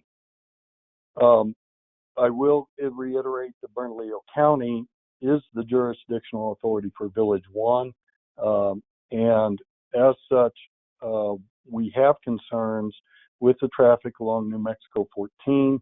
We are very concerned that amendments for changing entry locations within Village 2, which is the right of the town of Edgewood, are being considered based on traffic estimates from a 20-year-old traffic impact analysis. Bernalillo County is also concerned with the status of agreements for providing fire and law enforcement protection for development. We do recognize that this has been an ongoing negotiation with the town of Edgewood and with the county. We are open to maintaining those negotiations, but with the increased density of homes by the decreased lot size, decreased setbacks, that is of concern to us with regard to fire protection in an urban wildfire interface environment. That will have to be addressed as part of any sort of service agreement. Bernalillo County is also particularly interested in the amendments supporting the water plan, waste management prepared in 2000. I would point out that the actions being taken tonight, though not directly being considered, are being based on 20-year-old water plans. I mentioned this in the context of the proposed amendment to forego the Office of the State Engineer reviews on subdivisions, and the reference to Campbell's requested amendment to be governed by the 2019 zoning ordinances. I would like to point out that that zoning ordinance specifically requires a preliminary water supply plan and liquid waste disposal plan. This analysis will identify one or more sources of water to supply the proposed development, i.e. county or other utility, wells, water rights, transfers, point of diversion, etc. The analysis will also include estimated water budget, parentheses, demand, close parent, by phase, total demand at full build-out, including commercial uses, if applicable, and a water conservation plan. It's my understanding that the existing master plan is governed by the master plan designated zoning. So is the amendment tonight to forego this requirement for a master plan designated zone? I also have another question for staff. I know that in county processes, our subdivisions do have to be reviewed by the Office of the State Engineer. The Office of the State Engineer then looks at the relative county ordinances, and in addition to doing a general hydrogeology review, looks for compliance to those ordinances. A question for staff: do the town subdivision requirements have to go to the Office of the State Engineer for review? If not, previous comments about the town having the sole responsibility for determining the adequacy of a subdivision plan, or in this case, master plan, then rests solely with the town of Edgewood, and the OSE is totally removed from any sort of approval process. Another requirement I'd like to point out in the 2019 zoning ordinance, it specifically calls out a water conservation plan. A water conservation plan has never been prepared for this master plan and has never been presented either to Bernalillo County when the plan was in our processes and prior to annexation, nor is there a water conservation plan on record with the town of Edgewood. A water budget that was highly dependent on water conservation plan was provided during the district court hearings, but again, that's probably beyond the scope of this evening's hearing. So with those comments, I'd also just caution or provide a staff-to-staff reminder, I think would be the right way to phrase it, that the development agreement with the town of Edgewood will likely need to be revised to specifically call out the current ordinances as being the prevailing ordinance, as the development agreement with Campbell Ranch says that they will be governed by those that were in place at the time. So you have a contractual obligation that may need to be cleaned up. I would also point out that at least as far as county practice goes, items such as the costing for improvements, such as the interchange, items for improvements of water infrastructure are typically called out in those development agreements, and the responsibility for payment of those is also called out. I am concerned that the response to questions with regard to designated water utilities, plans, transfers was answered with, we have a non-disclosure agreement. I'd also like to correct testimony this evening from Mr. Gately saying that water levels in San Pedro Creek are rising. I take a certain professional offense at that. 10 years of monitoring by my department and by myself personally for Bernalillo County in the area have clearly shown continual declines. And I know from review of the San Pedro Creek data that that decline is also occurring there and has been for a number of years. That is the reason that the Office of the State Engineer closed the Middle Rio Grande Basin in the area of Campbell Ranch and also the Sandia Basin. So with that, I respectfully submit my comments. I would appreciate a staff response with requirements for town submittal to the Office of the State Engineer. And with that, I would also stand for any questions from the council. Thank you. Thank you, Mr. McGregor. Need to respond, Mr. Chairman? No, I don't need to respond, but some of what Mr. McGregor spoke about might be appropriate for, staff to respond to him, because there are questions about the development agreement. In fact, it's one of the questions that I had, that that's really a piece for deliberation. But do you have anything you want to say with respect to his questions and his testimony? Well, with respect to that, with our subdivision process, no, we do not have any requirements with the Office of the State Engineer. That is not outlined in our subdivision ordinance whatsoever, nor has it ever been to my knowledge, but it certainly isn't in the current governing document. As for the development agreement, that may potentially need to be updated, but we can certainly look at that at a separate time. Yeah, the way I thought about it when I read through the proposal and then read through the development agreement, the proposal almost seeks to modify the development agreement with respect to water. Anyway, so we're finished with testimony and cross-examination from people who have called in, who have come in through GoToMeeting. We saw some of what chat. So at this point, I don't know. Should I respond to some of the statements? Sure. Yeah, you're free to do that. Yeah. It's kind of interesting that I think the position is a public works service manager. And public works, that's one thing that the Campbell shareholders have known for the eastern edge of Bernalillo County. There is no public works out there. There hasn't been any water system or wastewater system with Bernalillo County for 75 years. There's also never been any kind of master planning approved at all. PACO initially went into Bernalillo County and was rejected and had to be approved through the courts. So, it's kind of interesting that they take, as a private landowner, we try to go through the planning process to bring in, more attainably priced housing, and to get sort of this much attention and activity from a county to sort of try to thwart any kind of attainable priced housing seems pretty interesting. Okay.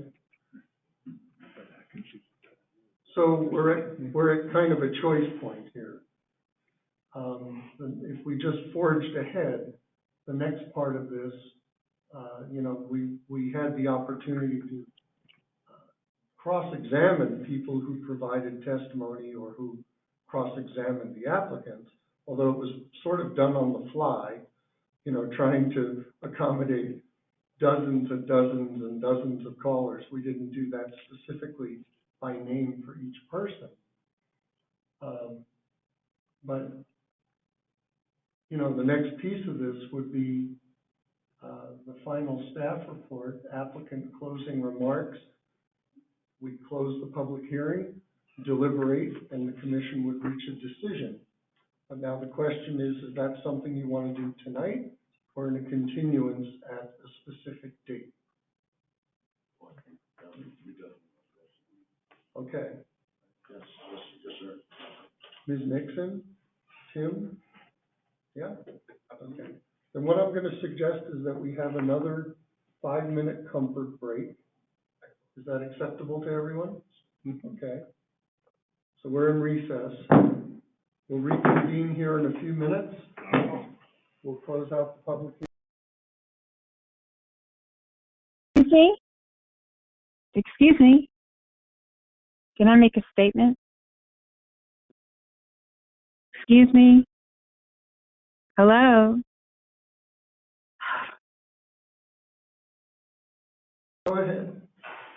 State Hello? your name. Can you State hear- your name. Oh, Barbara Harrington. I don't know if it's a point of order or it seems that we have had the opportunity, thank you for asking questions and cross-examining, and you had said earlier that then that it would proceed to to the public being able to give testimony, and it seems like it's before the testimony part. All right, hold on just a second. We are back in session. And if you would like to provide some testimony that you feel you weren't able to provide, you can provide that right now. The other thing I was directing people toward is general comment that isn't part of the public hearing. It's further down in the commission meeting tonight, part of our agenda near the end of the meeting that takes place outside the public hearing. But if you want to provide testimony, go ahead. Oh, I see. Okay. Well, thank you. I appreciate that. Well, it's very brief, actually. I do want to say that I was pleased that they have replaced the second golf course with open space. I think it's much better for wildlife. I also think it's good to shift the market focus away from upscale resort community to a wider variety of housing types. I'm definitely in favor of cluster development to help provide open space, save on infrastructure costs, but I still can't get away from the fact that I just can't see how you're going to get water for 4,000 homes. I think it's just, the development is just too big. And so more specifically, as far as the bulk plat parcels, I think it would be a good idea if Edgewood would develop standards and procedures for these before allowing the current policy to be waived, so that whoever's buying these parcels knows what they're getting into and what they have to provide. And then the only other comment I have was that it seems that directly including adjacent open space, let's see, into the open space greenways as part of the lot size, that seems like they're just attempting to cram more houses into the shrinking space. But other than that, that's all the comments I have. Thank you. Thank you, Ms. Harrington. Maybe just a point of order that, or I mean, an addition to that, because you can cross-examine this person who. Well, it's not necessarily cross, and I appreciate her comments. One of the things, just as a reminder, that the way we have set up, and so that each and every subdivision has to come through the full subdivision approval process. If there isn't, as you say, we cannot get the water for 4,000 homes, and the 4,000 homes won't ever be built. Okay. So should we take a recess? And then we'll take it from there. All right, we're in recess.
what we're gonna do to finish up here is first, we're gonna ask for the final staff report.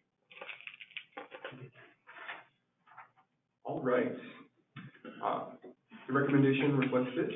The request from Campbell Ranch for an amendment to their original master plan dated February 2002 provides reasonable updates which accommodate both the applicant's property rights while ensuring that no development can occur without meeting all requirements in applicable town ordinances. Okay, and if there are any issues raised in testimony you would like to add to that, that's often part of what we do in the final report.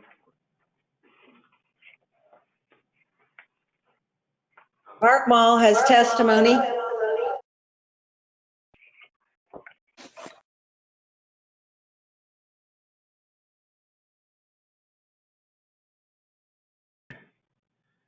With that being said, the commission may need to consider that we may also have to look at the development agreement again. The one from 2001, right? 2001. Okay. All right. Yes, from 2001. Yeah, that's all. Okay. So, commissioners, is there anything you need to ask staff for clarification at this point? Mr. Chairman, Yes, Commissioner Turner. could you ask Tim to repeat the last of what he said and also ensure that people are muted? Someone's breaking through on the audio that's overriding what Tim said. So Yeah, I think we have some technical. Right. But if Tim could repeat that, I missed part of it. It cut out my audio somehow and overrode. So. No problem, Commissioner Turner. Would you like me to reread the whole recommendation or just the second part? The second part, please. Gotcha. So I would also recommend too that the commission consider the viability of the original development agreement and if it needs to be updated. Okay. All right. Thank you. Any other questions for staff? Or the applicant also has the right to cross-examine the staff at this point if you have questions for them. I haven't identified myself yet. My name is Ryan Sanders. I'm the attorney for Campbell. So I do have one question with respect to the application before the commission. Is it staff's? Does staff agree that the commission can rule on the application as is, regardless of whether or not there needs to be an amendment to the prior agreement? To the development agreement from 2001? Correct. In this context, no. I'm sorry, please. Thank you for your question, Mr. Sanders. As most of you know, I'm the town attorney, Jessica Nixon, and based on the recommendation from Mr. Dvorak this evening, that the commission take the time to review the initial development agreement that was entered in 2001. I wouldn't say that that is compatible with also passing the proposed amendments at this time. So is it staff's position that it's recommending to the commission to not rule on the proposed amendment pending review of that development agreement?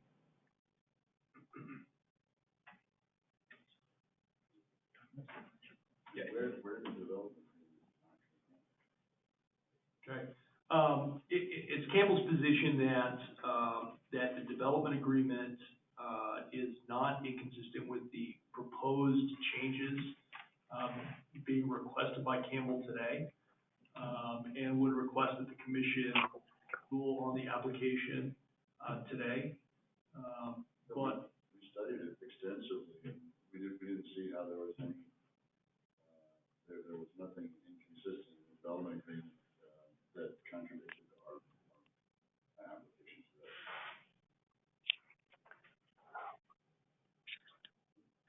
I guess I would say that, you know, the staff can't make a definitive recommendation about this, but if the commission sees a serious contradiction between those, it may jeopardize your request.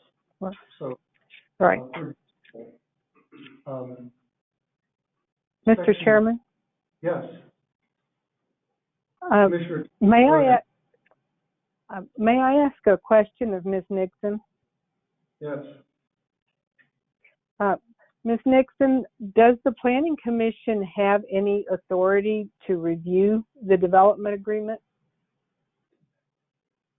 I think, thank you for your question, Commissioner Turner. Again, this is the Town Attorney, Jessica Nixon. I think you all have the opportunity, certainly, to read that initial development agreement along with the master plan. There's nothing stopping you from doing that. Unfortunately, you do not have the power or the standing to make revisions to that initial agreement on your own. Thank you. If I may, you know, one of the issues for which the development agreement was raised was a showing of sufficiency of supply of potable domestic water, okay, brought up by the Speaker for Bernalillo County. I will note that just a brief overview of the agreement does state, this is page 4, section, I believe it's 1H, that Campbell shall demonstrate a sufficient supply of potable domestic water for any proposed subdivision of land at the time of application is made with the town for any preliminary plat approval and in accordance with applicable ordinances and policies of the town. Again, as discussed multiple times here today by Mr. Gately, we still have to come before the commission to approve any proposed subdivision plan, any proposed building within this particular area. We're not asking the commission to make those approvals at this time. We're merely asking for an amendment, specific amendments to the proposed master plan that doesn't change this requirement set forth in the development agreement.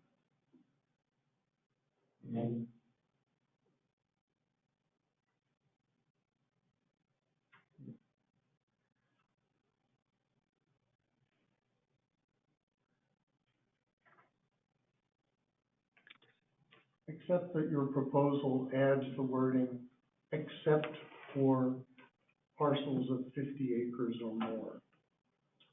And in doing so, it appears that it seeks to modify 1H. Campbell shall demonstrate a sufficient supply of potable domestic water for any proposed subdivision of land at the time application is made with the town for any preliminary plat approval. And now you're asking to collapse preliminary and final into one thing.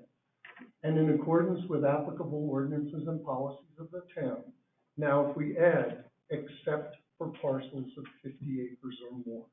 So which is it? The preliminary plat is a specific creature within the Edgewood subdivision zoning and ordinances, as you know. Right. So with the 50 acres has nothing to do with preliminary. Preliminary plat is a very specific, that triggers that whole subdivision process. But that's why I'm suggesting that maybe we need to put some attention on this, that this is a very old document. Right, but that preliminary plat was very fortuitous. It was different authors. The ones that wrote the master plan, unfortunately, were not legal scholars. They were unfortunately planners that spent a lot of time working in Albuquerque and Bernalillo County. That's why there's some sort of overlap with some of the things in the master plan. Was this David Henderson who wrote your development agreement? He helped us, but no, we had an internal person, Allison Schuler. I'm suggesting maybe it needs to be looked at again. Just, that there's sort of a disconnect there when you look at the two things. And, now I'm giving testimony, I suppose. The proposal has a lot of merit, that what you're proposing to do inside the master plan, cluster, those things make a lot of sense, but there are these other things that just look like awkward fits. And in fact, tonight we have some language crafted on the fly. Is that right? With respect to 70-year water. I hadn't seen that until I arrived in this room. All right. And Mr. Chairman? Yes, Commissioner Turner. I don't believe I have yet clearly heard what that proposed language was, and I'm a little bit hesitant to go forward without having a chance to review this language for the implications, sleep on it a bit, and I want to reiterate what you said. And again, I'm straying into giving testimony, so I'll try to be brief. I believe that the master plan does need to be updated. I think that the suggestions that we have seen so far would be quite beneficial.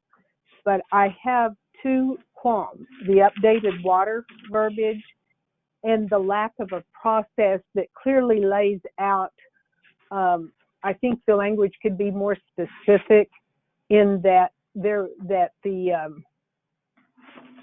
this bulk platting process will follow an orderly, be publicly noticed, have public hearing. The language about specifying on the plat that these bulk plats don't grant vested rights are good, but there's still not enough guidance in how that's going to, what the process is going to be for applying for them. That's a little bit hazy, and I can tell you from past experience, when you don't nail those things down, it becomes confusing, especially when you have turnover and you have completely new eyes on it. It could be a problem. So, do you have other questions for the staff? No other questions, Commissioner Felton. I guess what I would ask the commission. Let's call it applicant closing remarks. You go ahead. You can have 15 minutes or whatever you need. Tell us what we haven't heard. Before we get to that, and Mr. Gailey will give closing. Are you going to give closing remarks or? Yeah. I can give some remarks. Yeah, but I guess what I would like to ask Commissioner is, what would the commission propose with respect to the process by which there's additional time for the commission to review the additional language proposed by staff, as well as the development agreement, and in terms of time for the commission to consider that additional information. In my client's view, I mean, if we're, it doesn't sound like we're going to get any ruling today, understandably. Well, you might. But we would, if the commission's going to consider additional information, is there any possible way the commission can give us an idea as to how much time the commission would like to review that additional information? It's a good question. Revising the development agreement is a big task. Putting something in our subdivision ordinance that speaks to bulk tracts so that we don't have to try to jury rig something that looks a bit like minor subdivision, but not quite, where it's got the waivers that minor has, but it's not, even 400 homes is not really minor. Let's be serious. Those are big tasks. But when you ask how long would we need to just look at this language and refine things a little bit, I think that can be done relatively quickly. Commissioner Turner, would you agree? I would agree, Mr. Chairman, and I have a suggestion for you, and I would like, when I finish, Ms. Nixon to weigh in and see if it passes legal muster. In the past, when we've had... Before we go there, I'm going to close the public hearing officially. Okay, so thank you. The commission has already started deliberating, but go ahead, Mr. Gately, give your final closing remarks, and then I'll close the public hearing, and we'll do deliberation where we should be doing it. We've already started, which, was not the cleanest way to do it. Well, I guess I'd just like to point out that the entire process of the master plan done by, Campbell Farming shareholders that have had that property since 1937, before even Highway 14 even existed. Went through this process because we saw the development patterns that came up to our doorstep, and we saw the absolute neglect from Bernalillo County. I mean, it's kind of comical that they send a public works service manager to come and try to interfere with whatever the private property owner doing, but they should have done 75 years ago. But anyway, so we went through this process because we care about the property. We got shareholders, like I say, that absolutely very much land, and they want to leave behind something that's a quality legacy thing. We came to Edgewood because of the fact that Edgewood had sort of the same issues with Santa Fe County, and we went to the town of Edgewood with a master plan that doesn't even increase the number of density housing units that was already allowed under the A2 zoning in Bernalillo County. But we went through a different process that we think long term would be beneficial for everybody, including the folks that are out there that even though they think they want more large lots, we know that adding to the supply of consistent large lots is a good way to destroy property values. So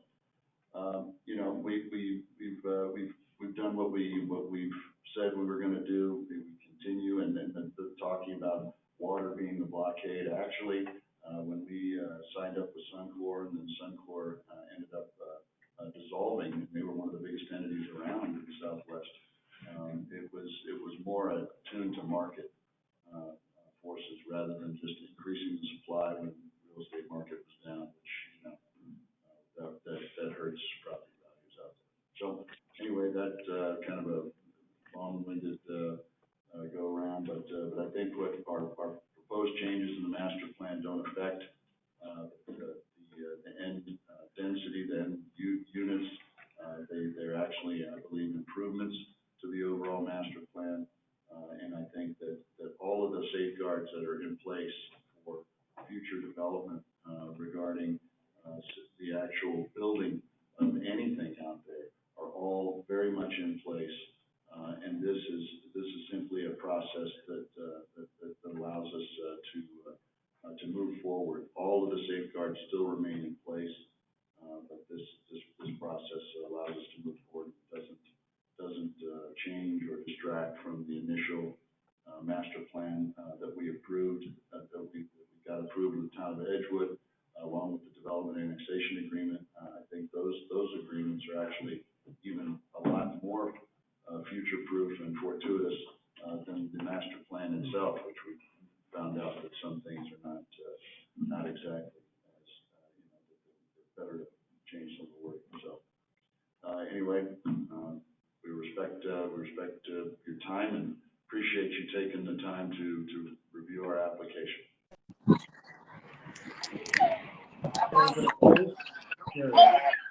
And then we can let Commissioner Turner finish the question or comment.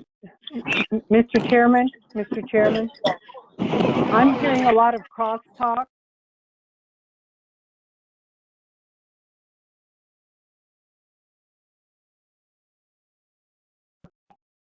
Mr. Chairman? Yes. I was hearing a lot of crosstalk from other lines, so could you repeat what you had just said? I heard my name and then... Yeah, I just closed the public hearing and I said I would let you finish your questions and comments, because we really were starting deliberation. That's true, and thank you for bringing me up short with that.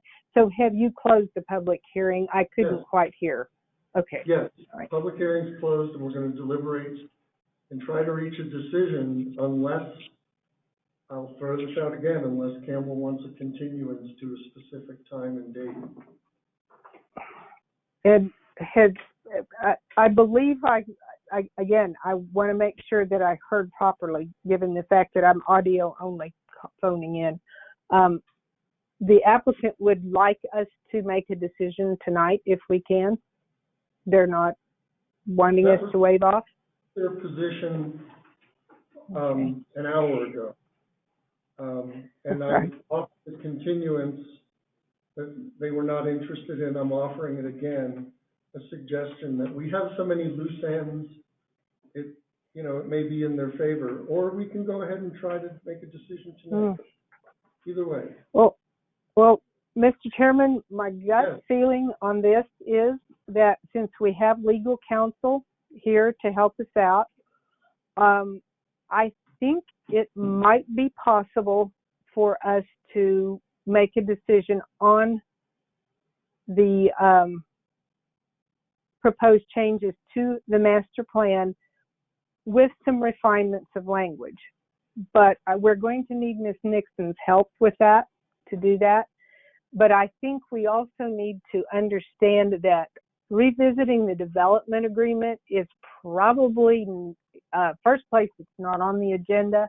Second place, I'm not so sure that the commission historically has taken a role in these things. In other words, I don't think that's the brief.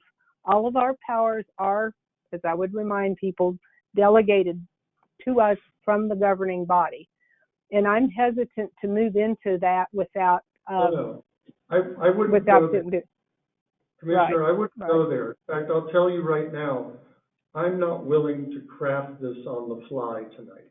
I've done that before on council, or I've sat and watched it being done. Yep. It's generally not a constructive thing to do. So I think what's before us is either we approve it as is, we approve it with the hope that that language all gets ironed out later, we disapprove, and they can bring it back when that's been cleaned up. We can move to table, or they can request a continuance. That's my take on it. Okay.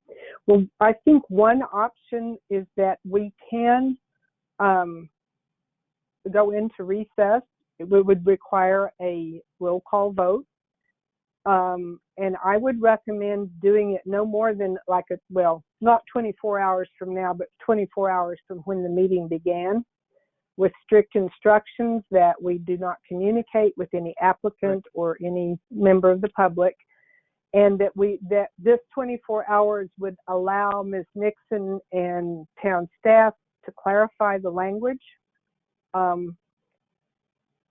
The problem is that Commissioner Lee will be out of town.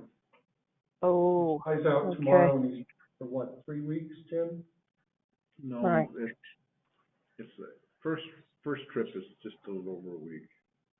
Do you have any capacity to participate in a meeting 24 hours, or let's say more like 18 hours?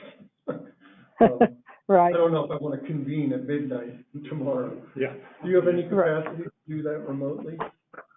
Yeah, I haven't packed yet, so that's part of it. And I got to catch a 5:40 in the morning plane. Ooh. So it's. But if, tomorrow evening, would you have time even to be here by telephone? I might be able to. It's just been so chaotic at my house for a while.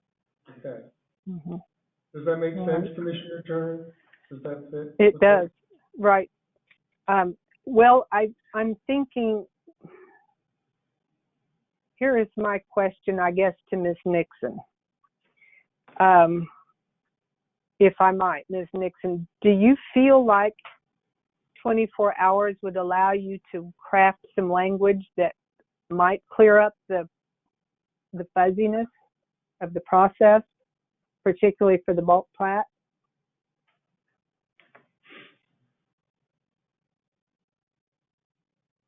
Thank you, Commissioner Turner. I do think that 24 hours is a sufficient amount of time to craft that language.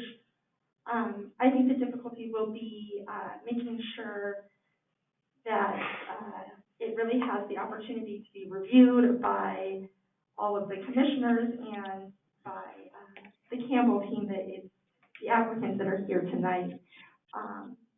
But I do think it's possible to get that done in 24 hours if we all at least get a little bit of sleep tonight. Which may or may not happen at this point. Well, thank you for your opinion, Ms. Nixon. Mr. Chairman, I don't know. I'm not comfortable to approve the language that was presented to us in the packet as is.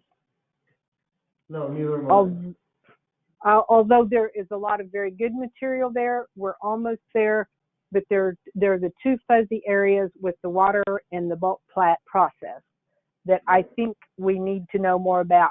But I do want to reiterate, I am not willing to get into the development agreement at this point.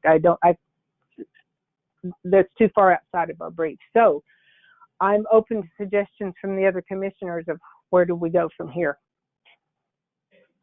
And I'll just note, Commissioner Felton, Yes. that Campbell agrees. I think it's appropriate to explore extending and not, having a continuance, addressing these issues, ironing out these issues, et cetera. Okay, if we were to table tonight and take it up again, we would have to issue public notice. It would be a lengthier process. If you guys are in agreement with a continuance for 24 hours to clean this up, it may be possible to get it done. Do you agree, Ms. Nixon? I do agree. Okay, Tim, you're on board? Jim, you sure you're packed and you're at your destination by 6 p.m. tomorrow? Do we need a quorum? A quorum is 3, but Jim was here, for so much of this. Yeah. I think he needs to be part of the deliberation and seeing it through.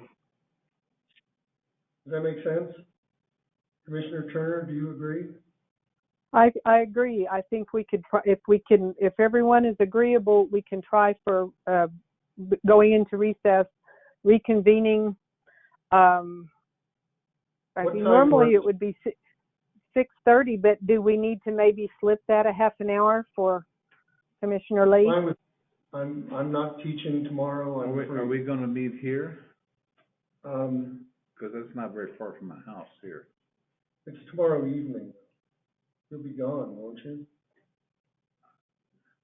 No, I have to do a bunch of stuff and then I'll be gone. I see. But I can do that during the day tomorrow. I see. Anytime tomorrow is good with me. You guys suggest something. What do you like? Let's plan on 6:30, same start time, so we're all on the same page. Okay. Yeah. Does that work for everybody? Okay. 6:30. I can always call in because I've been here for most of the Correct. process. You don't have to be here physically.